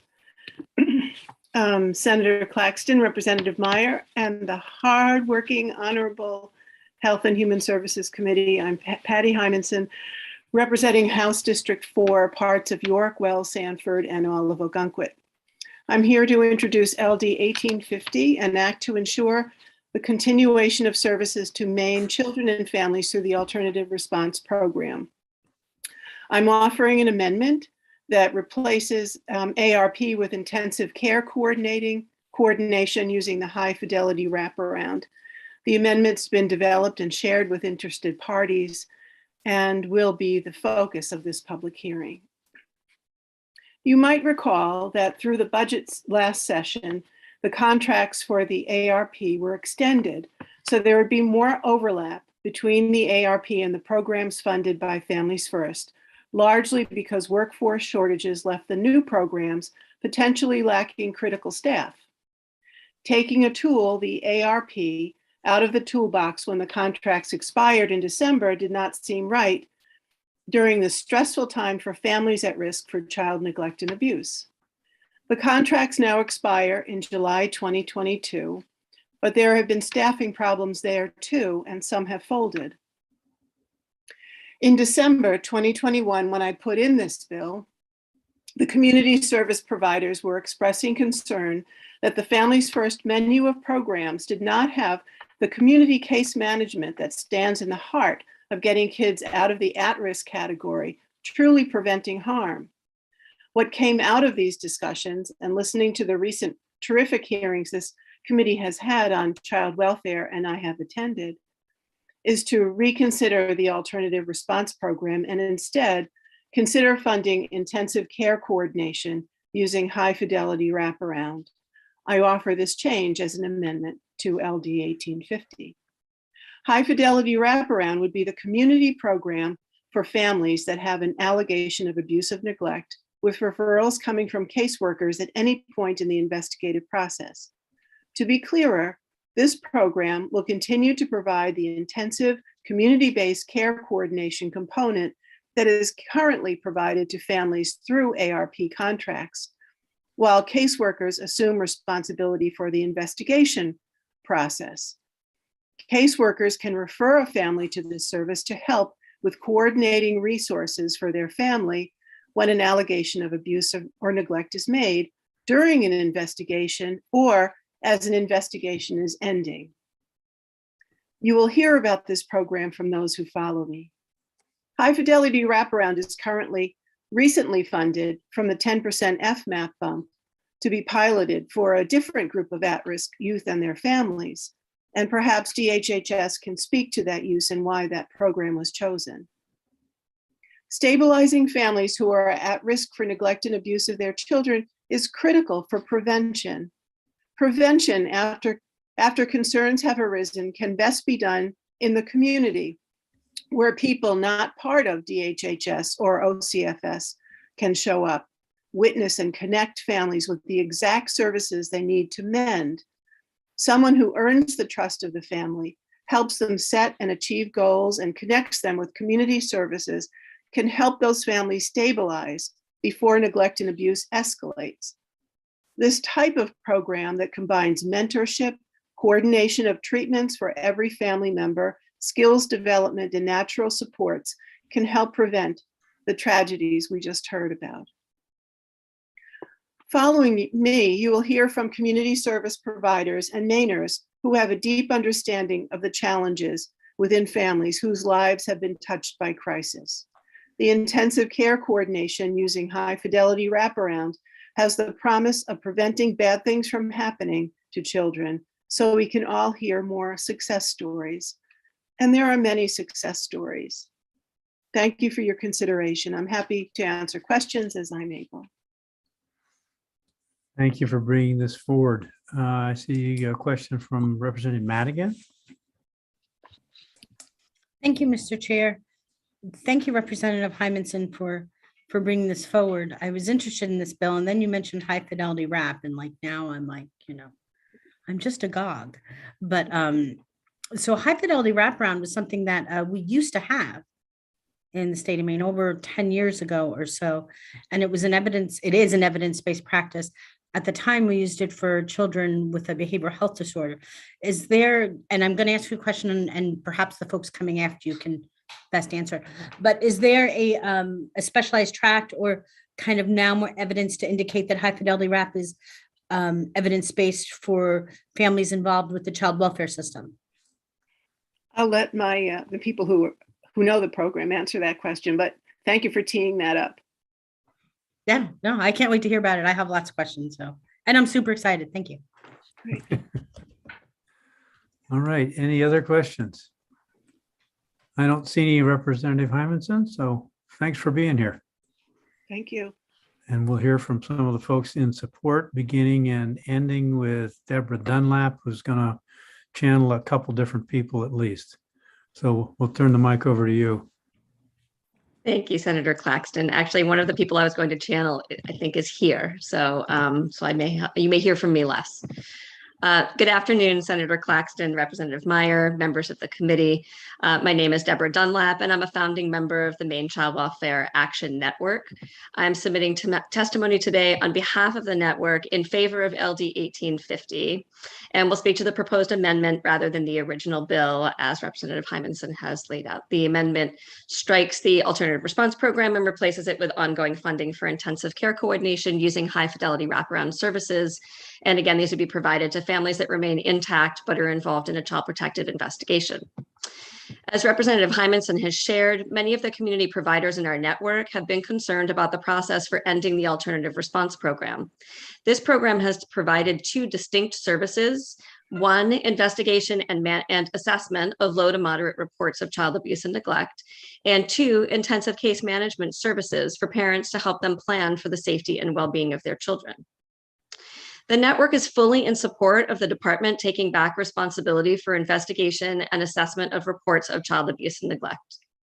Our members are concerned that there's currently no plan to continue the community-based case management services for families as part of this transition. Child protective caseworkers cannot and should not be expected to provide intensive care coordination for families during child protective investigations. Redirecting the Alternative Response Program funds to provide intensive care coordination using high-fidelity wraparound provides a solution to this service gap. This model is ideal for meeting the needs of families where allegations of abuse or neglect have been made, and it was part of Maine's earlier nationally recognized child welfare system reform plan. Wraparound provides resource navigation for all family members, parent mentor support, and flexible funds. It is also a model that is feasible for providers to implement because it doesn't require a clinician, and it's familiar to many providers who were trained in the model during the last round of implementation in the state. Several of our network members are here today or have submitted written testimony to share their experiences with the wraparound approach and the families who would receive the services under this proposal. Up next, our network coordinator, Melissa Hackett, will be reading one of these testimonies for a member who was unable to be here today because they are busy serving families in the field. And as Senator Claxton mentioned, I was planning on reading one, but I believe that our other person was able to make it. And so she will probably end us up. Some of our network members who are currently serving families under the Alternative Response Program are also here to share their experiences. All of the former ARP contract holders are members of our extended network, and they have expressed their support for this proposed change. Thank you for considering this testimony. I can make myself available for the work session as needed, and will also stay in the waiting room, and I would be happy to answer any questions. Thank you. I see one from Representative Madigan. Thank you, Mr. Chair. Thanks for being here, Ms. Dunlap. Do you know whether high fidelity wraparound is on the Families First Prevention Services approved list? It is. That is actually added fairly recently. Okay. And you'll see in the written testimony, I have some references. I think there are folks who have also submitted other references, and the National Wraparound Institute that coordinates it has quite a bit too. And I think a lot of those things you'll find are referenced when you look into the written testimony, but it is on the Title 4E of Family First Prevention Services Act list. Thank you. So as I've tried to get my head around some of the opportunities to improve, I've broken it down into primary, secondary, and tertiary prevention. Mm-hmm. And the ARP plan felt to me really more like a primary prevention effort. This seems a little later in the flow of things, more like a secondary. Are the distinctions artificial, or do you want to comment on that? Sure. So, and I love that we're talking about all of this. I just have to celebrate how much this committee is understanding the child welfare world and all the parts. So the Alternative Response Program was really for, it's more of a secondary and tertiary program because it was designed to work with families who already were experiencing allegations of abuse or neglect. So primary prevention is really for the general population, and it serves families who don't have anything like that happening. So this really, again, alternative response in its original design was for low and moderate allegations of abuse or neglect, where the department would come in and find that things weren't great, maybe not quite at the level that required a removal, but that there were definitely concerns that had started the allegation and the referral to the department in the first place. And so this bill is proposing we're continuing to serve those families who are experiencing child protective assessments and investigations. And you'll hear from many of the folks who are coming up that those families often don't qualify for other community-based care coordination services, which are pretty specific to certain needs. Okay, thank you. Is your hand still up, Representative Madigan, or? No, okay. Not seeing any other questions, we now can go to Melissa Hackett. Welcome. Thank you. Senator Claxton, Representative Meyer, and members of the Health and Human Services Committee. I'm here today to read the testimony of Francis Ryan in favor of LD 1850 as it has been amended. While I no longer work in state government, from 1999 to 2011, I served as Director of Special Projects, working initially for the Office of the Commissioner and then for the Director of OCFS. In this position, I was responsible for supporting the design and implementation of Maine's previous Child Welfare Strategic Reform Plan. As this plan was implemented, one of my duties included providing support to develop and later oversee the Wraparound Maine initiative. Maine's previous Child Welfare Reform Plan was triggered in 2001 following the tragic death of a child in state custody. Legislative review, media coverage, and public scrutiny all prompted quick action. The state sought assistance from the Annie E. Casey Foundation's Strategic Consulting Group, and they worked with Maine for 4 years. The course of the reform was laid out by DHHS leadership and child welfare management and was actively carried out for 10 years. Specific reforms included the development of Maine's Child and Family Services practice model, data-driven management, family team meetings, permanency guardianship, and the residential review initiative. Wraparound Maine was a critical part of residential review and helped inform successful family team meeting implementation. Wraparound is a family-centered, community-oriented, strengths-based, highly individualized planning process that relies on a balance of formal and informal or natural supports to help children and families achieve important outcomes while they remain, whenever possible, in their neighborhoods and homes. While much of the early work and current application of Wraparound focused on youth with severe emotional disturbance and complex needs, it has also been shown that the approach applies to children and families with a range of needs, including child protective services involvement. Service planning is accomplished through wrapping individual services and natural supports around the child and family based on each family member's individual needs. The Wraparound Maine initiative included facilitators to lead the family team process, family support partners who provided peer support and community resource navigation, and flexible funds available to the team to meet family needs not covered by other sources. Wraparound was critical to reducing the number of children placed in residential foster care. During the launch of residential review in 2004, over 700 Maine foster children were in residential care. By 2009, there were fewer than 250.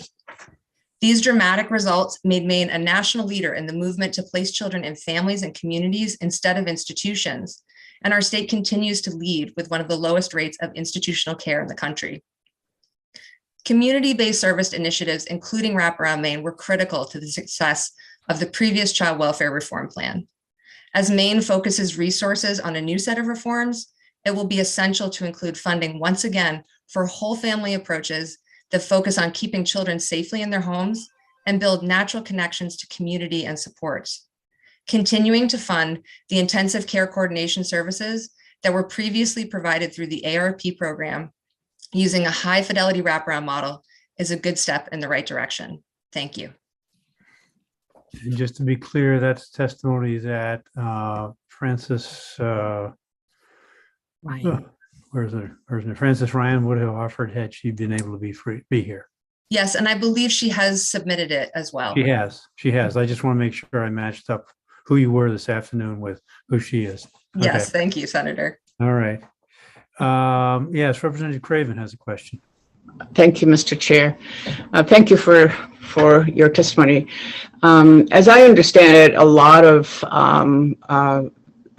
kinship care families don't get services as foster families do. And I wondered if the wraparound would include services for kinship families.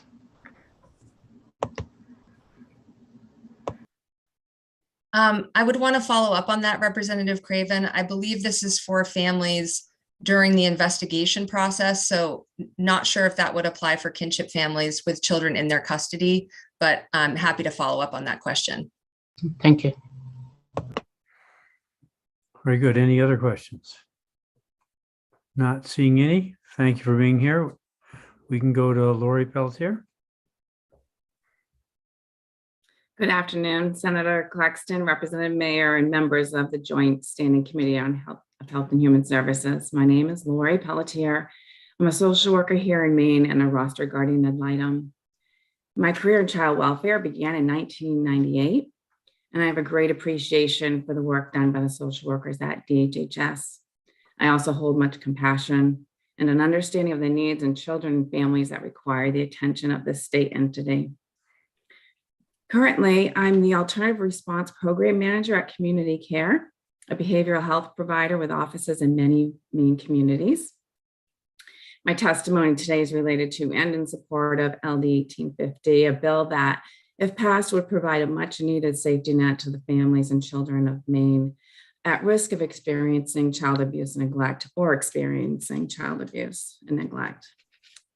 Thankfully, OCFS has a number of initiatives beginning as there are many gaps in services across the state for children in Maine and families. We believe in order to be a good partner in caring for children and families, we must cheer on and support OCFS and when they create and implement new programs. And at the same time, respectfully point out places where we think they may be missing the mark.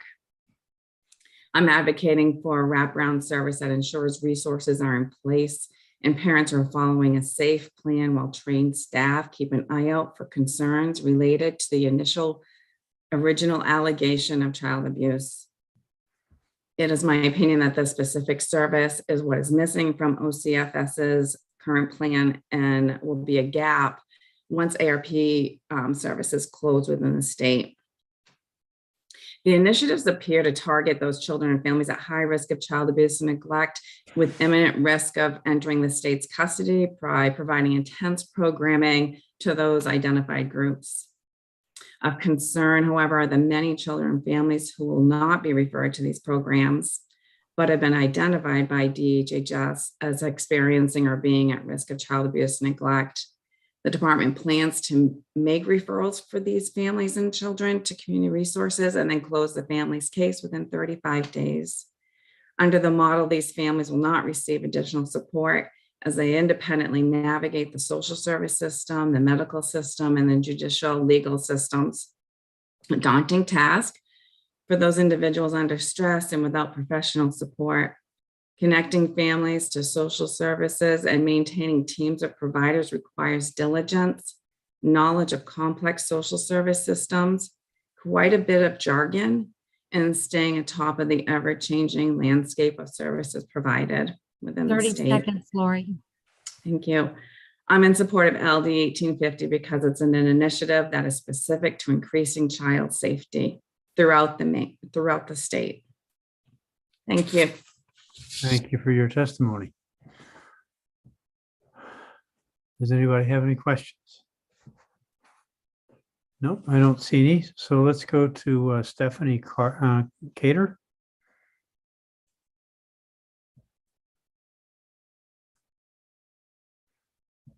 You're unmuted and we can't yet see. There we go. Can't yet see you.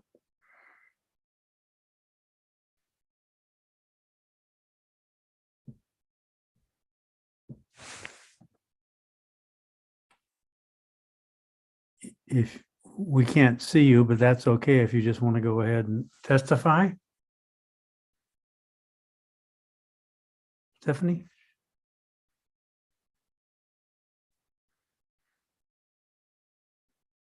This is one of our planned, unplanned technical glitches. Are you there, Stephanie? Looks like we could probably hear you, but we definitely can't see you.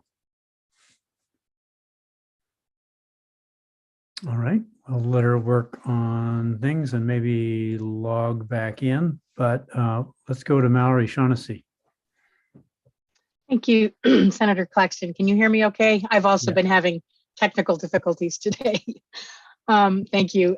Senator Claxton, Representative Meyer, and members of the Joint Standing Committee on Health and Human Services. My name is Mallory Shaughnessy. I live in Westbrook, and I'm the Executive Director of the Alliance for Addiction and Mental Health Services, and here in support of LD 1850 today. On behalf of the 35 members of the Alliance, I am here to support the amendment language that was submitted today, an act to ensure the continuation of services to Maine children and families.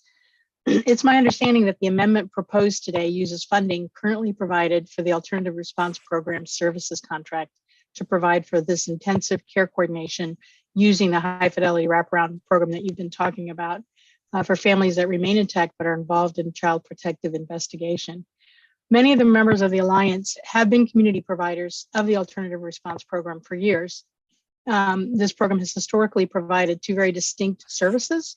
One, the investigation and assessment to low and moderate reports of child abuse and neglect, and intensive case management services for parents and families to help them plan for the safety and well-being of their children. And watching the changes that were being made by the state while ending this program, these providers had several discussions amongst our association with some serious concerns arising out of the plan that was coming forward. While these providers are in support of the department taking back the responsibility for investigation and assessment of reports of child abuse and neglect, there was very serious concern that there seemed to be no plan to continue the intensive community-based case management services. There's a difference in the work of a child protective caseworker and a community-based intensive care coordinator for families during a child protective investigation. A caseworker needs to be focused on the investigation and assessment of the safety of the child, but care coordinators should be there to assist the family in negotiating through the myriad of programs and services potentially available to help stabilize and meet their needs. Investment in programs like high fidelity wraparound give children and families that support they need to better address the challenges and meet both the internal and external forces that are impacting their safety and stability. We urge a unanimous ought to pass vote on this legislation. And I would also just note that I think it's around 10 million was used out of the ARPA funds to do high fidelity wrap services in Maine for behavioral health. And so seeing more of this is really heartening, and that it is a critical piece to making sure families have the support they need to get the services that help keep them and their children safe and productive in their community. I'd be happy to answer any questions. Thank you. I'm not seeing any hands up at this point, so we'll continue. Let's try again to see if Stephanie Cater can get to us. Again, you're unmuted, Stephanie. We can't see you, but if you want to start testifying, it should work.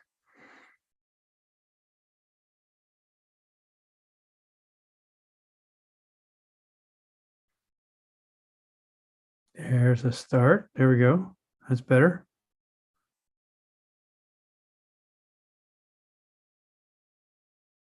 We can't hear you, Stephanie, if you have started to speak.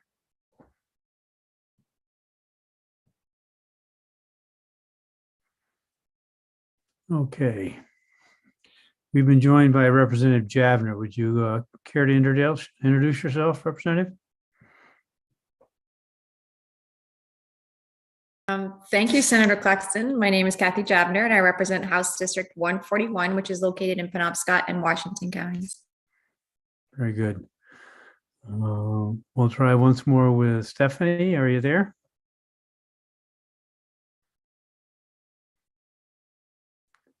Don't know if you can maybe help her, Karen, but at this point I can't. Oh, computer is not working. The other alternative, Stephanie, would be to call in on a phone line, and our clerk can help you with that, and maybe give you a phone number to call in. Is that something you could help with, Karen? I can certainly try. Okay. And while Karen and Stephanie are trying to work things out, let's talk to the other Karen, Karen Tompkins. Welcome. Good afternoon, Senator Claxton, I'm a little nervous, sorry. Representative Meyer and members of the Joint Standing Committee on Health and Human Services. My name is Karen Tompkins and I live in Portland, and I'm submitting this testimony in favor of LD 1850, an act to ensure the continuation of services to Maine children and families. And I have worked with parents who are involved with Child Protective Services for over 10 years. But my training for this work started when I was a parent who was receiving services. My family was served by the Wraparound Maine initiative just after it started in 2007. My son, who has autism, was in a group home. His dad and I were divorced, and I was raising our two sons by myself. I know that there are a lot of reasons why kids come into protective care, including parents that have mental health and substance use disorders, and families who have children with a disability and high care needs. Our family was struggling with all of these things. The wraparound program set up a team for my family, a team facilitator, my family support partner, and my son's providers and his father. The program taught me that more people you have around the table, the more resources you have. The team looked at my family as a whole and for my vision. I definitely rolled my eyes at that one. How we were going to get there. We had monthly team meetings to talk about what was working well, what wasn't working well, and who would do what by when to help our family reach our goals. These meetings gave us a new way to look at our family. We had a forum and an opportunity to talk about what was difficult and an avenue for change. Our family had a lot of different services before wraparound, but they focused mostly on my son's behaviors. One clinician from an intensive program talked with me about my self-care, but I didn't have a connection with that provider, so the service didn't work for me. The wraparound approach provided more options, building trust. Instead of coming up and trying to fix our son, wraparound helped me how to learn how to cope with having a family that included my son Will. I needed to accept what worked for our family, what was going to be different, and to look positives in family culture. This approach caused me to look introspectively and helped me realize how bad my mental health was at the time. I could have never gone to treatment without wraparound. Because we had family team meetings, I felt more open to talk about my own mental health and substance use disorder. When I had told the team I needed to go to treatment, the wraparound team helped my family over the hurdles that wouldn't have been possible without them. My son's father had a basement that had mold in it and wouldn't have been possible without them to fix it. My son's father had, sorry, it would have been possible. They had abated the basement. It could have been, so it could be made into a bedroom for our sons to have a home while I was in treatment. My sons were able to go to their father's house because wraparound program paid for that through flexible funds. When I was finished patient treatment and moved to a supportive recovery house, wraparound helped me get a car so I could drive to take care of my sons. And sons returned home and our family graduated from the wraparound program. They encouraged me to apply for the family support partner position in a different county. They also encouraged me to go back to school. The most impactful thing on my life has been doing the job of supporting other families. Sharing my story and watching it help other people is so rewarding. I worked for 4 years as a family support partner in the Wraparound Maine initiative. The state ended those services. I started to work as a prevention parent partner to support parents that were at the very beginning stages of involvement with child services. I sat with parents who were going through child protective assessments. It was really difficult and parents would be terrified, but they also knew they had support through our program. In this role, I saw difference between having a family team meeting and when they're not available. When the case ends and the family team leaves, that was often when everything would fall apart again. Our program was team meetings going for families, keeping the team through the prevention period during and after the incident helped families to move forward. The family team meetings that are at the core of the wraparound approach were so important in my family. They made the difference between making changes for my family instead of just going along with the service. In my experience, the more people that are able to support parents to navigate systems, the more likely families are to make positive changes that will keep their kids safe. And we help families build success. They will spread the news, and other families will see that they can be successful too. Services and experience like these change the culture. Thank you for considering my testimony. Thank you for bringing your testimony and your story. Are there any questions for Karen Tompkins? I don't see any, so I think we might be able to hear Stephanie on the phone. I appreciate your patience with my technical difficulties.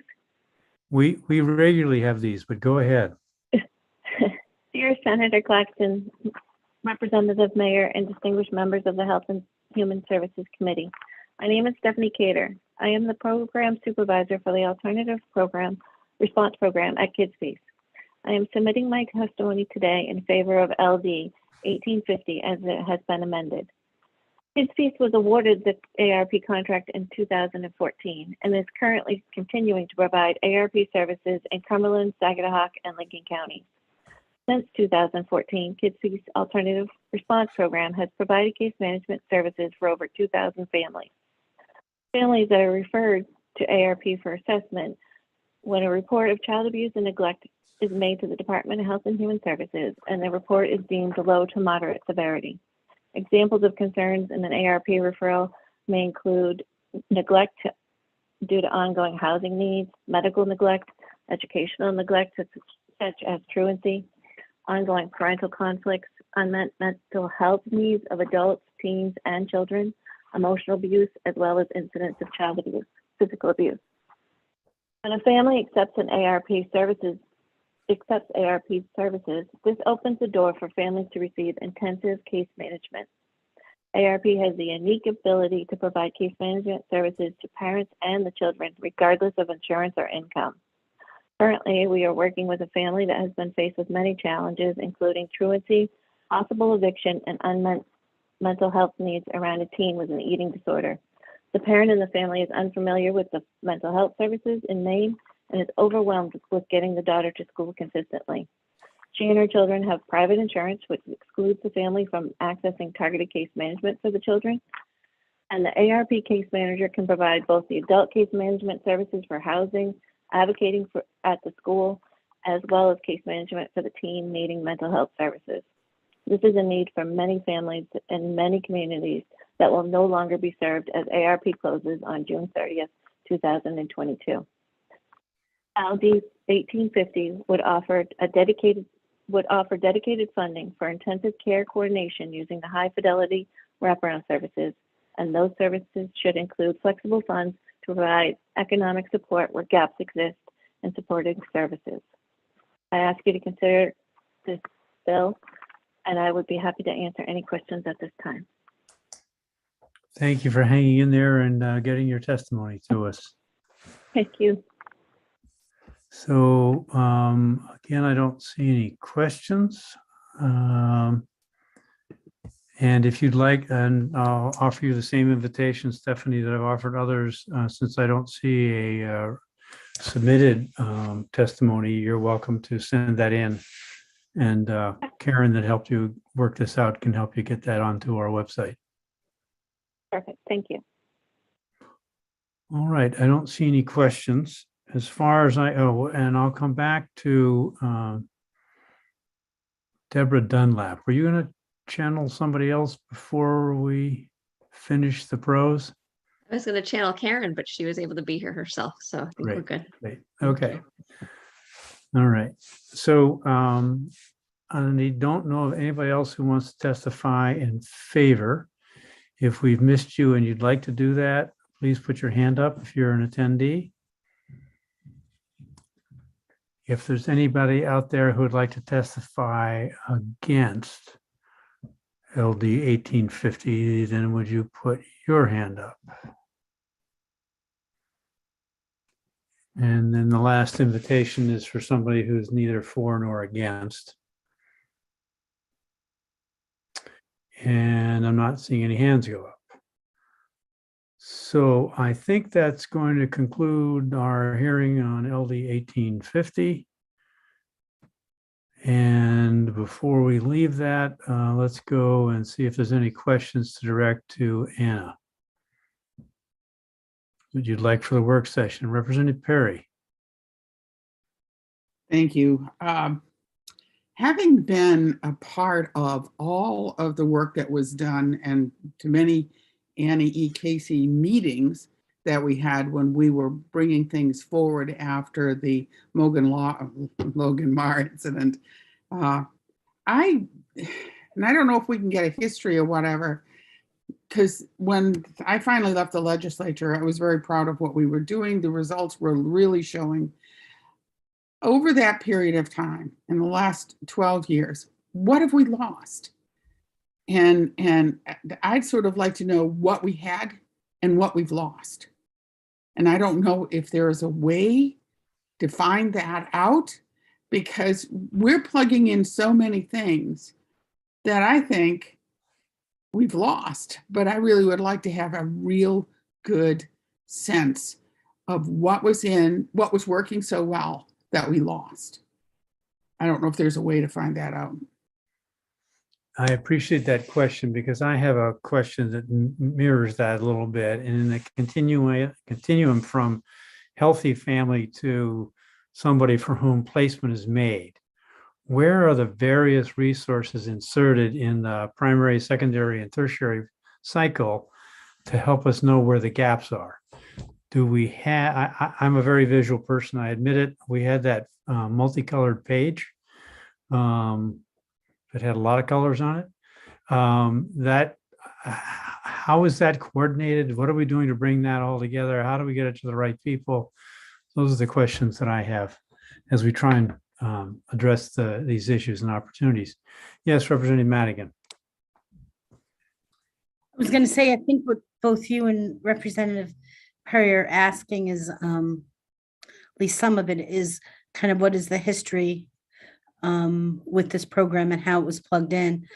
I'm pretty sure Anna, folks like Deb Dunlap and other folks would have actually way more information than me. I know that they're right that high fidelity RAP came into being as part of what we were doing to address child welfare issues in the earlier in the 2000s, and that it stopped. I believe it was cut in 2011. So if we can get some more information on that. I will say that it was a program that I was very familiar with because I worked in children's services at the time that it was in existence. And we had a team here in Waterville, and it was just amazing. There's a lot of overlap between families involved with child welfare and families with a child identified as having a behavioral health diagnosis. So it worked pretty well. And it did cover those families where there were insurance coverage. If people have employer or private insurance, that typically does not cover community-based services or case management. Mm-hmm. And high fidelity RAP allows that. So any history on the program in the department would be great. And it would be helpful to me to know that family X, who's doing okay but struggling with certain aspects, has access to resources A, B, and C. And family Y, who's really having more problems and are at risk, has access to LMNOP resources. And how does that happen? So it may need to be made more tangible for me. I need what's going on in child welfare for idiots, I'm afraid, although I'm better informed than I was. So if anybody's got any suggestions about that continuum or how to do that, they're welcome to send them my way. I've been keeping up with the reading. Okay, and I don't see anything very concrete there. I didn't give you much to work with, did I? Any questions, any other comment for Anna?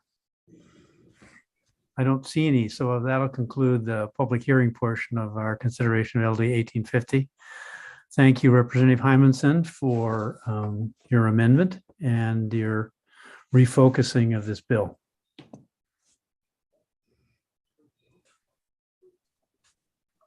Okay, that being the case, then there were a couple of options of things we might do at this point. But Anna, did you want to raise language review for Sam, or? Sam is here to do it himself. Oh, there's Sam. Okay. Welcome back. Welcome home. I just have one, and I think it'll be quick.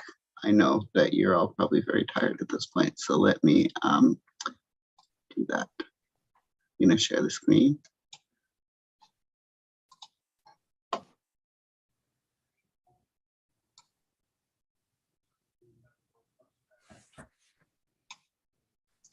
Right. This is LD 1792. If you recall, it's an act to support employees of the Riverview Psychiatric Center, including the Riverview Psychiatric Center outpatient services team. So the amendment to this bill, I've got both the fiscal and the amendment here. So this was the amendment that added the Dorothea Dix employees, as well as the Dorothea Dix outpatient services team, to the employees covered under the $3 an increase change. So it's all numbers here. This is all allocations, appropriations. And I think probably the easiest thing to do is to just go look at the fiscal, and you can see the numbers in the fiscal there. So you've got the appropriations, allocations in the actual bill itself, and then you got the fiscal, which tells you what the numbers are. So you can see that it breaks it out by net cost here for the general fund, as well as other special revenue funds. So those are the figures that you're looking at for this addition. And this fiscal note includes both the Riverview and Dorothea Dix. So it's this is the whole thing. And some of that money is coming from FMAP? Yes. Okay. Any questions about that for Sam? We'll go ahead and get that one reported up. All right. I don't see any dissenting or concerns, so. Thank you. That's all I've got. All righty. Anything else that needs to come before the committee? Anna would normally have popped on at this point, said something if there was. So I would entertain a motion to adjourn until Thursday. Second. So it's been moved and seconded. All those in favor? Hope to see you tomorrow. Rest up tonight. So we will have chairs and leads though, correct? Oh, I know. Okay, just saying. But I noticed the Senate calendar is only 26 pages. Thanks, everybody.